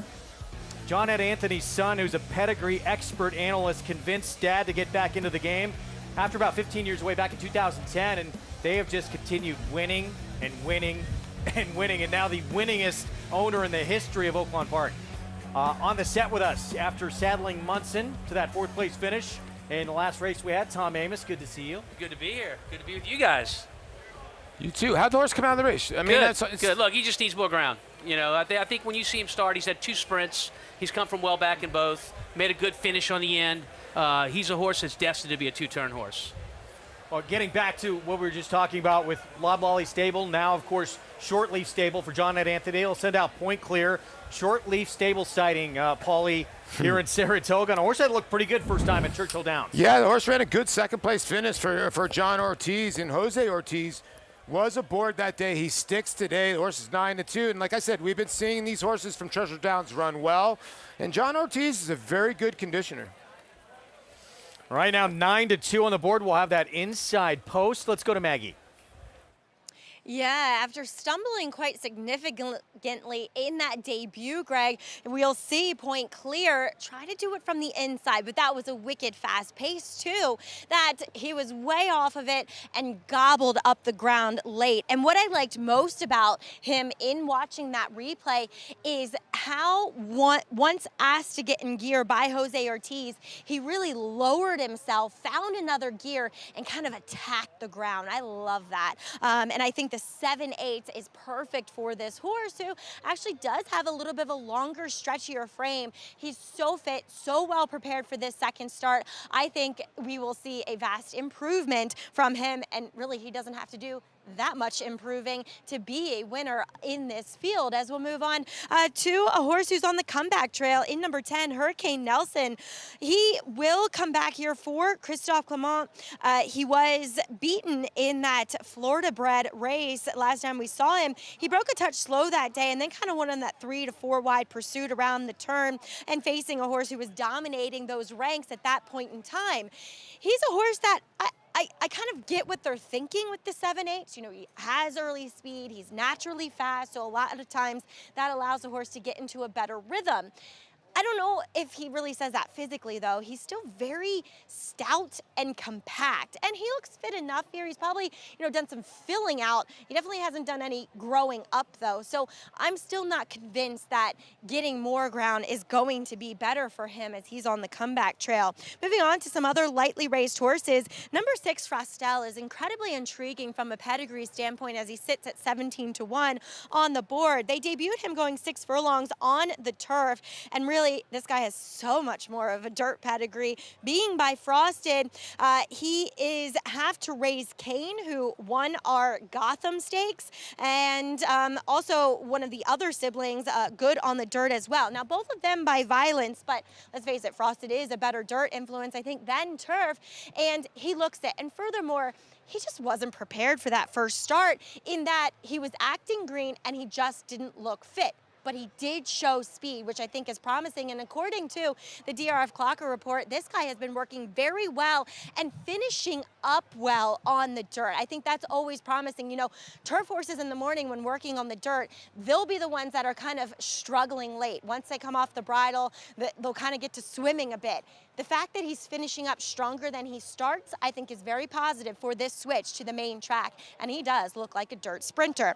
Moving on to a first-time starter for Todd Pletcher. upstanding. He's a son of Curlin, and I just feel like this 7/8 is a jumping off point. He gives me the impression that he's a horse that's going to want longer. He's incredibly laid back in his disposition. He's kind of long and lanky. He's got a lot of leg to him.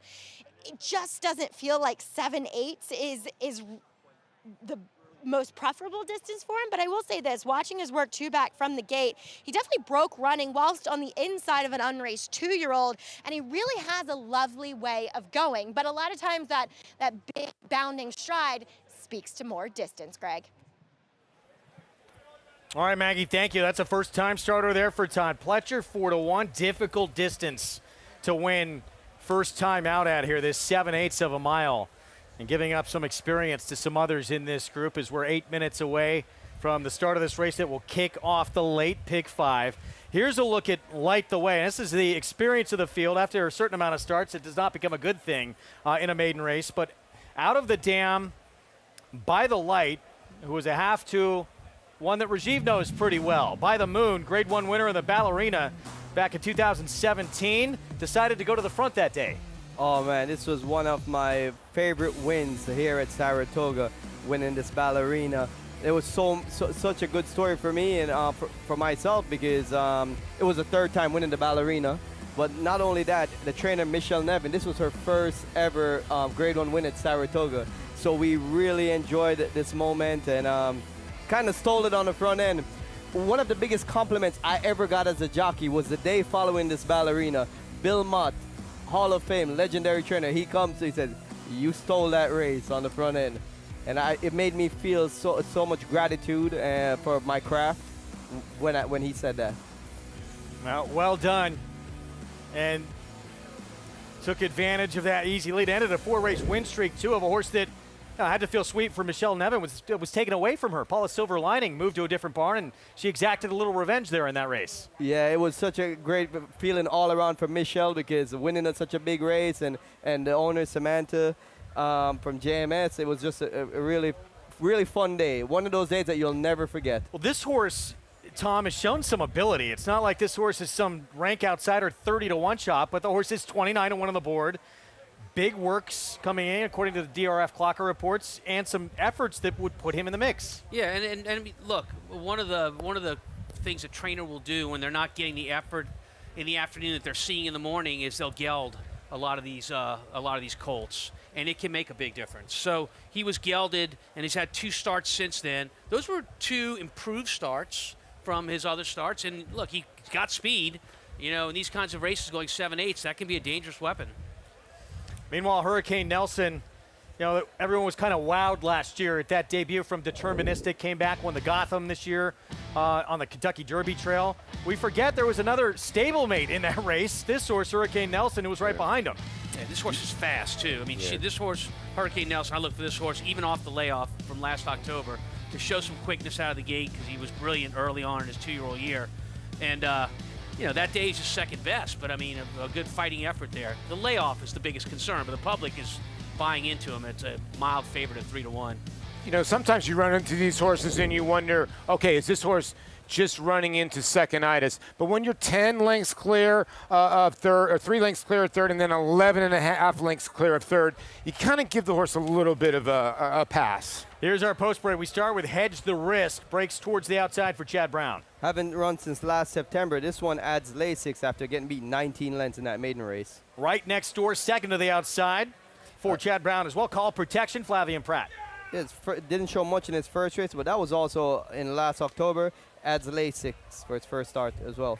The rail to the short leaf stable runner, Point Clear. Yeah, going to look for a better start. Was very good on debut. He's improved just a tad. Don Pletcher's first-time starter. Here's Upstanding. Yeah, the horse that I ended up picking, I like his workout pattern, but Maggie thinks he might want to go a bit longer distance. One of our favorites here on the show, Lee Einseidler. He owns Reynolds Channel, trained by Bill Mott. This is another horse at 10-1 has run some decent numbers. I know 0 for 5, but the blinkers come off today. Escondido, he faced a really good one in a Luminaire in the debut. Yeah, solid first run after chasing the pace and fading back to finish fourth behind Illuminaire, who won earlier on today's card. Yeah, undefeated now, 2 for 2. Here's Frostel. Turf speed, Paulie, that usually equates to very quick. Yeah, and the horse has been working quick on the dirt in the morning. I'm with you. This 6 could be the sneaky speed or the speed of the speed. We'll just see if he has any stick towards the end. Here's Commuted, who has a race under his belt. He missed by a neck for Kenny McPeak. A Derby Oaks winning connection of McPeak and Brian Hernandez. This one flew home late to just miss in debut.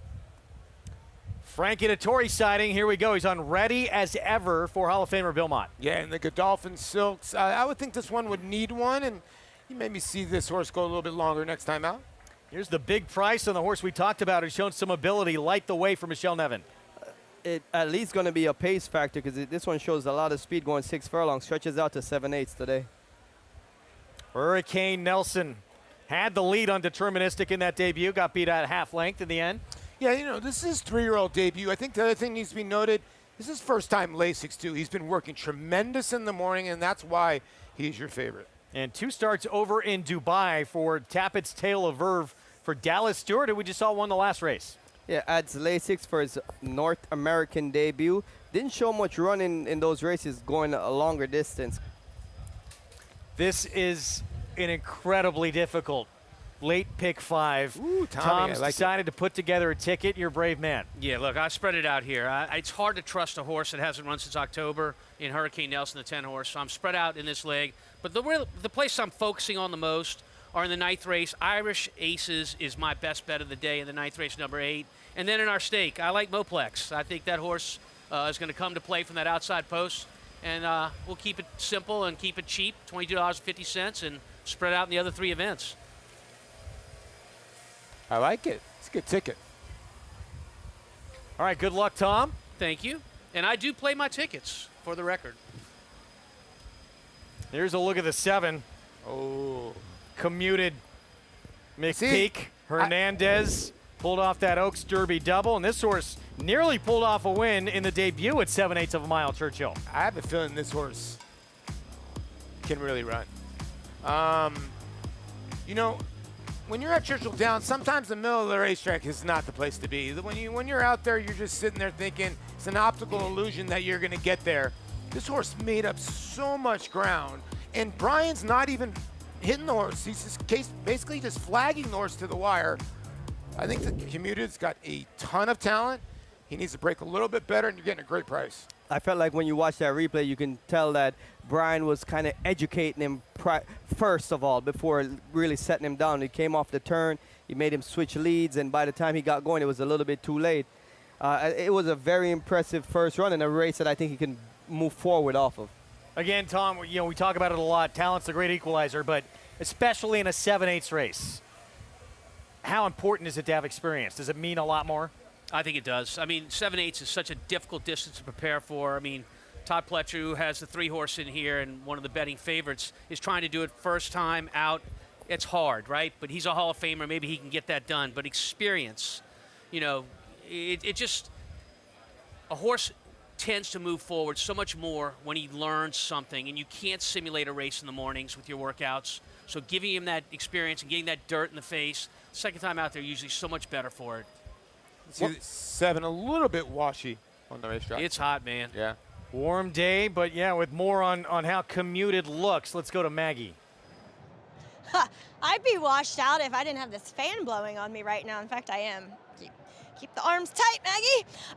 As we'll check in with number 7, Commuted, and I said it again. I said it once. I'll say it again. It feels like the Churchill horses are honestly dominating when coming in here. And guys, yes, he is a bit washy. He came in like that, but it's not like he's been acting up or that he seems nervous. I think it's just him. I think it's because he is kind of a really robust colt. They tend to get a little hotter. They run hotter naturally.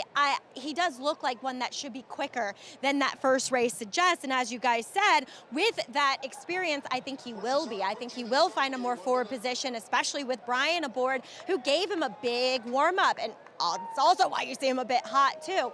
I don't personally mind it. Again, I don't know the horse, but I'm okay with it. Because, look, he doesn't look worried. He doesn't look upset. He's not doing anything bad. Could have some ability. He's taking a good bit of money. I'm going with the other Churchill horse in here. love Point Clear. I loved his replay. I love what I'm seeing from him. But the horse that my eye just kept going back to is number 4, Reynolds Channel, who takes the blinkers off for this turn back in distance. He was really hard on the bridle when traveling the 9 furlongs at Belmont at Aqueduct last time. He flattened out that last quarter only to be beaten by his stablemate Timeout, who Bill Mott has said is heading to the Curlin Stakes. He just looks like he's doing really well. And if that speed figure is indicative of what we see today, he's probably going to be right in the mix, and often that stamina that they have going longer when turning back pays off in the end. Escondido, I feel like, is coming out of a live race. The Luminaire was impressive in winning his second, or coming back and winning today for Todd Pletcher. He'll add blinkers, and I think watching his replay is an essential piece of equipment. He was forward, so he'll likely be forward again here, but he was lugging in and leaning and lingering on that inside lead. So a bit more professionalism accompanied with those blinkers could make this horse finish up a lot better here at second asking, Greg. All right, Maggie, thank you. 5-2 favorite. Hurricane Nelson for the Clement barn with Manny Franco. Making his 3-year-old debut, showed a lot of ability. First time out here last summer at Saratoga. We'll see what he does here in the 3-year-old debut coming up. By the way, that Pick 5 pool over $1.3 million, guys. It's going to get to about 1.5 too by the time they roll over. Amazing pool, and you got to get involved. It's a tough sequence. There's nobody going to be odds on in this whole sequence. Yeah, let's see how quick they go here. The 6, 9, and 10 look to be the speed. Let's see what they do out of the gate if they challenge each other. All set for the start of the late Pick 5. Let's go upstairs to Frank Miramonti for the call. Greg, we're just waiting on 2 more. The last one to load is Tappett's Tale of Verve. Goes in. They're in the gate. And they're off, and a stumble at the start for Escondido toward the back of the field. A beautiful beginning for Hurricane Nelson, who strides away by a couple immediately over Frostel in second. There goes Call Protection now, ranging right into that second spot, and Upstanding moves through along the inside with some sharp early foot. They're followed by Reynolds Channel. Light the Way is racing in mid-pack. He is joined on the inside by Escondido. Frostel in the purple colors is right there. Reynolds Channel having to steady just a bit there in a little bit of traffic as they run past the half-mile pole. And also in that group, a couple of lengths back, is Commuted down on the inside. Hedge the Risk is just outside of him, followed by Point Clear. Tappett's Tale of Verve is next, and the distant trailer is ready as ever. 22-3 for Hurricane Nelson, who's been doing it very nicely throughout. Leads it by 2 lengths. There's clear sailing for Reynolds Channel, who's trying to make a move on the outside, and in between those two, Call Protection. They are followed by Upstanding along the rail, looking for a seam on the fence as he's coming after Hurricane Nelson with a furlong left to go. Hurricane Nelson, Upstanding trying to get out. Reynolds Channel continues to fight on very nicely, and he's right up to Hurricane Nelson. These two head and head coming to the 16th pole. Reynolds Channel wrests the lead away and pulls clear under Junior Alvarado to score by 2 lengths. Hurricane Nelson was second. Upstanding finished third in front of Call Protection, and Point Clear was starting to pick it up late. Reynolds Channel, who Connections felt had a ton of ability, just never really put it together in the afternoon. 6th time the charm here. Equipment change, blinkers off. Yeah, you know, when you watch that race unfold, Rajiv, the 10 made an easy lead. Hurricane Nelson, I think, not having run since October of last year, probably caught up to him. And for Reynolds Channel, blinkers off today. Took a little bit different style. A horse has been laying pretty close to the pace. Kind of bided his time, came around everyone. Great finish on the end. Great equipment change and a big race from Reynolds Channel, shortening up to that middle distance from those turf route races. Yeah, sometimes when you see these horses running at longer distances and they're kind of showing speed and then fading, the trick is just getting them to settle off the pace and at a shorter distance and just having one sharp run to the finish. And I think it was perfectly executed by his jockey, Junior Alvarado, just sitting off the pace, letting the Reynolds Channel go out there and Hurricane Nelson go out in front, and then just unleashing Reynolds Channel down the middle of the track. Yeah, there was a mess of the start in here. Escondido, the 5, the 7 went, the 7 propped at the start. There was a ton going on. We'll take a look at the 5 and the 7. The 5 goes down almost to his knees, and I think the 5 ran a giant race because the horse almost hit the lead. Watch the 7 prop up. The 8 doesn't break well. And you know what? The 4, Greg, when you have that bottom and you're that close to the pace, just outfinished a horse that probably needed one.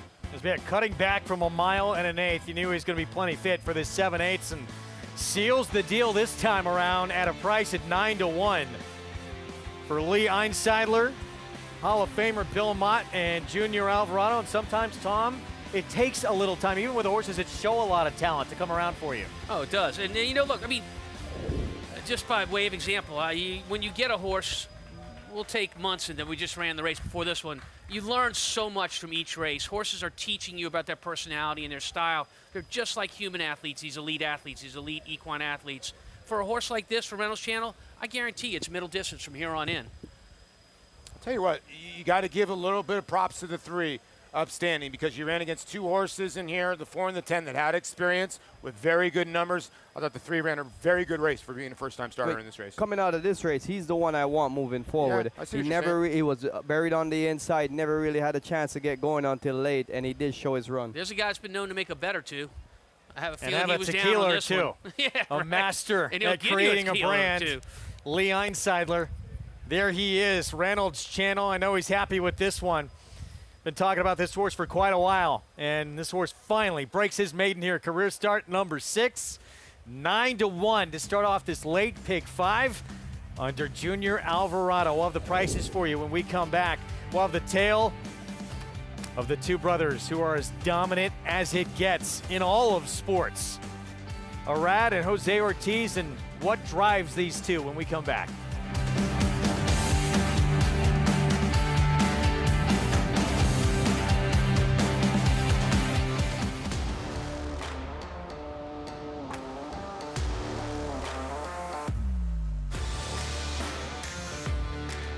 Wet Pink surging to win the Coaching Club American Oaks. 4K to win the Breeders' Cup Juvenile.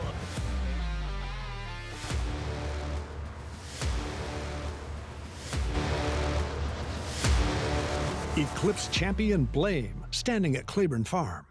Horse racing? Check. Weekly promotions? Got 'em. Huge payouts? You bet. With Naira Bets. Download the app today and bet on any track, anywhere, anytime with live HD horse races, betting tips and tutorials, expert picks, and more. You bet with Naira Bets. Join now for a new member bonus at NairaBets.com. New York breds. Race them. Respect them. Bet them. Respect them. Breed them. Respect them. Buy them. Respect them. Train them for a second career. Respect them. Join us in respecting thoroughbreds at every stage of life. Learn more at nybreds.com. Enjoy Saratoga's first premium giveaway, a drink tumbler on Friday, July 19th, free with paid admission while supplies last. Plus, celebrate the 10-year anniversary with players from the Union College Hockey Championship team. Visit Naira.com for tickets. RaceLens is the most in-depth product in horse racing, with unique features found nowhere else. True odds, predictive analysis, and pace projection. RaceLens. It will change the way you follow horse racing and take your game to the next level. Back with you on our first Saturday of this Saratoga meet, with the first grade 1 of the meet still to come. It's brought to you in part by Mohegan Sun. Start of the late pick 5. And an upset. Reynolds Channel 9-1 to begin things for Hall of Fame trainer Bill Mott, owned by Lee Einseidler and Junior Alvarado aboard. Let's go to Maggie. I'm getting to stand in between 2 of my favorite gentlemen here at the racetrack, Lee Einseidler and Bill Mott. And Bill, talk a little bit about your decision to turn Reynolds Channel back today and take the blinkers off. Well, to take the blinkers off, I mean, it was, you know, he'd run twice with them on and it didn't seem like it was helping any. Lee and I talked and we'd take him off, and then actually the last time he ran going 1 1/8, Johnny Velasquez suggested, you know, maybe 1 1/8 gets a little too far for him, maybe he's floating. He said back him up in distance, and then he couldn't ride him today. So, you know, things work out that way, but, you know, between the combination of the two things, it seemed to work. Lee, 9-1 seems like it was gift wrap for you. Yeah, it was great. Yeah, look, my pockets won't hold it all. And it seems fitting that Reynolds Channel kind of picks up a little bit of the baton as it is Kelso. We saw the Kelso run earlier, and you guys announced earlier this week the retirement of Casa Creed. Talk a little bit about what he meant to you guys. Yeah, coming over this morning, that's exactly what I was thinking about, like pass the torch kind of thing. Yeah, right. We've been very high on Reynolds Channel forever. We just had a little bit of time figuring out, and now we're so fortunate to retire Casa Creed with an amazing race record and so many fans, and kind of like pass the torch in the barn. What a thrilling day for everybody involved. Yeah. And Bill, you do so well in developing these horses.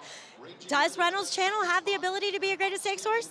We thought he was earlier. I mean, I think now at this point in time, we got to take it a step at a time and see what happens. But I'd say early on, when maybe before we ever ran him, that's what our mindset was. We thought that it just took us a while to get him to the winner's circle. Well, he still has some talent. Guys, congratulations. Big win here. Thanks, Maggie. All right. Always a pleasure to catch up with these two, Greg and Reynolds Channel. Maybe he's a 7-8 start horse. Well, as Maggie talked about, one sadly going away who had become really, a fan favorite here. He sort of was like 4-star Dave 2.0 with the record that Casa Creed was putting together here in upstate New York. But now comes along Reynolds Channel and finally started putting things together for these connections. Yeah, I mean, Casa Creed, he was awesome. Every year he came to play, year after year. That'll get a fan's attention. It'll get anybody's attention and make you a fan. Reynolds Channel, let's see if he can maybe pick up the pieces and get it rolling for Lee. 9-1 start to this late pick 5 Reynolds Channel. With the victory, we move on to the start of the late pick 4 mile and a 16th on the turf, and allowance optional claiming field and Irish Aces. Looks like a strong player in this race. Tyler Gaffleone already 2 wins today. He'll ride for Brendan Walsh here on the second start back off a short layoff for that horse. Well, more on this race coming up in a moment. There have been some incredible siblings in sports. Of course, the Manning brothers each won a Super Bowl. The Williams sisters each reached #1 in their sport, 30 Grand Slams combined between them. And then in horse racing, there's the Ortiz brothers. They have won an incredible Eclipse Award 6 of the last 7 years. And at the most competitive meet there is in the sport here at Saratoga, they've won the riding title 8 of the last 9 years. They are driven, and they seem to bring out the best in each other as well.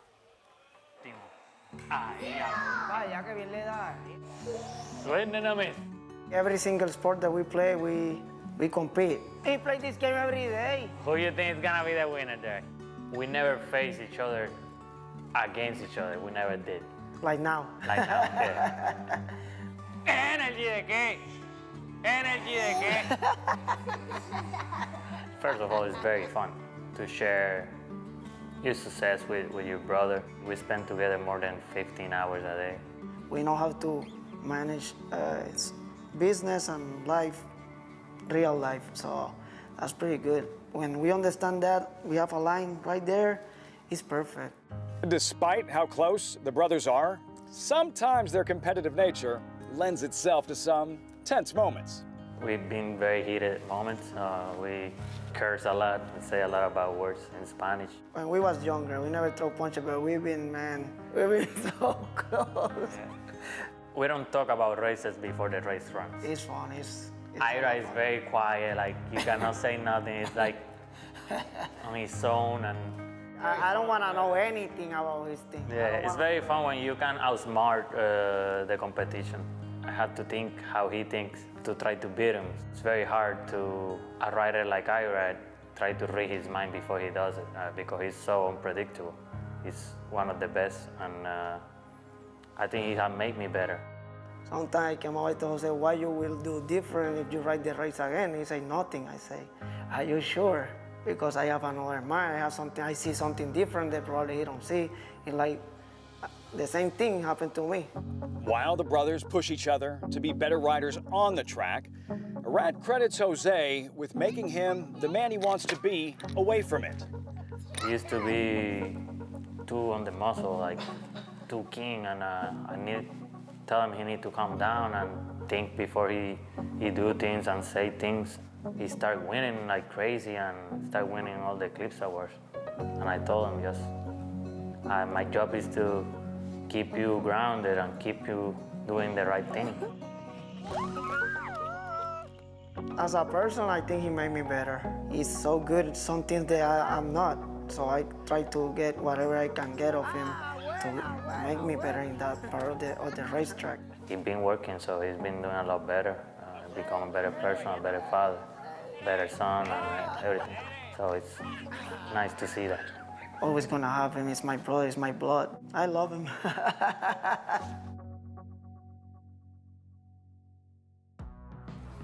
They are so great at what they do, and surprise, surprise, you look at all those riding titles. The two brothers combined, they've won 8 of the last 9 here at the most competitive meet there is in this sport. 2.5 days in, they're tied for the lead. Once again, we expect to see that all the way to the end. Tom, I know you might have a soft spot for Jose because you two teamed up to win a Kentucky Oaks together. We did. In your working relationship with them, what have you noticed? Well, they're pros. I mean, they are, when they come to the paddock, they are prepared. There's no kidding around. They're focused. They're great athletes, and they combine all the skills it takes to ride horses. For Jose, it's been since 2019 since he won the title here. This spring, he went to Churchill Downs. I rode him towards the end of the meet, won a race with him, and I just thought his attitude was so good and so fresh. He is going to be a force to be reckoned with. He's going to go back to those 2019 stats, in my opinion, you guys. You got to share behind the scenes now, Rajiv. What are they like? We know how competitive they are on the track. What are they like in the jocks room?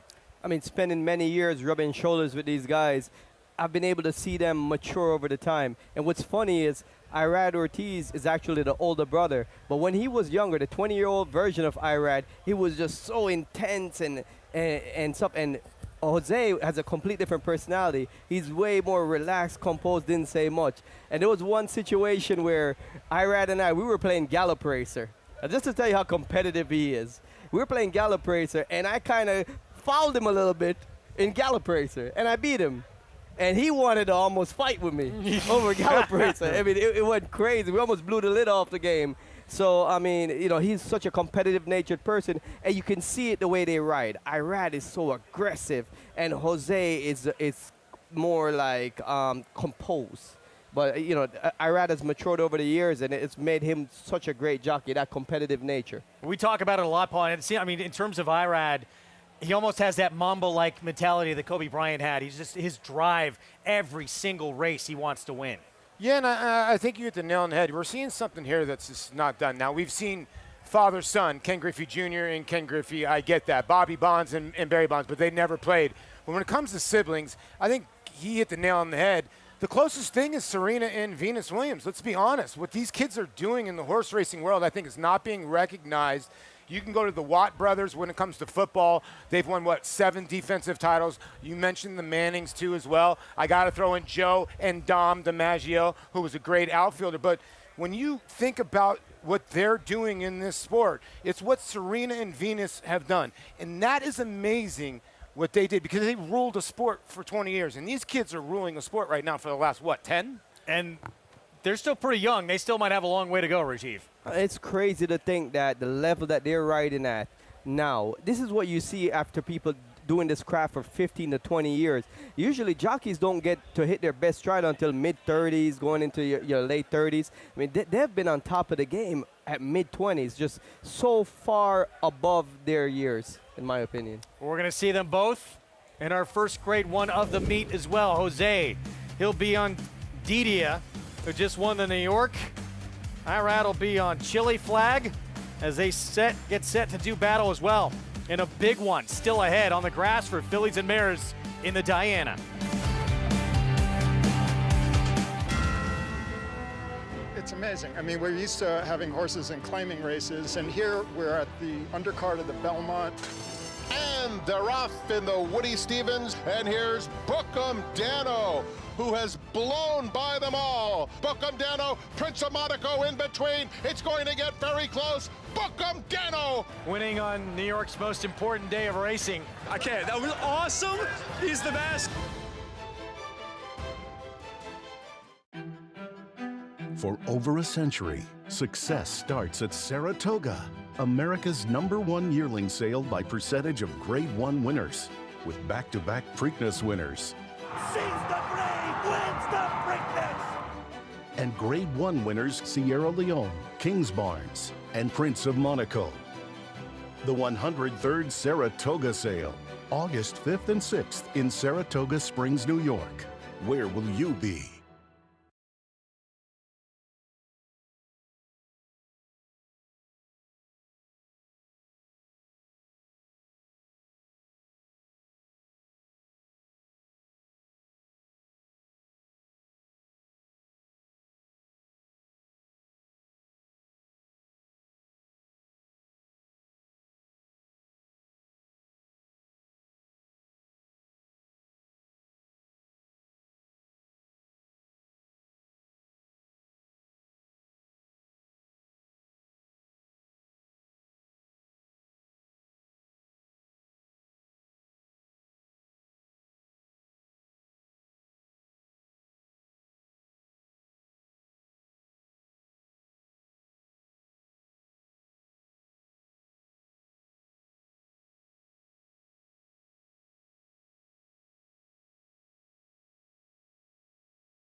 Saratoga.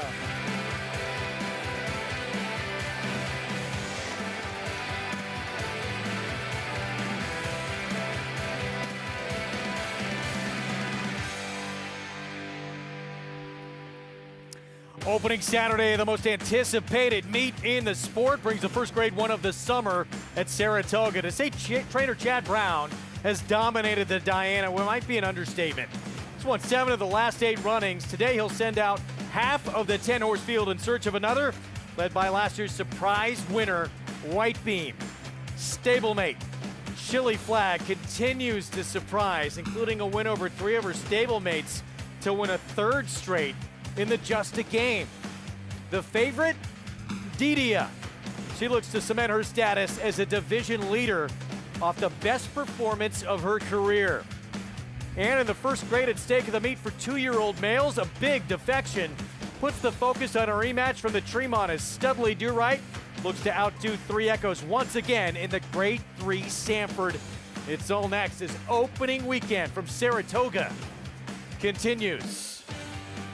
Great to have you with us on our Fox Sports 2 coverage and the most competitive meet there is in this sport. Gorgeous weather on this Saturday afternoon here in upstate New York at Saratoga Springs. Terrific crowd on hand taking in this opening weekend action, and we got, day by day as we work through this meet, bigger and more competitive fields. Of course, first grade one of the meet to come. That's Sanford, potentially some Derby hopefuls for next year. Greg Wolf, Tom Amos, Rajiv Mirage, Paul LaDuca as we get set for those big ones to come. We have the late pick 4 coming up next. And this race in its own right, Tom, very competitive race on the grass. Very competitive race. We call it a second level allowance race, but these horses in here are quite good. And they're quite good on the grass.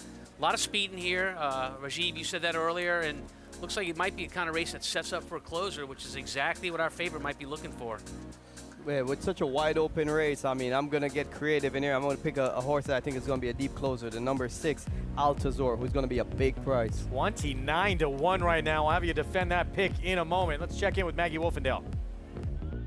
And yeah, the theme of this race is how much speed will we actually see out on the racetrack, because at least on paper, it does feel like there could be quite a bit. But I want to check in with a horse who is coming back now as a 4-year-old for Cherie DeVoe, who's looking for another winner on the turf course today. And that's number 10 in here, Taking Candy. Now, he is borderline horse crush territory. This is an incredibly well put together son of Twirling Candy, but looks a lot like his grandsire Candy Ride. He's really well balanced, uber athletic, and has filled out. He was one I loved last year. I like him even more now with another year under his belt. And I mean, his form is flattered. You look back at who beat him last time out in the Grade 3 Saranac. It was Carl Spackler who took down our graded stakes earlier on the card, the Kelso. He looks ready to go here for Cherie. I love what I'm seeing from this horse, and I think he's versatile enough in that he can be close to the lead. He can come from way out of it. If there is a lot of pace on, we'll see. Jose Lascano has a little bit of work to do from a more outside post, though, as a horse that I think at least is touting himself as being very forward. That's number 7, Georgie W. My man is fired up. He's been double barreling at anybody and everything since they got the tack on him. Double barreling is when they buck, basically, essentially. But in swishing his tail, he's at least of the speed horses, because I questioned it because they're taking the blinkers off of him today. What were the tactics going to be to go forward? I don't know if they have a choice with the way that he's acting. He's very rambunctious. He looks incredible, though, for Will Walden, who I don't get to see his horses that often, but when they ship to New York, they physically look tremendous. And Georgie W., Greg, is just another one of those. Maggie, thanks, and that's Arad Ortiz Jr. getting a leg up on Georgie W. 6-1 right now. One of, yes, several that look like they want to go to the front. That 8 horse, though, Paul, when you look at Irish Aces, is he much the horse to beat in here? The board would say so. Yeah, he's the horse to beat by far. I mean, his last race and his last race number is the horse to beat, and it was off a little bit of a layoff. And I think the other thing about it is, you know, Brendan Walsh, nothing against Louis Saez, but when Brendan Walsh goes to his main man, it's Tyler Gaffleone. So that's why you're getting 6-5. I think the only thing that would get this horse beat is if there was not as much pace as everybody thinks there is. Now let's go to Acacia Clement standing by with his trainer. We'll get a little bit more insight from Brendan here on Irish Aces. And Brendan, a wide pressing trip last time out. There looks like there should be speed in the race today. What kind of trip would you envision for him? Hopefully he can settle in nicely, Acacia, wherever he's happy, you know, mid-pack, I would think, you know, and travel along nice. The ground should suit him really well, and hopefully he can have that kick at the finish. Getting a little class relief in here as well after trying Graded Stakes Company off the bench last time. What have you seen from him since that last effort? He's been doing great. He's been working really well, you know, so, you know, he's still a lightly raced horse, so I think he's still open to plenty of improvement, and he seems like he keeps improving, so hopefully he'll show that today. I look forward to it. Thanks for your time, Brendan. Thanks, Acacia. Greg? All right, thank you, Acacia. Here comes our post parade.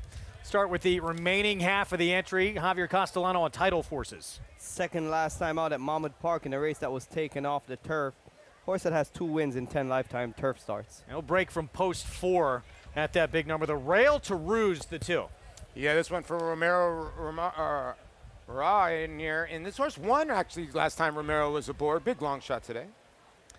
Last time on turf for Phileas Fogg, went gate to wire for a win. A horse that runs very good up close to the front end. We expect him to be a part of the pace, if not right on the lead. Here's Magical Ways for Rudy Rodriguez. Not many times you'll see Flavian Pratt on the turf at 19-1. Man, who had a 3-win day yesterday. Here's Space Launch with Frankie Dettori. Yeah, this Florida Invader, he was 4th last time at this level down at Gulfstream Park in May. Rajiv's pick, Altazor. Yeah, the 7-year-old in here that does have a little big late kick where Ricardo Santana is going to need some pace up front. Of course, the Maggie said was very fired up. We'll see if he's settled down here. Georgie W., blinkers off. Ran a banger race off an 11-month layoff last time, doing all the dirty work and just getting beat to 3rd. Blinkers come off for his 2nd start of the year. In case you talk to the trainer of this one, Brendan Walsh. Here's Irish Aces. And there you see Irish Aces, pocket aces, as you can see those racing LLCs. You can see those colors. Mike Maker sends out Boys with Luis Saez. Logical top contender, just lost at this level by a nose last time at Aqueduct.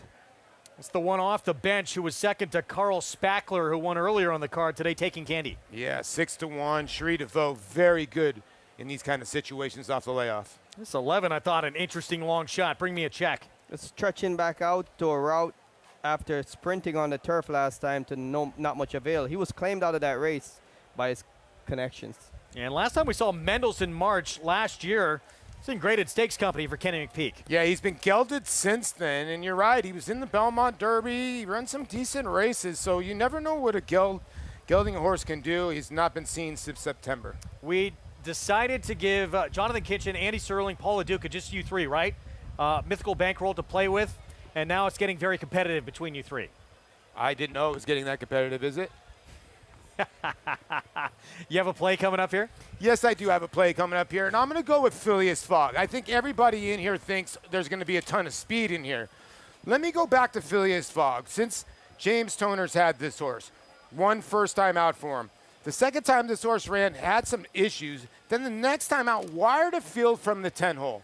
Then an off-the-turf event, wired a field at Churchill Downs. Then they went 1 1/8 miles on the dirt, could not get to the front end. I think even the fitness off that Churchill Downs turf is going to help this horse. I actually think this horse gets to the front end. And if Jose Ortiz can relax a little bit on the front with Phileas Fogg, I do think the 8 will be coming running late. 3's the horse to catch in here. Jimmy Toner, trainer of this horse, he said every horse he's bringing to this meet is extremely live. Well, they better be. It's hard to win here, you know. And for Phileas Fogg, here's the thing that interests me about him. So going into his last race, he won 3 of his last 4. Paul's exactly right. He couldn't make the lead in the last race. He ran in this exact condition. He did not run for a claim that day. He comes back today. He has the option of running for the allowance or running for the for sale, the claim. And he chooses to run for the for sale today, and he doesn't have to. That makes me a shade nervous. Is it a trainer's ploy so that he can run back in this race again if he wins it? Or is he saying, you know what, maybe it's time to put the for sale sign on this guy? If his form wasn't so good going in, I wouldn't be so sure about it. But it just seems like a move that wouldn't be the right move if you want to protect your horse. And you think, you know, probably the way he's going to win, you think forward in here, seems like he has to have the lead if he wants to win, doesn't it? Well, he's won from a little bit off the pace, but, you know, he did, from the 10-hole, cut out 110 flat fractions at Gulfstream Park. So I don't mind if he goes fast on the front end. Sometimes when you have a horse like this, you want the horse to go to the front end. Jose Ortiz is very good establishing that. But, you know, he's also going to, you know, make a decision. If somebody wants to go crazy on the front end, like Maggie said, the 7, Georgie W. is acting up a little bit. If that horse goes a little bit wild, you know, Jose knows how to make the adjustment. Well, if Irish Aces, the current even money favorite, can repeat his last race, everybody might be in trouble here. With more, let's go to Maggie and Acacia. Yeah, after 3 straight graded stakes attempts, Greg, we see Irish Aces in here as the class of the field. But Acacia, you've actually had the privilege of seeing him in the past, so you kind of have that comparative notes to, you know, compare what he looks like today. And it's always a benefit. I mean, you and I talk about it all the time. Did get a chance to see him down at Tampa this winter, and he was a horse coming into that race in the Tampa Bay that was kind of the tepid favorite. And to me, Maggie, that day he was just very underwhelming. He just looked like he was lacking in some strength and some muscle mass. He's not the biggest horse. He's a little bit of a handier type of individual, and he's sharp on track today now, but he's definitely strengthened up in the second half of the season. That's a good sign. And, you know, sometimes you try those graded stakes and you just got to regroup to get one's confidence back. But a long shot that I know Rajiv has picked in here is Altazor, and both you and I noting how incredibly fit this horse looks. And I find it interesting, Nacho Correa's, his trainer, gets a lot of these South American imports, and he always says the longer that they spend here and get to acclimate, and the better they seem to become. And he's done so well with so many horses exactly like that, talking about the 6 Altazor, but should be noted too that he was gelded when he ran last time as well, so he is gelding in here. But there's a lot of length to his frame, so I can certainly understand why they tried running him 1.5 miles 2 starts back. But given the way that he ran last time and the way that he surged in that race, going 7.5, it certainly speaks to his athleticism because he's such a long, stretchy horse. Yeah, and he'll be hoping that the speed does materialize with Phileas Fogg as well as Georgie W. amongst some others in here. That could include Bring Me a Check, another long shot in here. But you look at the body of work that Bring Me a Check has done going long on the turf. Now, he's a really cool horse because he kind of shows up no matter what he's doing. But I always thought physically, he looks like this is what he wants to do. I could not agree more. Every time in my notes, I've written down his physical looks like he wants to go long. Even on turf, 100%. Right. Even though trainers have tried a multitude of other things with him. But look, maybe he is getting a chance to just stick with what he wants to do. It was just totally run off his feet last time with the speed of Botzarokin and the talent that he was running against turf sprinters. But he has natural speed, but he's not a need the lead type. And he's intriguing now with Mike Maker, who has a lot of success stretching horses out and getting them to kind of rein that speed in for the longer races. And Greg, just these connections alone make you pick up your head and take notice of Bring Me a Check. No question, Mike Maker, one of the top trainers in this game, and he's really developed a reputation for taking horses and, as they said, putting them on the turf, going long, and giving them new careers. Yeah, first off the claim, Mike Maker, when he goes to the grass, if you had the horse and he claimed it off of you, as they go in the gate, you're very nervous. Even money on the 8 in here. Irish Aces coming out of that Grade 3 Arlington, where was able to hit the board off a short layoff in here. And back to Rajiv, your 28-1 shot here. Still a huge price. Ricardo Santana Jr. for Nacho Correas, who has a big one to come, obviously, with Dadia, the morning line favorite, and the Diana. Yeah, well, the reason why I picked this horse is there's a lot of speed in this race, like we talked about. There's also most of the top contenders are going to be forwardly placed and trying to make that first run. What I'm hoping to see is Altazor and Ricardo Santana, they have nothing to lose. There's such a long shot in here. Just let the speed go out. Let them all duel and just chill out at the back. And what I think could happen in this case is they beat each other up, softened up, and then he comes with a big, strong run. Here we go. Start of this late pick 4. Mile and a 16th on the turf. It's Irish Aces, the 8th, the favorite. Let's go to Frank Miramati.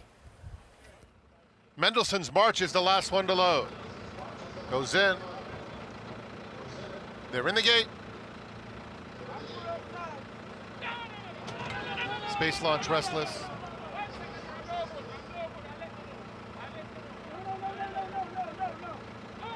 And they're off.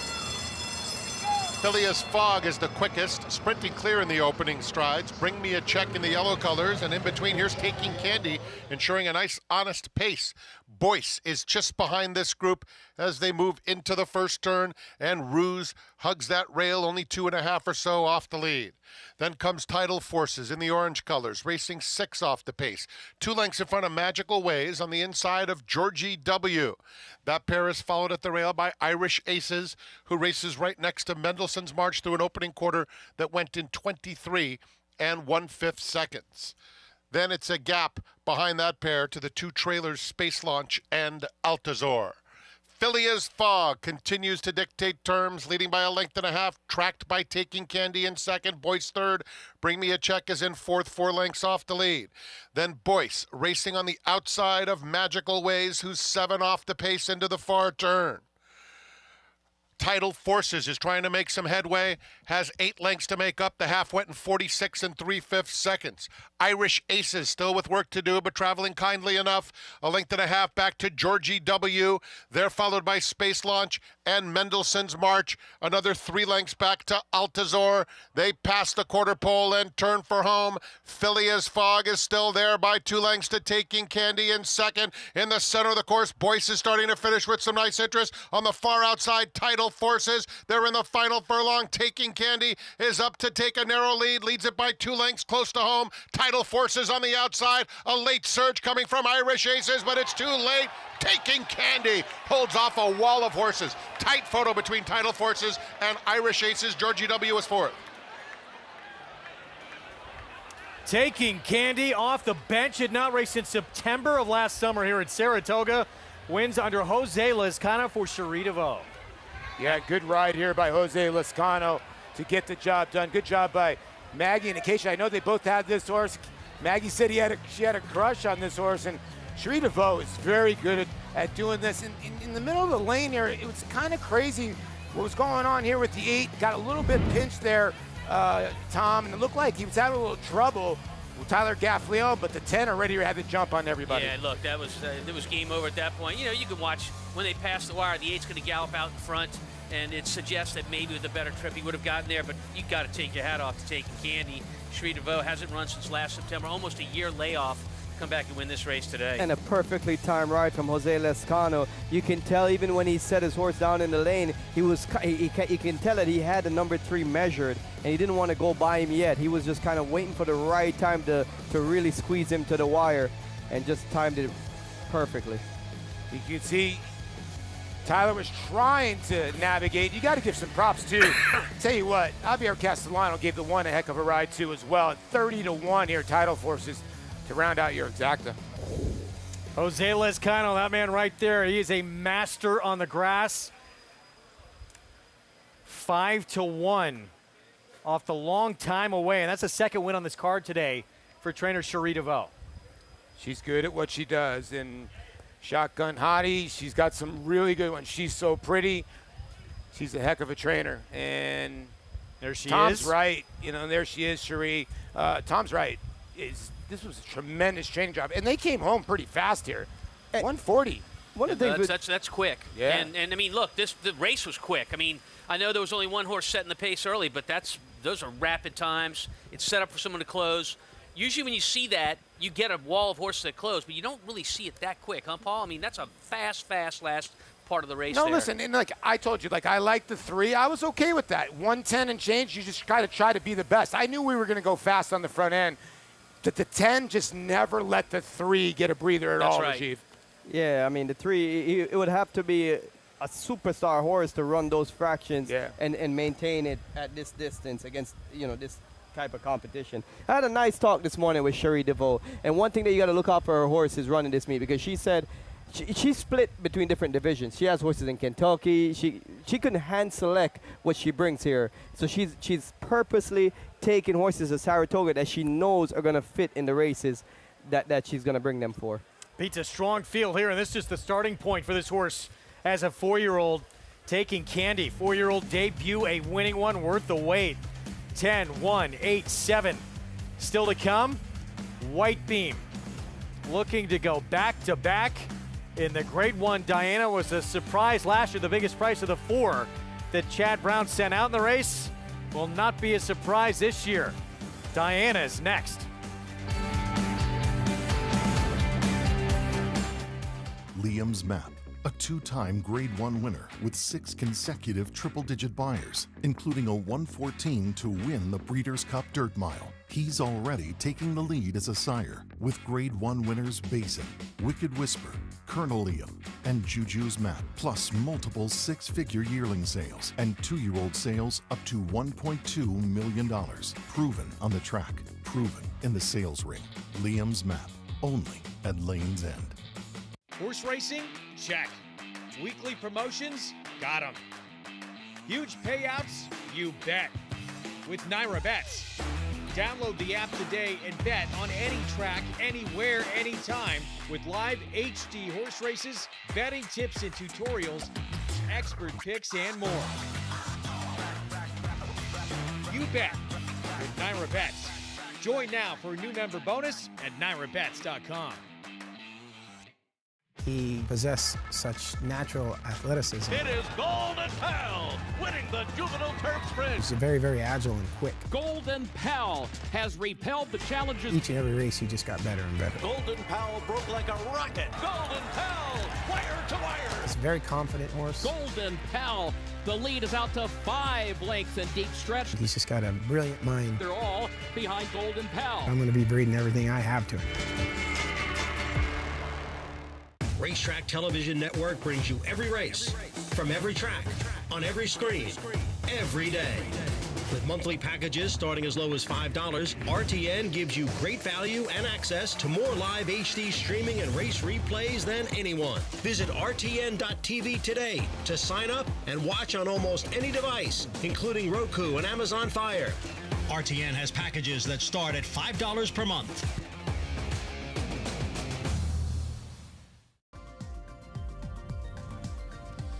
Back on our opening Saturday of the meet here at Saratoga. You're watching Saratoga Live on Fox Sports 2 on a picture-perfect Saturday afternoon.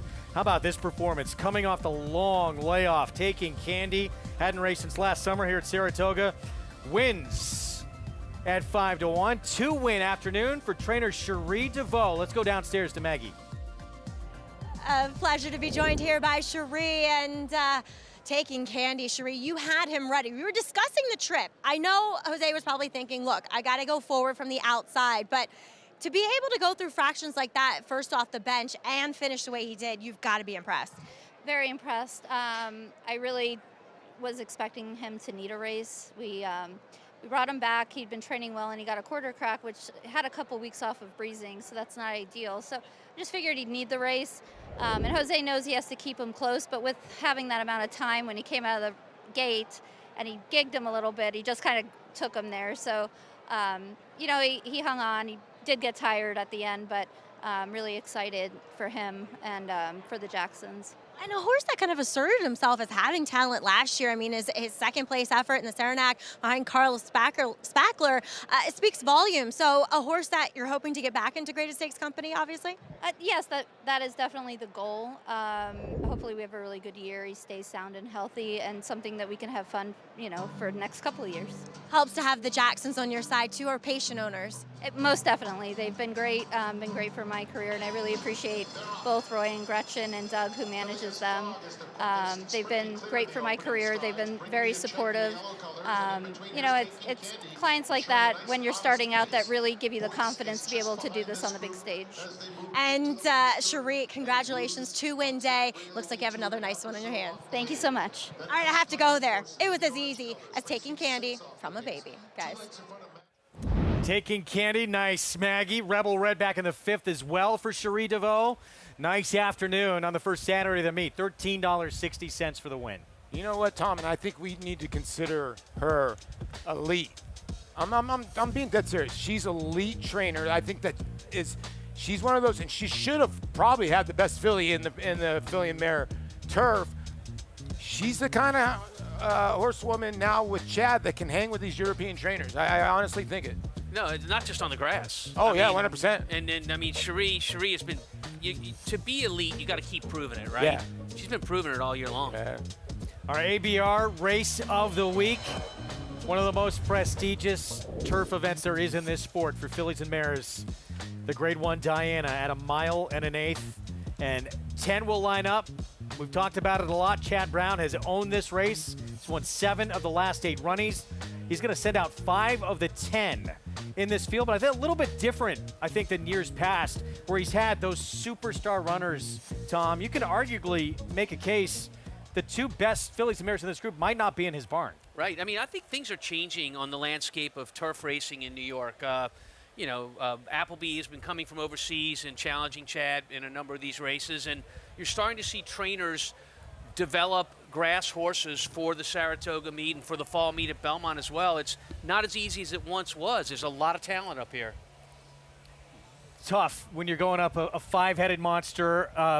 Trainers had so much success like this, Rajiv, in a race like this. And when he has all those runners in there, how do you look at it when you're one of the other 2, or one of the other 5, I should say? I mean, looking at it from one of the other 5s, you still have to just go out there and execute your race. You can't too much premeditate what's going to happen. But one thing that you'll always see when there's stablemates, you don't expect that if one of the Chad Brown horses are on the lead, that there will be another one pressing them too early. You have to take those things into consideration. And also, it's going to give you an idea of what kind of pace is going to set up. Because if one of the Chad Brown horses were forwardly placed, I'm sure that they're not going to tell the other ones to challenge them early.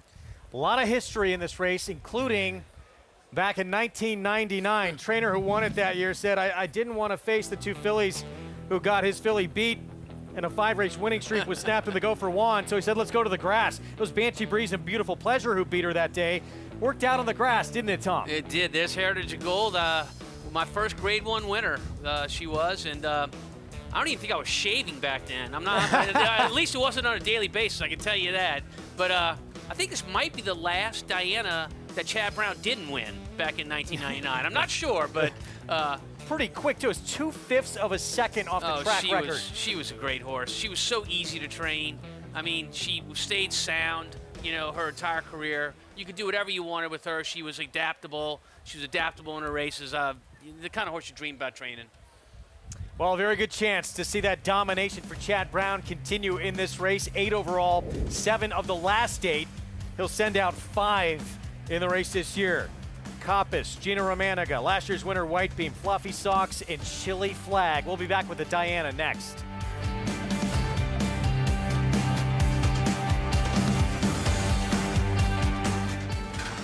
They're off in the hopeful. Here's Basin now running up alongside, and Basin grabs the lead. Basin and Jose Ortiz are running away in the hopeful.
What a beautiful scene that is, this iconic, historic racetrack, Saratoga.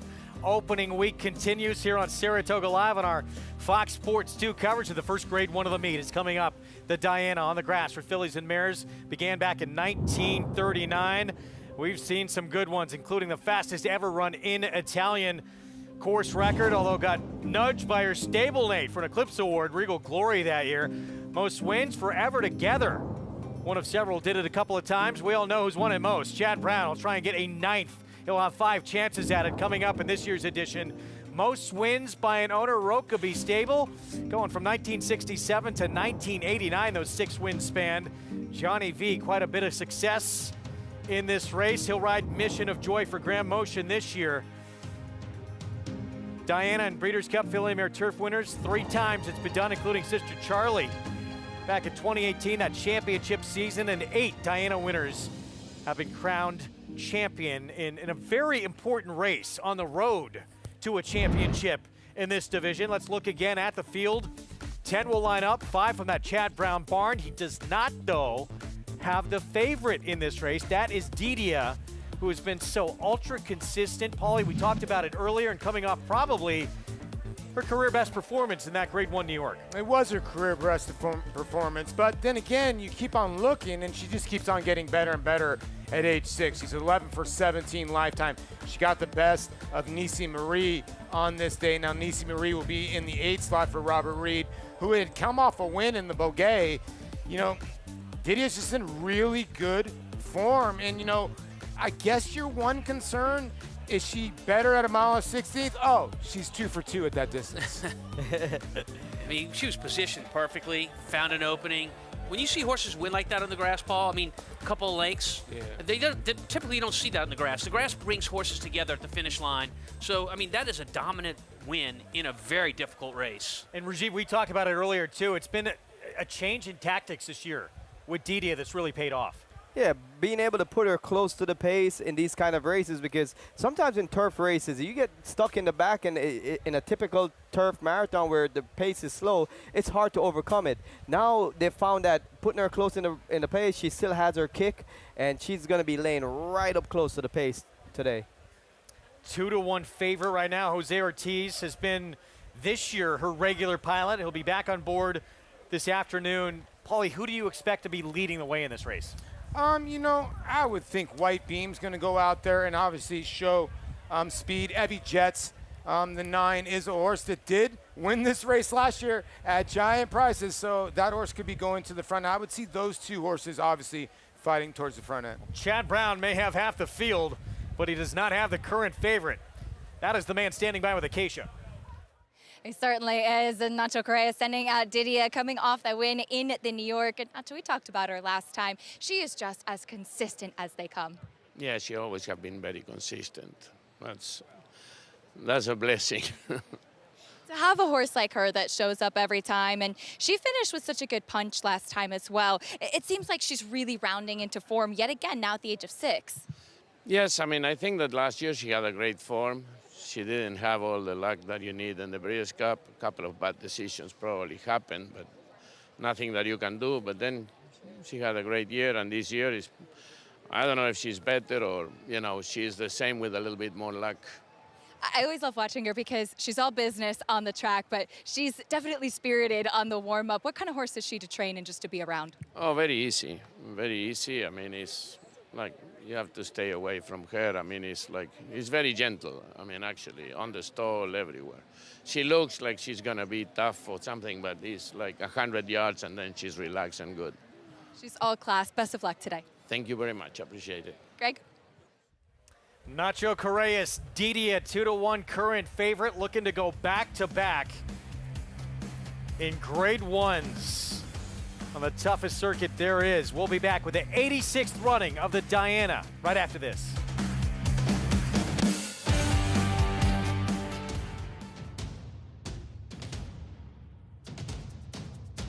Drain the Clock will win and win by as much as he wants. He'll win by 6 in the end. It is Drain the Clock who will bound home the winner in the Bayshore. Drain the Clock, Jackie's Warrior, a terrific finish in the Woody Stevens that goes to Drain the Clock by a head. Be here with all these amazing people. It's really very, very inspiring. I'm just so humbled and so proud to be here. Everybody deserves to win. I mean, it's a big honor. So to have an evening like this to dedicate for those people that are the superstars is so cool. Getting recognized for your hard work is always appreciated, but the TIAA took that to the next level. It was an amazing experience. Gunrunner is the sire of 13 millionaires and 10 Grade 1 winners, including Gun Pilot, Vava, Toyota Bluegrass winner Sierra Leone, Champion Echo Zulu, 2-time Grade 1 winner Cyberknife, 3-time Grade 1 winner Taba, Track Record Setter Society, Locked, 2-time Grade 1 winner Gunite, and Classic winner Early Voting. Hall of Famer Gunrunner, standing at 3 chimneys. Monmouth Park's summer season rolls on with live racing action every Friday to Sunday. Monmouth's 2023 season featured our highest average field size since 2015, the perfect recipe for a prolific payday.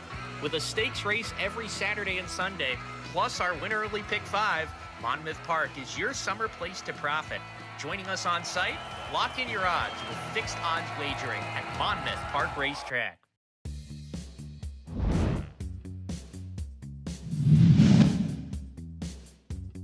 Sister Charlie comes after her. They're 1-2. Omerique is finishing in the center of the course. It's Sister Charlie, Rushing Fall, and Omerique. The Chad Brown runners 1, 2, 3 coming down to the line, and it's going to be Sister Charlie and the Diana. Oh, the great Sister Charlie coming off a 2018 championship season, the last to repeat in the Diana. This is how she kicked off that 2019 campaign. She reeled off 3 consecutive Grade 1s to start that season.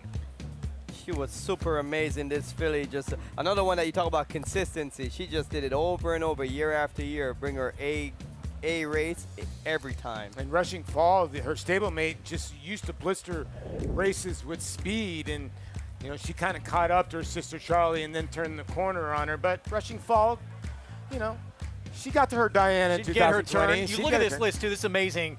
Chad Brown has 149 Grade 1 wins. His first ever Zagora in this race back in 2011. That's amazing. If those fillies lined up in a race today, who do you think would win? Wow, that's a good question. That's a very good question. I'll take Lady Eli at I peak. might take Sister Charlie. 149 Grade 1 wins. I mean, for 90 to 95% of the trainers in the United States, a Grade 1 win is such a rare occurrence. And he's got 149 of them. It just blows my mind. And of course, for those that don't know, a Grade 1 win is the highest level of competition that we put together on the racetrack. They don't run those races often. We're looking at one right here in the paddock, and they are extremely difficult to win. There is the current favorite, not one of the 5 from the Chad Brown barn. That is Nacho Correas' Didia coming off that Grade 1 win in the New York. 2-1 favorite. Let's go to Maggie.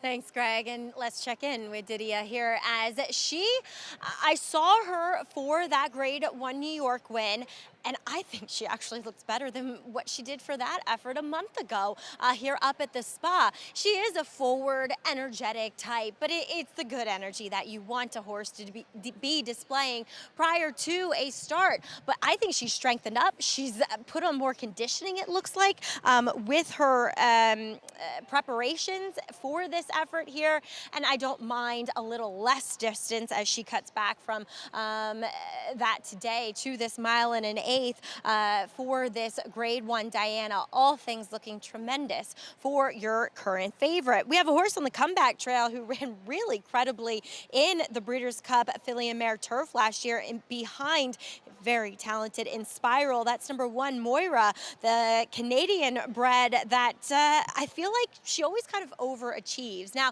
she's one I haven't seen in the past. She has spent most of her career north of the border here.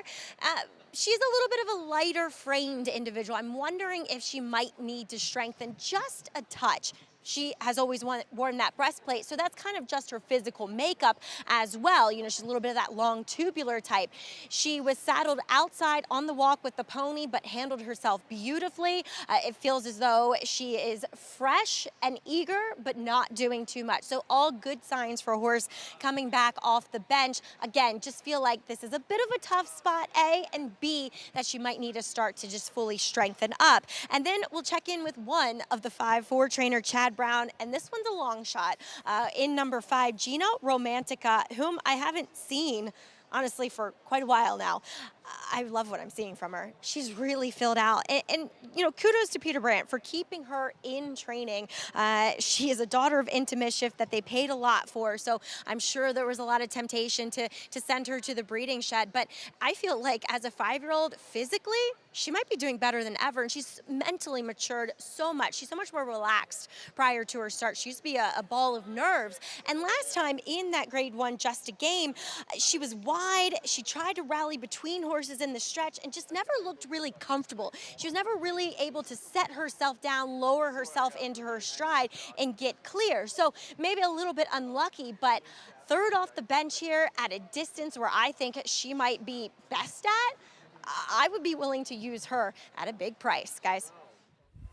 She's a multiple Grade 1 winner. She's 19-1 on the board. Multiple Grade 1 winner from one of the best barns there is in the sport at that kind of a price. That tells you how competitive this race is. As you saw, Chad Brown holding court with the collection of riders he's going to be sending forward in this race. 5 of them will be riding for him. It was like a basketball coach in a timeout. Really brought his 5 players over to how many tell him what he's going to do. Tom, do you think he has one of those wristbands like the quarterback has? Like, you know, Well, you know, look, Chad Brown runs multiple horses in races. This isn't the first time he's done that. And they have this incredible ability not to bother each other in the race. That's so hard to do, right? Yeah. But believe me, when he's getting together with these guys, he's telling him, this is where I want you, this is where I expect you in the race. And there's no doubt White Beam, the 6, is going to set the way, and he's going to see if she can take him all the way. And if she can't, it's going to try to set it up for one of his closers. Yeah, I made a mistake earlier. You know, Evie Jets, I said, won this race last year. She had won the Boston Spa, and when you look back at her PPs then, she had shown a lot of speed, got left in the gate, and won from off the pace. If she doesn't show any speed in here, White Beam could be very, very tough. There's not much separating the top contenders in here, so it's a true rider's race. Yeah. All the difference is going to make, and the guy that has the toughest job at hand is Irad Ortiz on the number 10 Chili Flag. There he is, Rajiv. How does he work? We're going to take a look at that just a game last time out, and winds up blowing by a stablemate, White Beam, by Mission of Joy. How does he work out a trip from that outside post? Well, he had a beautiful ground-saving trip in the just a game. You saw he was inside all the way until into the stretch when he angled out here. Now, today he draws the far outside post. He's number 10 of 10. And I talked to his owner, Michael Dubb, this morning, and he has the same kind of concern. There's two things that he has to do, Irad. First of all, he's going to have to find a way to navigate himself over the saving ground. And secondly, he's going from a mile to a mile and an eighth, something that might be at the top of as far as she wants to go. So he has to really time his run right. Just the good news is you do have a long run to that first turn here. Right, going a mile and an eighth, you have a good long run to the first turn, and you're talking about a horse that's really on a roll right now, and we've already seen it this weekend. But these horses that get on a roll can get very, very good, and all of a sudden distance may not be as big a play as you thought going in. Yeah, well, you love to see horse in top form, and there's no doubt about it. Chili Flag is in lifetime form. Here comes our post break. We start with the former Canadian Horse of the Year, who won their version of the Kentucky Derby. The Queens played against the boys, Moira. Yeah, Moira has banked over 1.4 million and actually ran a great race in the Breeders' Cup, just finishing third by a length and a quarter after having some significant trouble early on. Chad Brown had thought about trying easier with Coppice, but said she's training so good in the morning, giving her another shot against Grade 1 company. She's been favorite both times against Chili Flag. Now, I do think the race 2 back, it says awkward start and weighted. I think Chili Flag beat her on the square, but we'll see today. 5-1, Frankie Dettori rides. Here's Mission of Joy with John Velasquez. Yeah, trainer Graham Motion has knocked at the door a couple of times at Diana. He could really take this one home because this filly ran a great third, beating just a half a length last time. First Grade 1 win of Didia's career came last time out in the New York. Can she go back-to-back? She's the richest earner in this field with 1.5 million, and she loves to win races. Another from the Chad Brown barn, again, multiple Grade 1 winner, Gina Romantica. Yeah, this one is third off the layoff and kind of rounding back into form, 1-for-1 at the distance. When White Beam won it last year, she was the biggest price of the 4 that Chad Brown sent out in the race. And that was her best effort to date. She has not really progressed, but maybe getting back out to the mile and eighth and here at Saratoga will solve the problems. Another big price from the Chad Brown barn. Here's Fluffy Socks with Joel Rosario.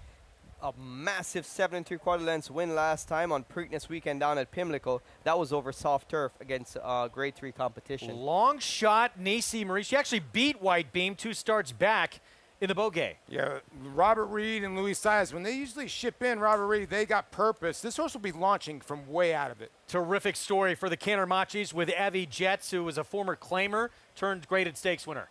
Led the way in the just a game, just getting overall in deep stretch, finishing fourth last time. She's 2 for 5 over this turf course. And 3 graded stakes wins in a row for Chad Brown's Chili Flag. I'm kind of with Tom. This is the other horse for me in here that she's starting to just get the nose for the wire. And those kind of horses just can be very, very dangerous. She gets a trip, you're getting a good price at 4-1. Tough spot to try and come off the bench and beat this field. But Moira, former Canadian Horse of the Year, has shown a ton of talent. Last time we saw her, she was third in the Breeders' Cup Filly and Mare Turf. Let's go to Acacia. And I'm here with their trainer, Kevin Attard, and great to see this classy mare back, Kevin. We last saw her in the Breeders' Cup. Obviously, she's meeting some good competition today. What have you seen from her in the comeback ride? She's trained really well heading into this event today. I think she's filled out from last season as well, so I'm very happy with the conditions she's coming into this race. She's probably carried the most weight she has since I've trained her. And like I said, she's breezed really well. Obviously, it's a long layoff against a stellar group of fillies and mares, but I think we're up to the test. I saw you saddling her, and then I followed her out and had to step pretty quickly. She is sharp and forward today. Is that typical of her? It is. She's a filly that has to be kind of constantly on the go. When you put the bridle on her on race day, she just turns into a different animal. She's been incredibly consistent as well, cutting back a little bit to the mile and an eighth. Where do you think is her best distance? Yeah, I think anywhere between 9 to 10 furlongs seems like to be kind of her threshold right now. You know, maybe one day we'll obviously stretch her out maybe a little further than that, but she seems to really relish the added distance. Can't wait to see her. Thanks a lot. Best of luck. Thank you. Greg? She really seemed to turn. She's always been good. She really seemed to turn a corner and kick it on again late last year. Had that dominant win in the Group 2 Canadian, and then that performance here in the Breeders' Cup Filly and Mare Turf. In Spiral, wins this race. Warm-Hearted was a runner-up. She'd come back and beat Males in the Pegasus World Cup Turf.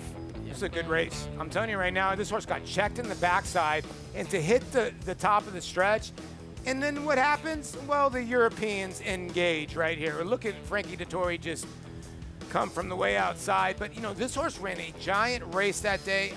I like this horse. And you know what? A lot of these Canadian horses get dismissed.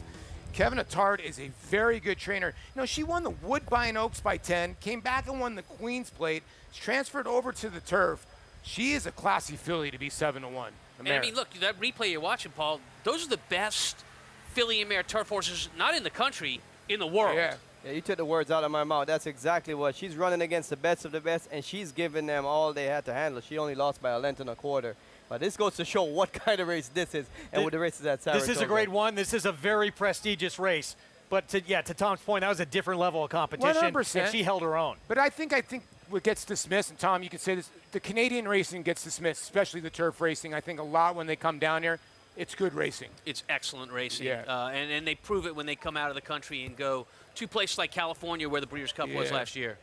Well, you heard from Kevin Attard, and he had said coming in, she's a bigger, stronger version of herself. She would not be the first Canuck bred to win the Diana. That was Lake Country, the only Canadian bred to win this race. That was back in 1985. We'll see if Moira can do it off the bench. Meanwhile, here's Coppice. Chad Brown, again, has said she is training just so good in the morning. Had to give her another chance in a Grade 1. Yeah, beaten favorite in both of her starts. A lot was expected of Koipis coming over here from overseas.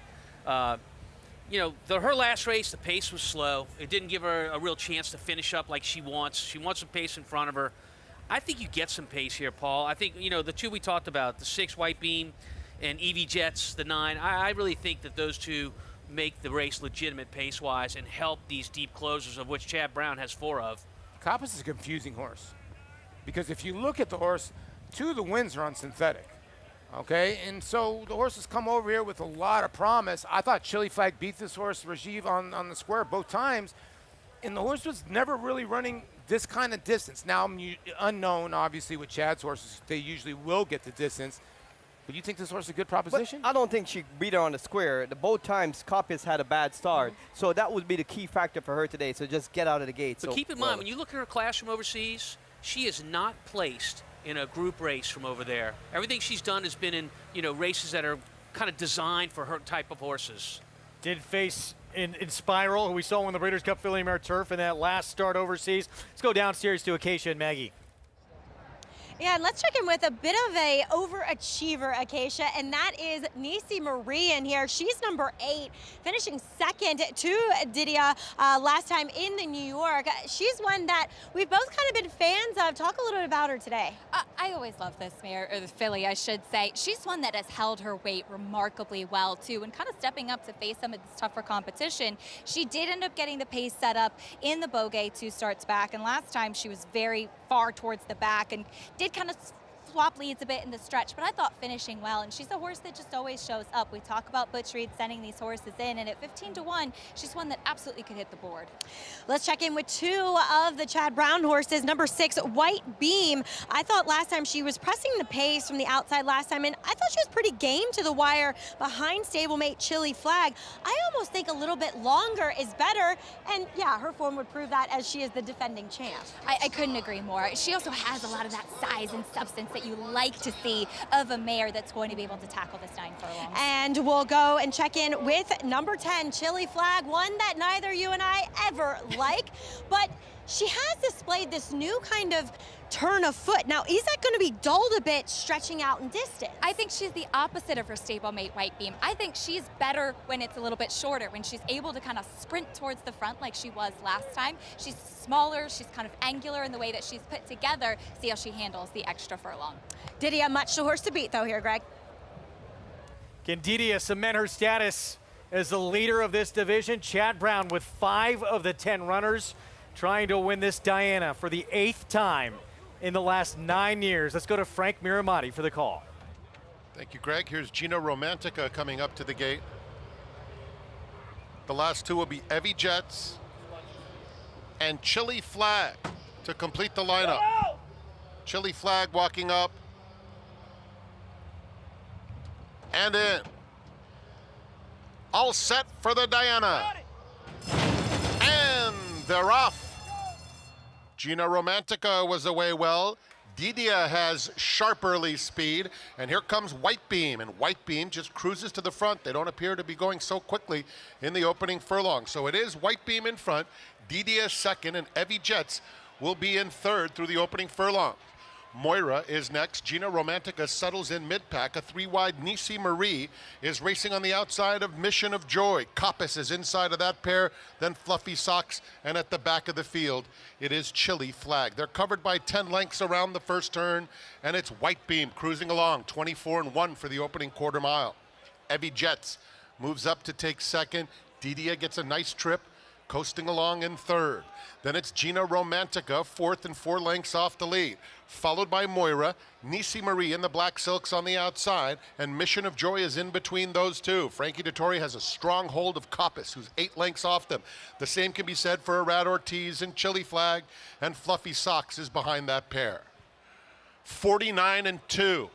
White Beam gets it all her own way. Into the far turn, a length and a half in front. Evie Jets in second. Didia on the inside, still third. Gina Romantica is fourth. Nisi Marie has 5 lengths to make up. Moira gets a nudge and moves by her. She's angling to the outside. Coppice is 7 off the pace. Chili Flag in the yellow will come widest of all as the field turns from White Beam. Digging in, Gina Romantica, Evie Jets, Didia along the inside. They're in the final furlong, and White Beam keeps on going. Gina Romantica, Didia inside of her, and Moira. It is Flavien Prat and White Beam looking for a repeat. White Beam all the way in the Diana. Tight photo for second between Gina Romantica and Moira. Didia finished fourth. White Beam back-to-back in the Grade 1 Diana, and this time Flavien Prat, masterful ride, putting this mare on the front end. This race was over in the first 100 yards. Yes, it was. Pratt goes to the lead without asking his horse at all, and he's given a gift from the 9-horse, Evie Jets and Dylan Davison not going with him. But look how comfortable White Beam is out of the gate and how little she's asked after the first 50 yards and reserves all that for the end. When they cut the corner, turning for home, and she opens up 2 or 3, you knew. But that is a walk in the park, what you're looking at right there out of the gate. Yeah. Put him to sleep, walk the dog. I mean, I was perplexed with the decision of rating Evie's Jets at such a slow pace. I thought that would have been the pace setter, but you can see coming off the turn, as expected, White Beam had a lot to offer because it was just such a slow, moderate pace. If we can go back to the top of the stretch, listen, the 6 was gone. I tell you what, Tyler Gaffleone did an unbelievable job. He had the 2 locked in Coppice here, and I think the 1 ended up getting up here for second, a brave little second here, but 6 White Beam gets it done. 9th Diana victory for Chad Brown. Let's go to Maggie. Unprecedented in this race. I know, just got nailed for second too for the exacta, but talk a little bit about White Beam defending herself in this Diana. Yeah, I'm just so proud of her, and I want to thank the team at Juddmonte, the Princess family for keeping her in training, and it took her 3rd start to ground into form, but she was really giving us all the signals in the morning that she was coming up on her best race, and she sure does love Saratoga. She really does. She looks so comfortable out on the front end. Flavien Prat, just a masterclass. Yeah, he really did. He had a plan. He says, listen, I'm going to the front no matter what, and I'm going to try to slow it down a bit, and I think she's happier there, and he was right. Chad, this is a remarkable achievement. 9 Grade 1 Dianas. Can you reflect on a little bit about what this means, especially in this division where you've had so much success year in and year out? Well, to have my kids here is a good measure of how long I've been doing it, because it all started with them when they were either weren't born or very little. So I think about my mentor, Bobby Frankel. This was on a short list of races he gained for every year, and he sort of left that with me to, if I had good horses someday, to shoot for it. And I've been really lucky, my clients and my horses and my team. And I know I often say it, but 9th Diana, plenty of workers are going to be down here in the winner's circle that were there in the first one. So I think it says a lot about the team. It really does. Congratulations. Well done. Thank you. All right, as he said, the Diana, a race to shoot for. Well, he has blown it out here with White Beam back-to-back victories. And again, thank you, Maggie. That first Diana victory, his first ever Grade 1 win. This was his 150th Grade 1 win. Cheers to the breeders.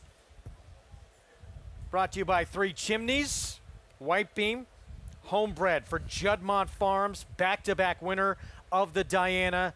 Just incredible. Tom, to win 9 Grade 1 Dianas, that's an incredible career for some people. Yeah. 9 Grade 1s is an incredible career for some people. I mean, for a lot of us it would be. To put this in perspective, 150 Grade 1s, Paul, with a guy that's just starting to get to the age where things get really, really good. You know, you're getting the best horse in the nation, but you got to earn it. And he's earned it through his career to get to this point. You know, at the end of the day, you could say he walked the dog, right? He did. But she came home in 11 and change. But she's supposed to. She's class. class. Supposed to. She's class. And, you know, you got to give credit to Flavien. And, listen, this is it was a great race, to be honest with you. But it was a race that was just basically, like you said, when you and I and Rajiv looked at each other after the first fraction, we knew the race was over, Rajiv. Yeah, I mean, you can tell that she was just so comfortable out there, and you can see that it was going to be a slow pace, and just everything just kind of came together for White Beam and the connection. Pretty incredible. When she won it last year, the only time in the race when she led was the final jump when she got by an Italian. This time, very different. She leads every step of the way. You know what the final time was last time? 148-1. What'd she run today? 148-1. Same exact time. How about that? And you were talking about it yesterday in the program, Rajiv. How good Flavien Prat is. He does everything well, but also how aggressive he is and how that pays off for him. Yeah, and Flavien, one of the things with him, he doesn't give up anything that comes to him easily. And that's one of the marks of a great jockey, to be able to capitalize on scenarios that are advantageous. Our Fasig-Tipton Winner Circle lead-in brought to you by the 103rd Saratoga sale of selected yearlings, August 5th and 6th. Where will you be? Back-to-back in the Grade 1 Diana, first Grade 1 of the meet here at Saratoga, and White Beam puts her name in the history books, as does Chad Brown again. His 9th win, 8th in the last 9 years.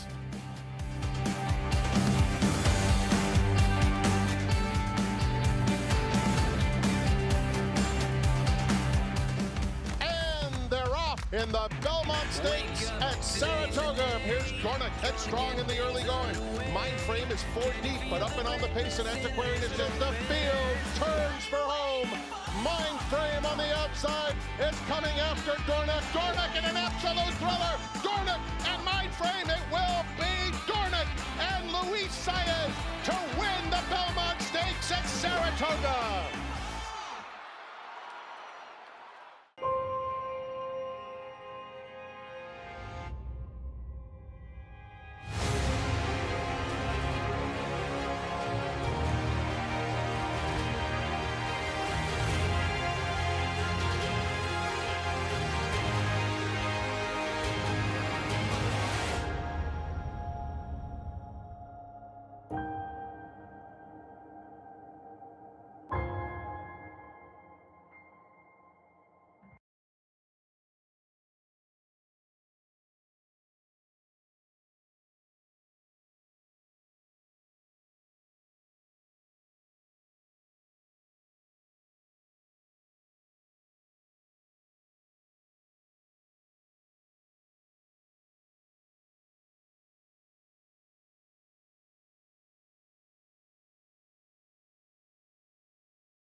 Welcome back to Saratoga Live as we just saw Chad Brown take down his 9th at Grade 1 Diana, and Flavien Prat contributing to a couple of those as he goes back-to-back on white beam. Flavien, this is a mare who just, when she gets out there and gets comfortable, it's very hard to run her down. Yeah, no, I'm very proud of her today. I mean, she did everything perfect, and yeah, I think she deserved to win that race today. You and I talked about her the other day, how last year she was a bit of a surprise, and then even this year she was able to hold off some talented fillies and mares behind her. Do you feel like she's one of those horses that maybe sometimes gets overlooked a little bit? I don't know. I think, obviously third race of the year, probably, she hit her peak form. And but I mean, when she's on her top game, she's definitely one of the best fillies in the country. Yeah. We've seen you shift your tack in the last couple of years here to New York. You've had a tremendous opening week already at Saratoga and winning back-to-back Dianas for a trainer like Chad Brown. How meaningful is the state of your career right now and the way you're trending in the big races that you're winning? Yeah, no, I'm very grateful. It's been a great first part of the meet. Hopefully, we can keep going that way. And I have great support. My agent is doing a great job, and yeah, everything is going well right now. So we try to do the best. I'm sure there's many more to come. Congratulations. Thank you. Flavien Prat, back-to-back Diana victories on white beam, Greg. 3-win day yesterday as well at the meet for Flavien. And with that win now, leading rider at this meet very early on, but terrific rider who, Chad Brown played a big hand in him coming to the East Coast, making that move from Southern California, and he did so to get opportunities, Tom, like this. Yeah, I mean, look, doesn't it work both ways? He's very, very good. He's helped Chad Brown's. He got the win today. I mean, literally, again, I know that the white beam's game is going to the front, but my goodness, you can't make it lead any easier than that. If she's even a shell of herself, she's going to win, but she's obviously just as good this year as she won when she won this last race, the same race last year. Yeah, we talked about this yesterday, I want to say the day before. I think he's gotten so rounded because I think when he started in California, listen, California, you're not going to see paces like you just saw in that last race. So when you go towards the dirt, it's very, very fast pace out in California. And I think that Flavien learned to have his horses forward, getting on some Baffert horses, obviously getting on a horse like Flightline for John Sadler. And he's more forwardly placed than a lot of European jockeys that come over here. His horses are always in the right spot. When I look down at the form, when I think when a horse is going to sit maybe third or fourth, that horse is sitting third and fourth. Flavien has an unbelievable knack of sitting the horses in the right spot. A lot of times, too, when you don't even think his horse has speed, he'll be in the front. He takes advantage. He is aggressive. It pays off for him. And now back-to-back wins in the Grade 1 Diana. Some potential future Kentucky Derby runners lining up at the first graded stake for 2-year-old males at the meet, the Grade 3. Sanford, it's our Spendthrift Farm 2-year-old race of the day. And obviously the big scratch of Mentee, the focus in here, that where we have to start. The full brother to Fierceness, the 2-year-old champion. He would have taken a real beating here on the betting board. With him out, this race opens up quite a bit. Oh, it does. I mean, these young horses, Paul, we see it so often. They have impressive first starts. A lot of times they show speed in those starts because they're just that talented, and that's what wins these races. But when the stakes come to Saratoga, they stretch out to 6/8 of a mile, and that can make a big difference for a horse that has been winning his races using his speed. You're going to have a little something at the end here. Yeah. Fever for him, set that track record in his debut, so we'll wait to see him down the line, hopefully later at this meet. Yeah, and hopefully he'll be okay. We'll see him a little bit later. And you get a lot of horses, and sometimes when these races have one-number races, and I always say one-number races can end you here and there. So who's going to progress in their second start? Rajiv, and that's the key, because you look like a horse like Studley Do Right. 61 by her first time, jumped 21 points. You don't know what's going to happen with some of these horses. Yeah, it's hard to read in between the lines and see who's going to jump forward in their second start. But one thing we know for sure, Studley Do Right, he is what he is. He's a really good horse, and he's one that's actually going to appreciate an extra half a furlong that he gets today as opposed to him winning the Tremont at 5.5. So I really think this race revolves around Studley Do Right. He's the 9-5 favorite right now, co-favorite, I should say. He made up a ton of ground late in that Tremont, going 5.5 furlongs during that Belmont Stakes Racing Festival to get up and get that win. He's now a perfect 2 for 2. We'll see if he can get the Sanford when we come back.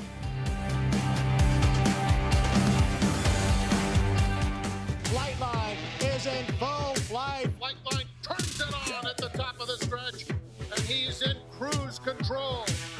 And Flightline takes off. Take a good look at this, because you're not going to see this too often, maybe never again. Flightline, 20 lengths clear. World-class racehorse, world-class performance at a world championship event.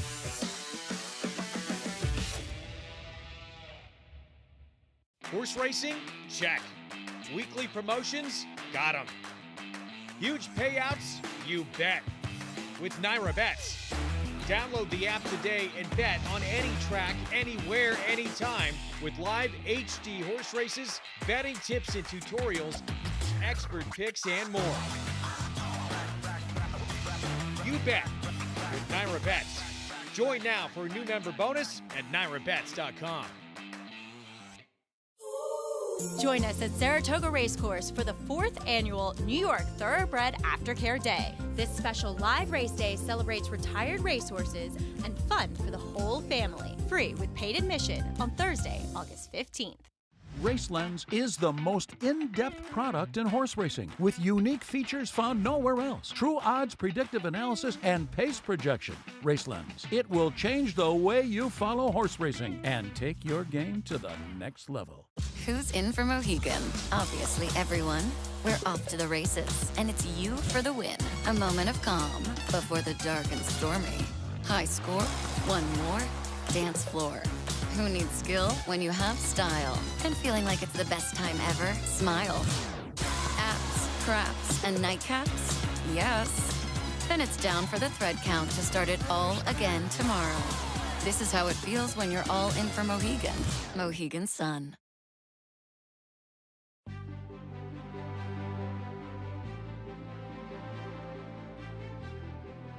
Surrounded by benches and flower pots, it weighs 300 pounds, is constructed from yellow pine, and has a ball at its apex covered with gold leaf. It is the Man o' War pole and greets all who enter Saratoga's main gate. John P. Greer never left Man o' War's flank after the champion set grueling fractions in the Dwyer Stakes at Aqueduct. John P. Greer briefly headed Man o' War at the 8th pole. The Chestnut shrugged off the challenge to stop the clock in world record time. In 1959, Naira dedicated a white and gold pole shortly before the facility's grand reopening after a 3-year, $34.5 million renovation. It was the pole where Man o' War surged past John P. Greer. The Man o' War pole stood in Aqueduct's backyard until video lottery terminals were installed. It was restored and relocated to Saratoga in 2010. After all, it is at Clare Court, where Man o' War learned to accept a saddle and rider. Saratoga is also where the Chestnut captured 5 stakes during his legendary career. Grand Central Station has the clock, Old Yankee Stadium has the bat, Saratoga has the pole. Only loss in Man o' War's incredible career. Horse name upset, no truth to the rumor. That's where the term upset came from, but it makes for a good story. Man o' War actually lost nothing in defeat in that Sanford. Completely walked out of the gate, wide all the way around, still ran tremendous to just miss. But a little bit of history here, as we have so many traditions at Saratoga as we get set for this year's edition of the Grade 3 Sanford. $175,000 purse. Favoritism right now going back and forth between Studley Do Right the 6, Moplex the New York bred, the 8. And there's a look at the 6, who came from the clouds to win that Tremont. Comes in 2 for 2 for Jerry Robb. Let's go to Maggie. Yes, Dudley Do Right. When I saw him for the Tremont, he was a little still green. He was screaming, kind of a little unsure of himself. And today he walked in here like, I own this place, and I appreciate that, especially with these young horses, to show that from one start just a month ago to this one today. And furthermore, and as I said before, another half a furlong is only going to help this horse. He's just got this long, lanky frame to him, and when you watch him run, he kind of lowers his head and really reaches for the ground. I love that about a horse. And 2, I think he's strengthened up out of that race. He's put on conditioning. He's making every right impression and move, at least so far in these prelims, to capitalize on hopefully what is, for his connections, his first graded stakes victory. As we'll move on to the New York bred, that's number 8, Moplex. He is a little bit of a high-strung character. He's a little playful. So far, he's keeping a lid on it. As of now, he came in with that training saddle on, just to make sure they feel, already feel that saddle and that girth being tightened so that it doesn't shock them when they actually put the rider saddle on. I'm going to keep a close eye on him, though, because as Jeremiah told me prior to this start today, that he thinks he kind of fooled him first time out. When you throw something new at them, they'll just kind of be a little stunned and they'll be quiet and they just kind of look and take it all in. Now he knows what's going on, so he has to keep it together now for this second start. A horse I'm really intrigued by is a long shot in here. That's number 2, Mr. Squeaky Wheels for Kevin Rice.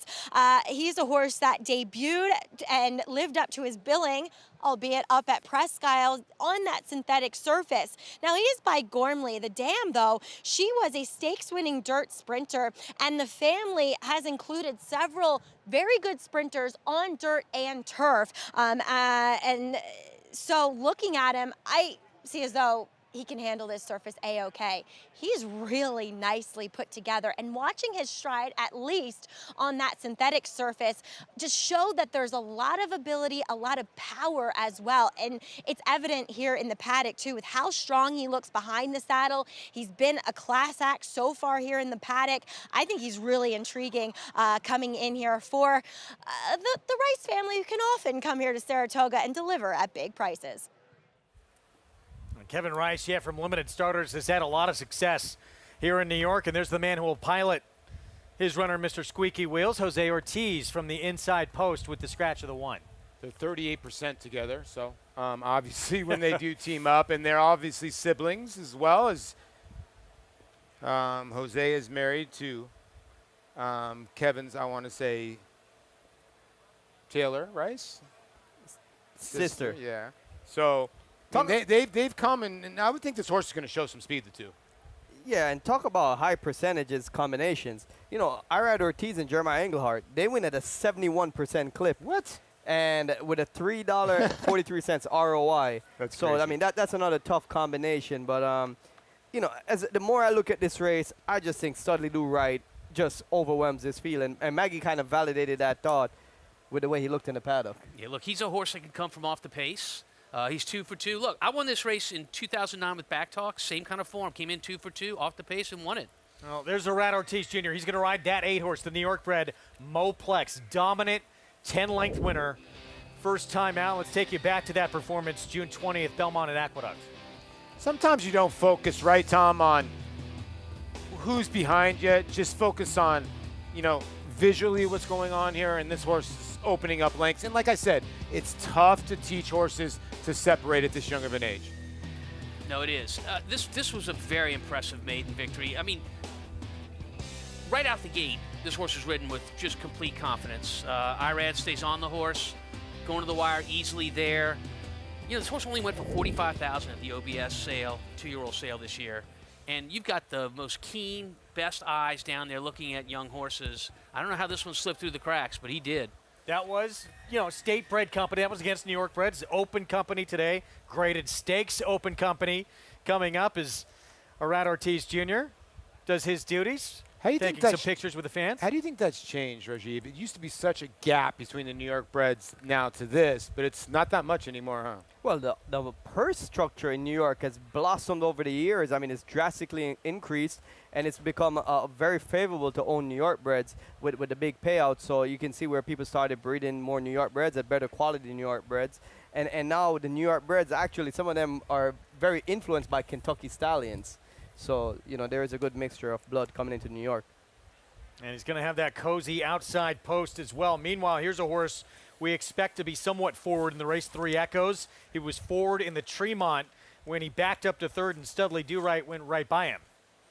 They just got a little weary down the lane. You can see where Studley Do Right is at right now, and you can see 3 Echoes just could not put the horse in front of him away. He had to cut down to the rail. That's never kind of a winning recipe. But once the Studley Do Right gets to the outside, he's going to get to the outside of these 2 horses. The lengthening of the stride is just visually. The last eighth of a mile of this race changed the order finish dramatically for what it looked like when they turned for home. It was really a strange race, and I think the added distance is something that helped Studley Do-Right, who won that race. Yeah, again, his trainer talked about that race. He thought, oh, maybe we have a chance for third here, and then the horse just completely found another gear mid-stretch. Yeah, it seems like a train, it's like a choo-choo train, just keeps getting faster and faster as it progressed. And it is a kind of horse, it's such a big, grand-looking horse. You can look at him to see. You don't expect him to have a lot of early speed, but as soon as he gets in gear, he sustains it. Seeing how big he is, I think it's even more impressive he won at 4.5 furlongs first time out. And that shows you, I mean, Tom, you talk about it a lot, the improvement. You can see 61 Beyer in the debut. Okay, he won. And jumps 21 points to get that victory in the Tremont. That's a huge leap. And it's the added distance. It's the fact that he's able to go a little further in distance that allows him to use that late kick. He should have every chance again to do it today. A couple of these horses in the paddock, I can't wait to see what Maggie says about on the track. They look pretty edgy. 3 Echoes, the 5 look very edgy in the paddock, as did the 8 Moplex. Let's go to Acacia. There are a few of those, but one who's been doing things right in the paddock is Studley Do-Right, as his trainer, Jerry Robb, joining me here. And Jerry, this is a horse that I know you said will appreciate a little bit more distance, and he looks like he definitely wants it. I think he'll appreciate it. Came up here very confident, but watching the track where Speed's won every race, I'm a little worried that he's got to come from off of, but hopefully he can overcome it. What has he shown you since that last start, winning the Tremont, of course, right here at Saratoga as well? He's had 2 real good works since then, one with an older stake horse, and he wouldn't let him by. So he's had a couple sharp works. So. You're a Maryland-based trainer. He's a Maryland-bred horse, bought at Timonium. How special is it being able to represent Maryland on this big stage in a race like this? Always special, especially last time winning. You don't want to represent him if you don't run good, so we'll let you know. We look forward to it today. Thanks for your time. Thank you. Greg? See if Jerry Robb's colt can remain perfect and get a graded stakes on that resume. We start with Mr. Squeaky Wheels for trainer Kevin Rice. Won first time out at Presque Isle Downs, which is a synthetic race course, so this will be the first time on dirt. Another one shipping in from out of town from Parks. Baby Dukes for Butch Reed. Showed good early speed in that debut, wiring the field by 4 lengths down at Parks. Soon to be king, it's George Weaver with Eric Cancel. Yeah, won an off-the-turf event last time out, and now in the George Weaver barn, like you were saying, 24-1. Steve Asmussen barn with 3 Echoes, who was third in that Tremont. Yeah, backed up that good maiden win with a 3rd place finish in the Tremont. A horse that I expect to be close to the pace today. Horse who blew by him in the Tremont. Here's Studley Do-Right. Yeah, this one for Jerry Robb and the X-Man, Xavier Perez, a regular rider for Jerry too as well, and a really good rider on the Maryland circuit. Wartax, he actually took some money first time out, and he won for Carlos Martin. Things did not go well next start. Yeah, won impressively first time out, but then was jostled around in the Bashford manner last time. He'll be hoping for a cleaner break today. And the New York bred outside, here's Moplex. Yeah, challenging for favoritism off that big 10-length win. You also get Irad Ortiz Jr. I'm sure that helps a little bit, but if this horse can repeat or get a little bit better, he could be tough. 4 minutes to post. Grade 3 Sanford. First of these 3 graded stakes for 2-year-olds here at the meet. And there again is Wartax. This horse for Carlos Martin did get bet fairly heavily first time out in late May. And Rajavi backed it up with a gate-to-wire win. Yeah, he won very fast. He left the gate like a rocket that day. Opened up 3 or 4 lengths on the field right away. And he's, had a tough start last time in the Bashford manner. I expect him to be a part of the pace battle with Moplex early and maybe 3 Echoes chasing them. And that's going to, the run down the backstretch, from the gate down the backstretch, is really going to set up the stage for if we're going to have a fast pace that's going to benefit Studley Do-Right, or maybe some people change tactics and then the pace is slower. So we got to see, the race is going to set up down the backstretch. I'll tell you what, I know we're going to go down back to the girls, but the 3 Baby Dukes is completely lost it on the racetrack. I mean, he was howling a little bit here. He's completely washed out. I would think he's going to show a lot of speed, especially with the other Robert Reed runner. I don't know. I just agree this doesn't look good yet. 7's warming up very aggressively. Wartax. It's a horse that shipped down all the way from New York to Churchill Downs, and now is shipped back, and 13 days later is going to run again. They're asking a lot of Wartax, but you can just see from that warm-up the intention is going to be let's crank it up out the gate. So could that be a sign of confidence here from a barn to bring him back that quick? Absolutely. As you said, when you did ship out of town and to come back. Yeah, and not only that, when they turn him around to start the gallop off, the first thing I'm looking for is how does he look in the flesh? Well, there you go. You guys can all look at him with me, and he looks good. He's no worse for the wear. He doesn't look like he's lost weight, and a lot of times that's what you see in these young horses when they do all that traveling, but not so with our 7-horse. And you can see the saddle. It's quite a bit forward on it. Oh, it is jacked up. Yeah, You're right. The saddle is a bit forward, so I wouldn't be surprised What does that mean? to see. Well, when Javier was warming him up, the saddle shifted over his withers, which now becomes laying on his neck. And that's a very uncomfortable position to be in for a jockey. Plus, you actually lose all your stability. So I wouldn't be surprised to see Javier, A, either try to pull the saddle back a bit, or B, get off and have it reset behind the gate. Because plus, you're using it for leverage. Yeah, and when you it's lose that all far your forward, leverage. you don't have any leverage, so you're going to go whether you like it or not. It's a worse feeling for a jockey. You lose all your leverage and all your balance when the saddle is far up on the neck. 14-1 on Wartax. We'll see if Javier Castellano gets that sorted out. Let's go back down to Acacia and Maggie. Let's talk about some revved up 2-year-olds here, Acacia, as number 3, Baby Dukes. Yeah, as Paul was mentioning, he was hollering in the paddock. He was really bad to get the tack on to Acacia. And I think, a wise decision by Jose Lescano to stay with the pony. Absolutely, and he's gotten himself in a little bit of a lather out there. But as you said, he tried rearing up when getting the tack on. They ended up having to finish him outside on the walk. And he was a horse that, watching his first race, I wanted to like coming in here because I said he looks like a horse that's going to want more ground. And he definitely does look that. I just think mentally he's not quite there yet. Yeah, exactly. As we often talk about, that second race will sometimes rattle a horse because now they know what's happening.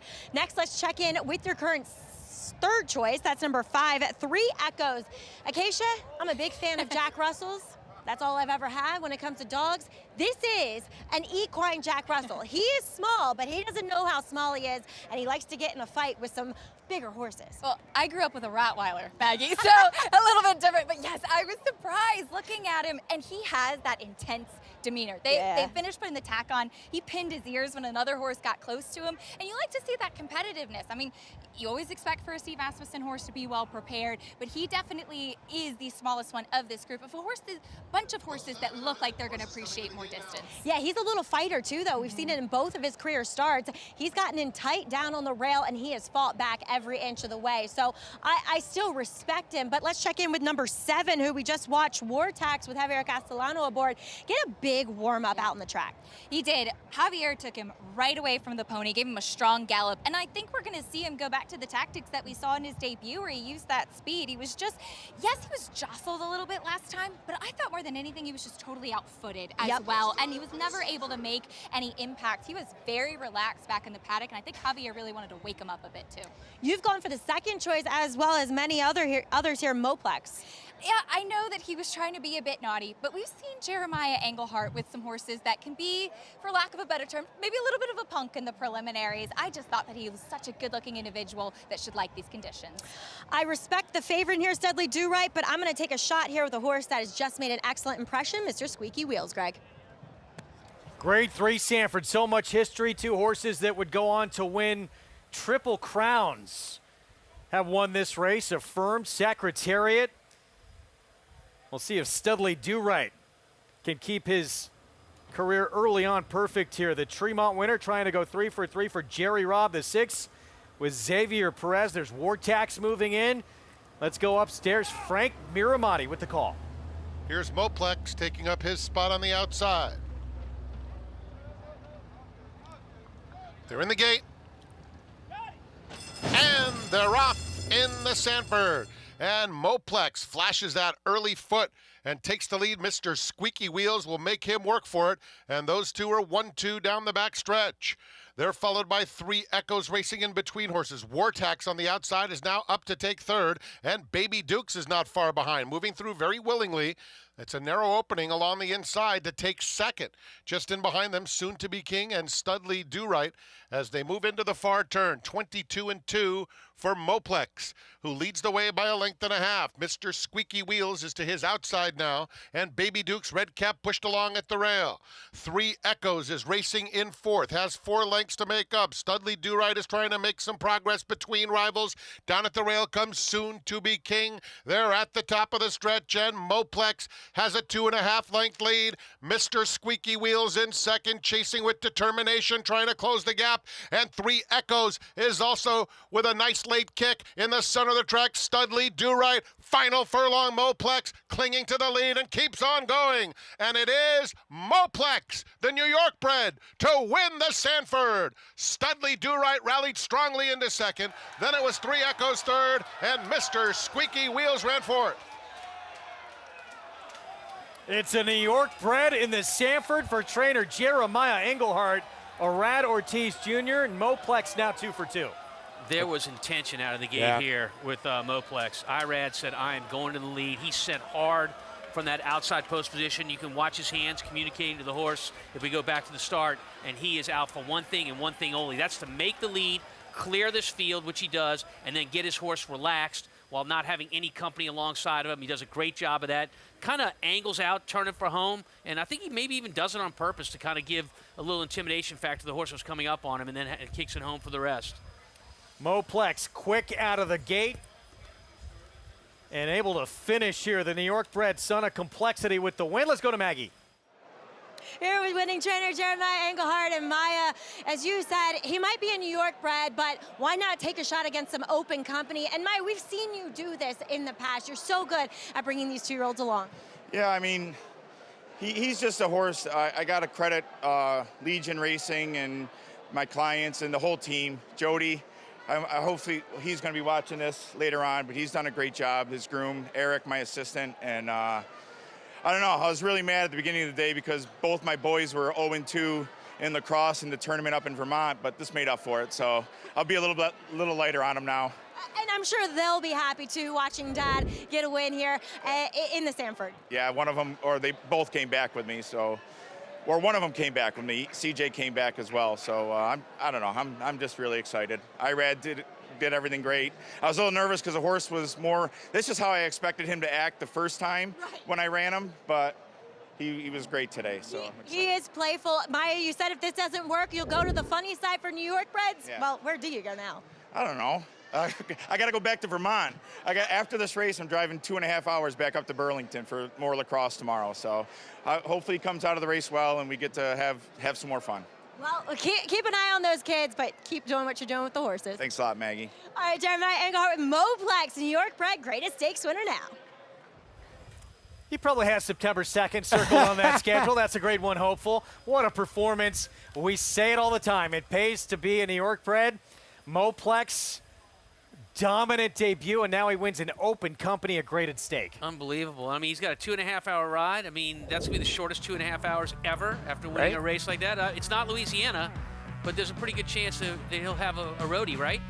Hey, here we go out of the gate, guys, and you can see that Irad is sending and continuing to send. He's going to intimidate the two and discourage him to make this lead. And once he gets there, it's time to just chill, relax, and give your horse a breather. Irad Ortiz and Moplex, they're a match made in heaven. We talk about Irad's tenacious, aggressive nature, and this horse seems to match that. They both fit each other, and you can tell from the get-go he was just wanting to take it to them, and Moplex really did the rest. Yeah, you know, Squeaky Wheels, Mr. Squeaky Wheels tried to get underneath. I'll tell you what, I'm going to give a lot of props. Obviously, the winner was good, but I tell you what, Xavier Perez, it took a while for Studley Do-Right to get going. He rode him all the way around the racetrack. He's kind of those bicycle horses that Mig talks about, and you can see his stride starting to lengthen late. It's just Xavier did all he could to get him going. He just got going too late. The connections of Studley Do-Right, they have to be, must be excited about getting in longer distance races because he looks like a horse that's going to relish a mile and even further. Well, we might have just seen the second horse here moving on to the hopeful. We heard from one earlier, another Son of Complexity for Dallas Stewart. He said that's their plan after he won that 7th, a maiden special weight. And now this horse, the Son of Complexity. Complexity and Vacoma are going to have a little going on here. What's going on with their I think the safest bet of the day was after Dallas was impressive in that maiden race today that he'd be pointing towards that race. True. Two quick ones that probably have designs on showing up again on September 2nd. Arad Ortiz Jr., 2 wins on this first Saturday of the meet. It's Mo Plex in the Grade 3 Sanford.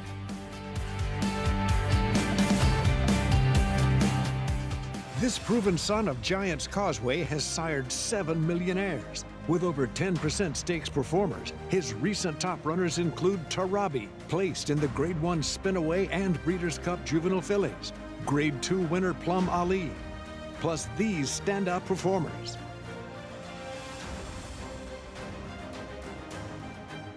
A proven value sire, First Samurai, standing at Claiborne Farm.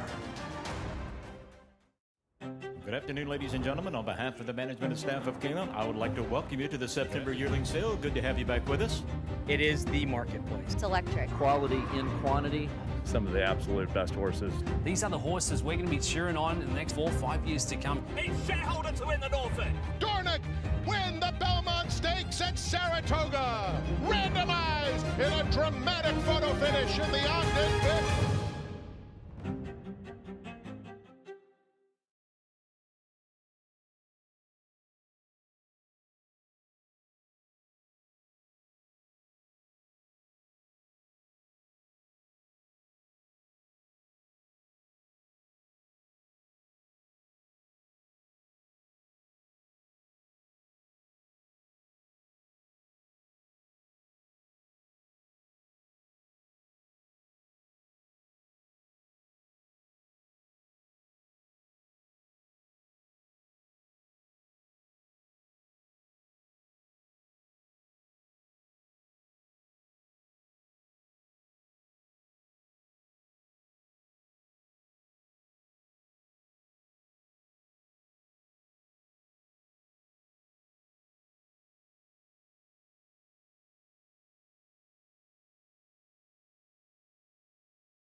Between the 2021 and 2022 Saratoga sales, we have 5 horses in the making that are serious stallion prospects.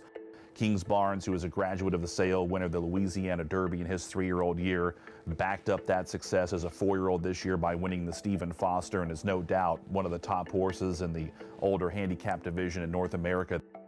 But we also had National Treasure, a simply scintillating 3-year-old winner of the Preakness Stakes, backed that up with an effort in the Pegasus World Cup this year, and then in a historic performance with the Met Mile at the Belmont at Saratoga meeting. National Treasure asserted himself as a top older horse as well. So for the Saratoga sale, the 2021 edition, to produce those horses who are not only fantastic 3-year-olds, but have continued on with good success as a 4-year-old, they are no doubt horses that we're going to be reading about and hearing about. Stallion making candidates. This is why you have to be at the Saratoga sale.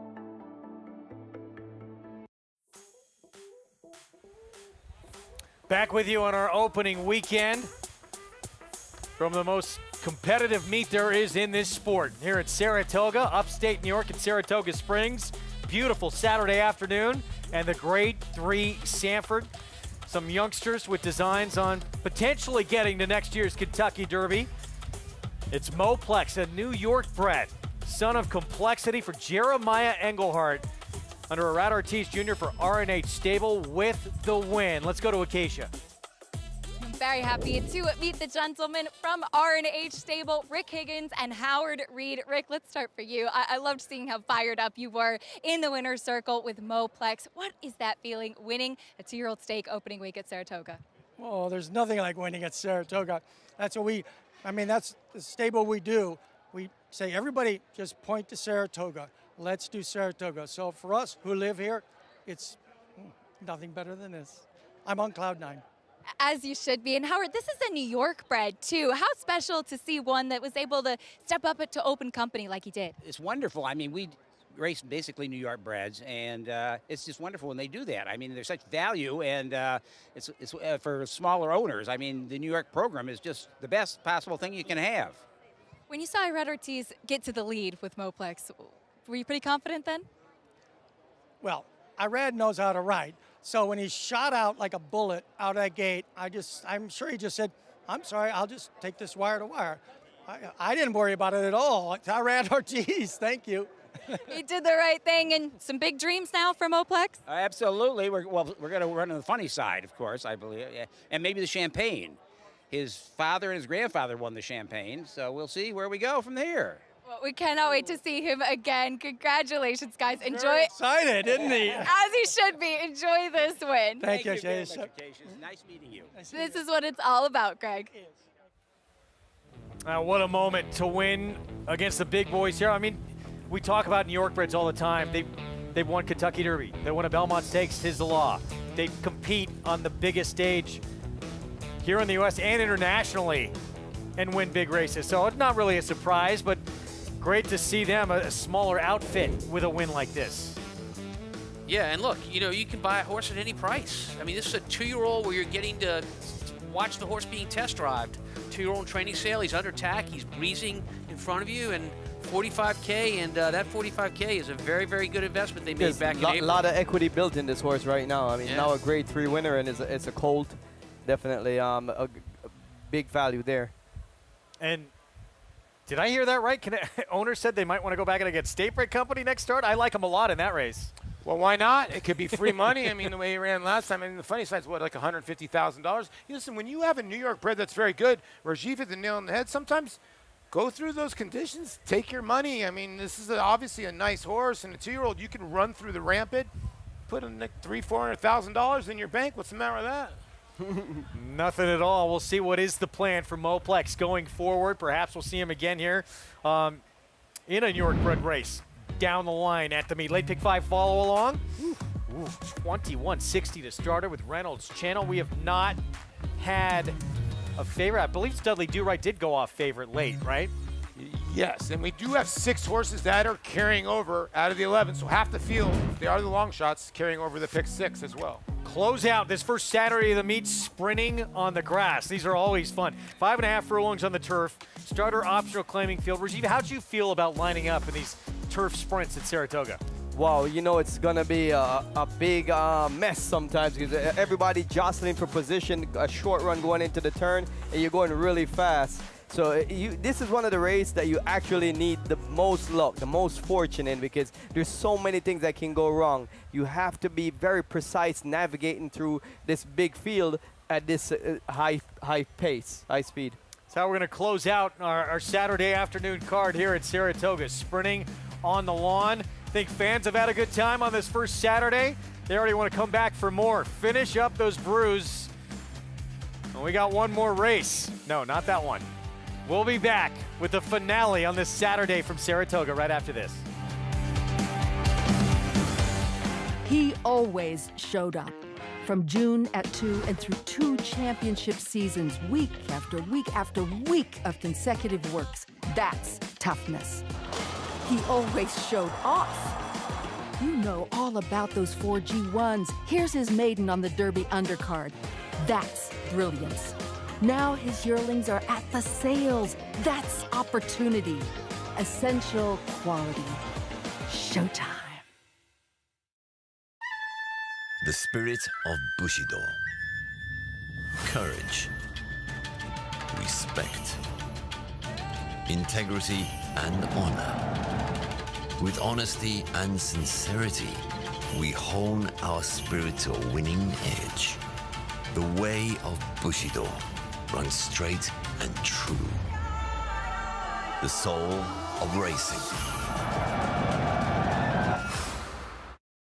Quality at his core. And Core Beliefs will come on and win it nicely. By leading sire, Quality Road. And here is Core Beliefs to take the lead. Core Beliefs on the outside. Here it is, Core Beliefs. All the best attributes of his sire, a multiple graded stakes winner who's proven at the classic distance. with tactical speed and a must-see physical. It's Core Beliefs who digs his heels in to win the New Orleans Handicap. Core Beliefs, standing at Walmack.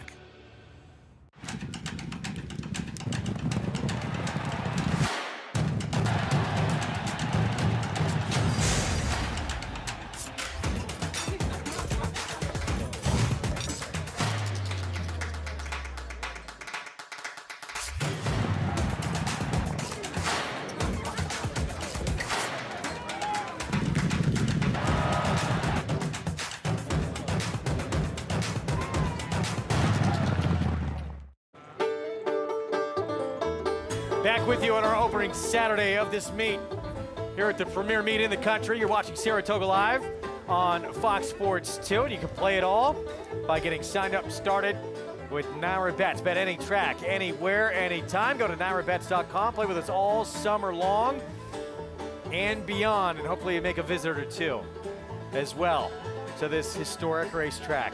Coming up on our Sunday action,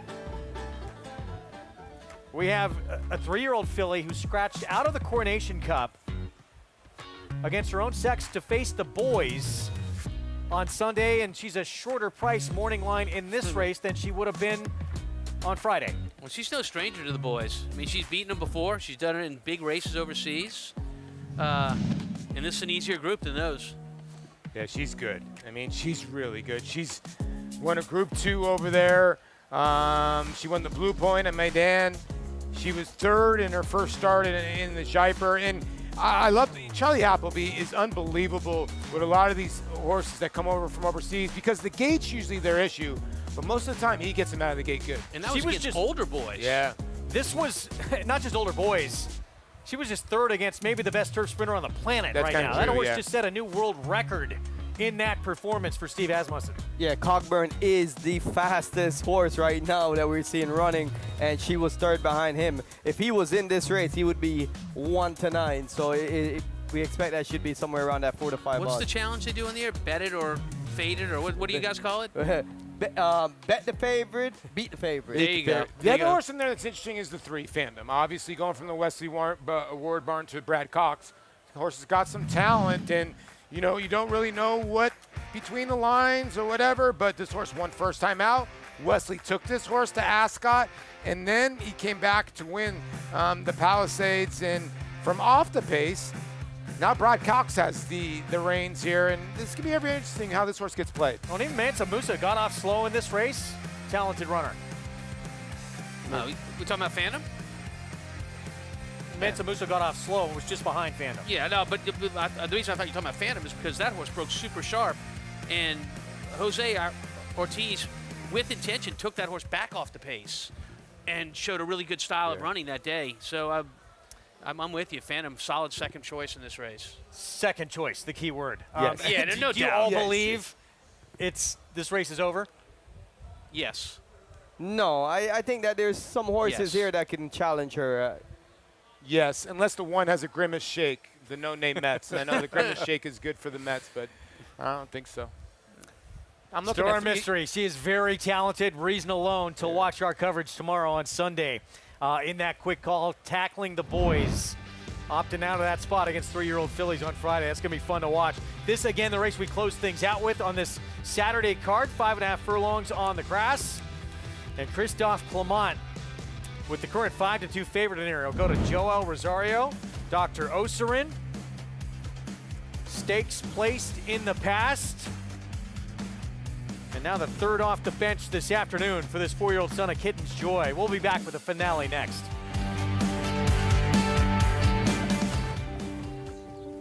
For centuries, the bond between horse and human has been forged in trust and hands-on care.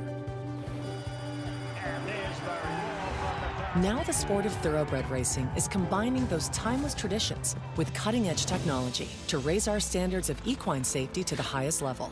Wearable biometric devices measure subtle changes in a horse's stride to help optimize safety and performance. State-of-the-art imaging technology helps pinpoint areas of potential concern for early intervention by expert veterinarians. And the sport's new independent regulator, the Horse Racing Integrity and Safety Authority, is using AI and enhanced data modeling to help prevent injury. Opening quarter mile was a quick one. From sunrise to sunset, there's an ecosystem of trust and care and a commitment to well-being. So win or lose, it's safety that runs first. To learn more, visit safetyrunsfirst.com.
It's a fabulous time for the fans, for the clients, even the help love to come here. So it's a place where I'll see my clients for the meet, and I may not see them again until next year. So yeah, I'd love to be here, love to be a part of it, love to walk through the grandstand for other people. They all know I'm a Jet fan.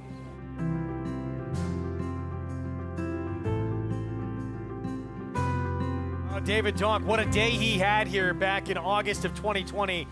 3-win Saratoga afternoon. He won with Sky Kitten at $37. Winning Factor paid $19.60, and JC Shooting Star 8-year-old paid $22.20. How about that for an afternoon? Yeah, he had another horse run well too. His horses are running. The only thing that's missing for Mr. Donk's life is a healthy Aaron Rodgers, because he's got that Jets hat on a lot. Yeah, that was painful last year. What, The first opener. play of the game? I mean, it was just, oh my goodness. No bigger Jets fan on this planet than David Donk. Well, that Brent Sumja guy, he loves the Jets too. There's Christophe Clement, Joel Rosario. They have the 5-2 favorite. Let's go to Acacia. And Dr. Ostrom does look like he should be tough in here, Greg, but looking at a couple of other horses, starting off with Gulfstream Invader, number 730 for Carlos David. He is a horse that is stepping up off a non-winners of 2 win at Gulfstream last time out, but just looking at how he stacks up with the competition in here today, he certainly matches up favorably. One that honestly was just the first one to catch my eye when I walked into the paddock. A lot of good weight and substance to him. Now, typically I would not be a fan of horses that just have the tendency to run in the money. But sometimes when you do finally see a horse take a step forward and get that victory, they could keep that momentum going. And he is intriguing coming in off that synthetic score. He did run well on turf 2 starts back and looks like a turf horse. As the number 9 Rhythm Nick switched to the turf for only the 2nd time in his career. Last time out went off the claim for Mike Maker, and he was in between horses and also off the pace for a horse that I know on dirt had been showing a lot more speed, and he is acting like a horse that wants to be on or close to the lead in the paddock. He's been on his toes, especially once they got the tack on. He's a tall, lanky horse for a sprinter, but like I said, his demeanor just speaks to one that should be forward and also one that would not necessarily be comfortable trying to close between horses. So with an outside post, I'm curious of what kind of trip he'll get today. I don't think it'll be the same one that he did last time out. Talking about trips, the 11 King Moon Racer does come out of the race, won by final verdict, who was DQ'd for drifting, and this is a horse who had some traffic trouble closing, and that's going to be the challenge a lot of times with these closing sprinters of horses trying to get clear racing room. King Moonracer, also one who's really gotten on his toes once they put the tack on, but he's a horse that sometimes can get really hot before his races or can just not be carrying his weight well. Everything is checking the boxes today. Great conditioning and muscle mass on him. He's sharp but not doing too much, which I appreciate, and we'll certainly see what kind of trip he can pull for the hot riding Flavien Prat. Looking for another one, Greg. Yeah, grade 1, not too bad to have on the Saturday card for Flavien Prat. What does that feel like, Rajiv, coming back to finish off a card when you win the premier race on the card at a place like Saratoga? I mean, winning a grade 1 anywhere in the world is always a highlight of your life. But winning on opening weekend at Saratoga for any jockey, because everyone wants to get off to a good start, and he just wins 3 races and then wins a grade 1. I mean, he's got to be on cloud 9 of confidence and also feeling good about, being a jockey right now. 5 wins for him too, not just that grade 1 win. Really hot start after that 3-win Friday for Flavien Prat as we kick off our post parade with Final Verdict, who crossed the wire first only to get DQ'd last start. Yeah, he's going to have to be poorly placed from the rail, but this horse has a lot of natural early speed. The Clement Rosario runner, Dr. Oserin. Yeah, bad start last time, I think, hindered his chances. This is a horse that got a big look here at 3-1 with a better beginning. He's got a big number next door for Jorge Abreu. And this one has no early speed. We'll be hoping for a complete pace meltdown to be able to put in a big late run. Rider change on long shot War Terminator. It's Jose Gomez. Yeah, Jose Gomez will replace Abdel Boca Chica in a horse that's 1 for 17 lifetime. Second start back after a long time away for Hey Mackets Jack. Yeah, and his first start off the layoff was a pretty credible 3rd place finish by beating only a length at the allowance level against New York Breds. And it's a horse with a pretty good reputation too, an Instamatic for Danny Gargan. Sugar Gray Leonard, 8-1. This is getting Irad Ortiz money at 8-1. I mean, this is a horse that's 0 for 6 on the turf. I just can't see it, but you're getting Dutro and Irad. 3-0 comes off when it was on synthetic. It broke through at the Never Win 2 claiming level last time on synthetic at Florida. Takes a step up in class today.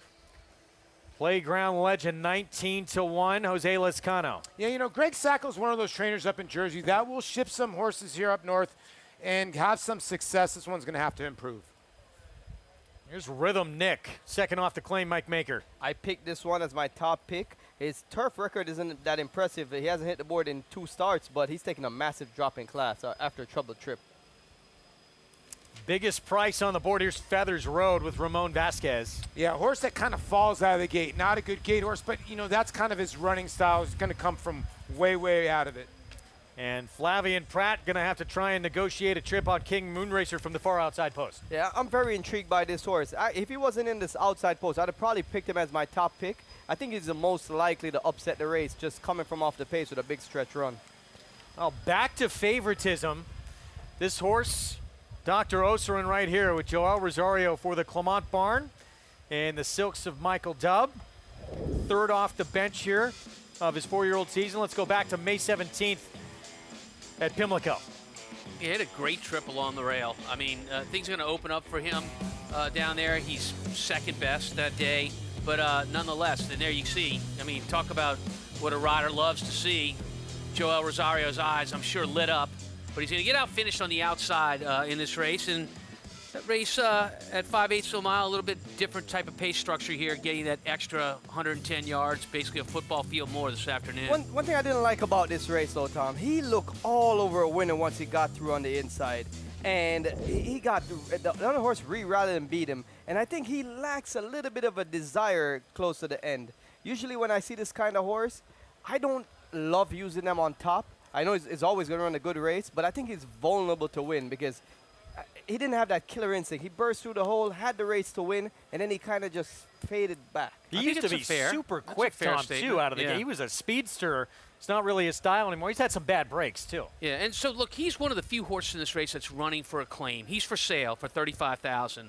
But unlike a horse we talked about earlier, that's the only way that this horse is eligible for this race. The eligibility conditions for a race don't allow him to be protected and not run for a claim. He has to run for a claim to be in here. It just smells like the kind of race where the trainer, Chris Clement, and the owners are looking to get a win. So they're willing to sacrifice this horse to put him in a spot where he's only eligible by being for sale for $35,000. I think the value in the race is the 5. Hey, Mac, it's Jack, because that's the horse that's 2 for 17. Like, there's a lot of horses in here for 2 for a lot. So that's the one thing you could say about the 2, Dr. Osterin. The horse is 2 for the least. Now, Hayes and Mac, it's Jack, this was off a year layoff, got dead left. Not dead left, but, you know, broken somewhat the back with Flavian Pratt. I thought this was a good effort. But here's the thing. He's the lone 2-time winner on the turf. When the rest of these are one-time winners, I get the horse 2 for 17. But if this horse gets back to some of those races, 9-1 is pretty good. When he breaks clean, Paulie, usually, I mean, he's probably the quickest horse in the 100%, race. 100%, yeah. I think Is he going to be in front? That's a good question. Junior Alvarado will be aboard this afternoon. We will see. Keep your eyes on him out of the gate. Let's go to Acacia for more. And as far as Hey Mac, it's Jack, it's a lot of horse flesh. This is a big burly horse, and if I didn't know him well, seeing him second off that big layoff, I would say that he doesn't look fit, but that's just kind of how he is. He carries a lot of weight and conditioning from race to race. He was also really fired up in the paddock. As you can see, he's gotten pretty hot out there. He was kind of lurching out of the saddling stall. He had trouble getting the tack on, ended up having to do it outside. He looks very healthy coming in. I do note that Jamie Begg, now second time in his barn, has outfitted him with a cage bit to give Junior Alvarado a bit more control. As he was kind of drifting out a little bit in the stretch last time out. I don't know if he wore it last time. I wasn't in the paddock, but just interesting to give the rider more control. And I'm wondering if we're going to see him be more forward, because he is incredibly sharp today. As far as the 2, Dr. Osterin is concerned, and yes, he did miss 2 starts back, as Rajiv mentioned, but he was off of a year layoff coming that day, and I remember the thoughts from the barn were that he wasn't 100% fit going into that race. He's very fit in here now, very well muscled. Of course, the question is going to be, can he seal the deal, and what type of running style will he employ to do so, because he's come from off the pace and he's shown speed. I don't think he's quick enough to get the lead against some of the very fast horses in here. And we do see a rider off the number 3. He's got it. Looks like he's going to be a late scratch here, Greg. All right, Acacia, thank you. Yeah, there's the 3 heading back to the barn for Jorge Abreu. Would have been Luis Saez's mount, so it takes a 32-1 shot off the board. Probably doesn't change things a whole lot in this race, but we'll see him compete another afternoon. Favorite, the 9 in here at 2-1, Rhythm Nick. Yeah, you listen, Rajiv and I both just turned to each other. We both like this horse. I don't know about 2-1. As you see, Frank Miramati's now announcing the scratch officially. I liked him as a wise guy horse, thinking that, you know, he'd get a little bit mixed, you know, left out of the shuffle of the top contenders. I wasn't expecting him to be, you know, taking this much action. Yeah. But I do think he's going to make a big impact on this race. Kind of with you. It's Mike such a wide Baker's open brilliant race. on the grass. This is a horse he claimed 2 back, but when you look at this horse's form, the one thing it's missing is any workouts whatsoever throughout his career. So he probably is a bit fragile at those higher speeds, which is why he likes the turf. But his 2 turf starts, no firsts, no seconds, no thirds, no 2-1 for Tom. No, I get it. And then the horse is 0 for 13 the last 2 years. I mean, at the end of the day, listen, I put my name on the 9, but at 2-1, it's a bad gamble. It just is. The horse is 0 for 13. Now, I do think the horse was ridden the wrong way last time, and it's probably going to be more forwardly placed. I just don't know if you want to take 2-1 on a horse that hasn't won in 2 years. I don't think we talked much about the number 1 final verdict, and it deserves some good consideration, because this horse won at this exact level last time at 70-1. That was his first start ever on the turf. He passed the wire first. He was eventually disqualified for interfering to the runner-up finisher, but this horse relished the turf first time on the turf, and he's definitely going to have a major impact on this race. And he's actually getting pretty dismissed out the window, considering he's 6-1 right now. Pace is going to be interesting here, because final verdict, the 1 you just talked about, he's quick from the inside. Dr. Oster and the 2 used to show speed. Hey Mac, it's Jack. Maybe naturally just the quickest, but he didn't break last start. And then you have 3-0, the 7, who's pretty quick as well. Look, I mean, when you see a pace scenario where it comes down to 2 horses that are going to set the pace, in this case, that is exactly what I see. Final verdict, the 1, 3-0 the 7. If one doesn't go and the other one does, it changes the whole complexion of the race.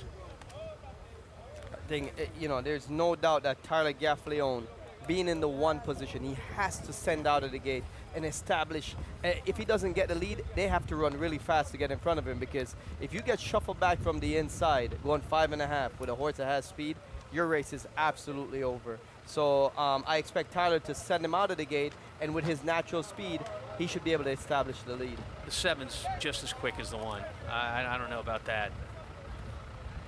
Horse for horse, the 7 can't lead the 1 down the backstretch. Well, let's see.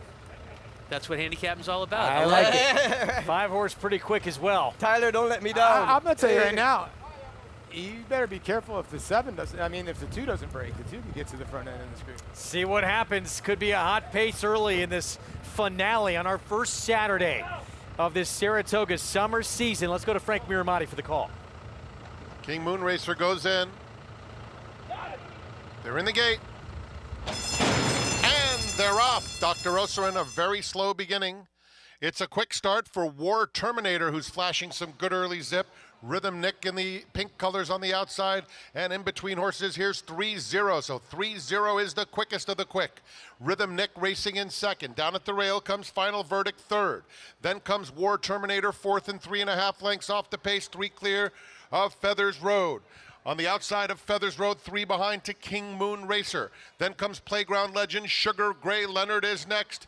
Hey Mac, it's Jack is about 15 lengths off the pace, and Dr. Oserin trails 21 and 2 for the quarter, and it's Rhythm Nick up to take the lead at the top of the stretch, leaving 3-0, trying to battle back in second. A good trip for Final Verdict, who angles out with the white blinkers, trying to make into it, and in behind horses, King Moon Racer is 1 from the rail, looking for a little seam. They're inside the 8th pole, and it's getting very close. Rhythm Nick, Final Verdict on the inside, King Moon Racer, far outside Feathers Road, here it is. Rhythm Nick fought them all off.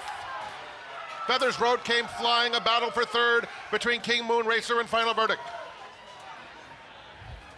Rhythm Nick, Ricardo Santana Jr., Mike Maker second off to claim the win in the nightcap. Send it in on a horse that's 0 for 13 the last 2 years. The man is a magician on the grass. I'm telling you, when he claims a horse off you and he puts him on the grass, trust me, you're nervous when that horse runs back. Yeah, he got that smart money too, but man, he showed that speed, and Ricardo Santana just never took it away from him. He was always looking like he was in the position that he wanted to be in, right off the pace. And Tom, I owe you a drink, man. You got me drink? there. We said dinner and drinks. How about dinner and drinks? For guests. By the way, Feathers Road, giant here at 47-1 to get up for second, and the public was dead right here at 2-1. Wow, got the job done. The 10 come rolling home here. We picked the winner to close out the day. Yeah, we picked the winner to close out the day. Hey, listen to me. You guys feel the pressure of, and the jockeys feel the pressure of winning a race. I'm feeling the pressure of this bankroll stuff. What's going on with your bankroll? Well, earlier you said It's what falling pressure? down. Couple of L's, and all of a sudden it's he early. turns up. Let me Doesn't tell he? you something. I used to hit in front of 50,000. There ain't no pressure. As Rajiv, you talked about Yes, these I turf like races, that. and there's Mike Maker, your winning trainer. In front can be a good place to be in a race like this. Yeah, poorly placed. It's definitely an advantage. He was always right on top of the pace and got the first jump on the closers. Should we do this again tomorrow? I hope. I'm looking forward to Opening it. weekend continues on Sunday. We'll see at 1 Eastern start time on FS2. Carl Spackler does it again. 4 wins his last 5 starts with a victory in the Kelso. How about back-to-back in the Grade 1 Diana for White Beam? 9th career win for trainer Chad Brown in that race. And it's a New York bred in the Grade 3 Sanford for Jeremiah Englehart. Moplex gets it done. We'll see you tomorrow. War Dancer, New York's leading turf sire, is on fire at the Big A with Dancing Buck wire-to-wire in the elusive quality. Dancing Buck is almost there. Dancing Buck. Power Attack with back-to-back wire-to-wire wins. It's going to be Power Attack. As well as 26 Black. 26 Black almost there. 26 Black.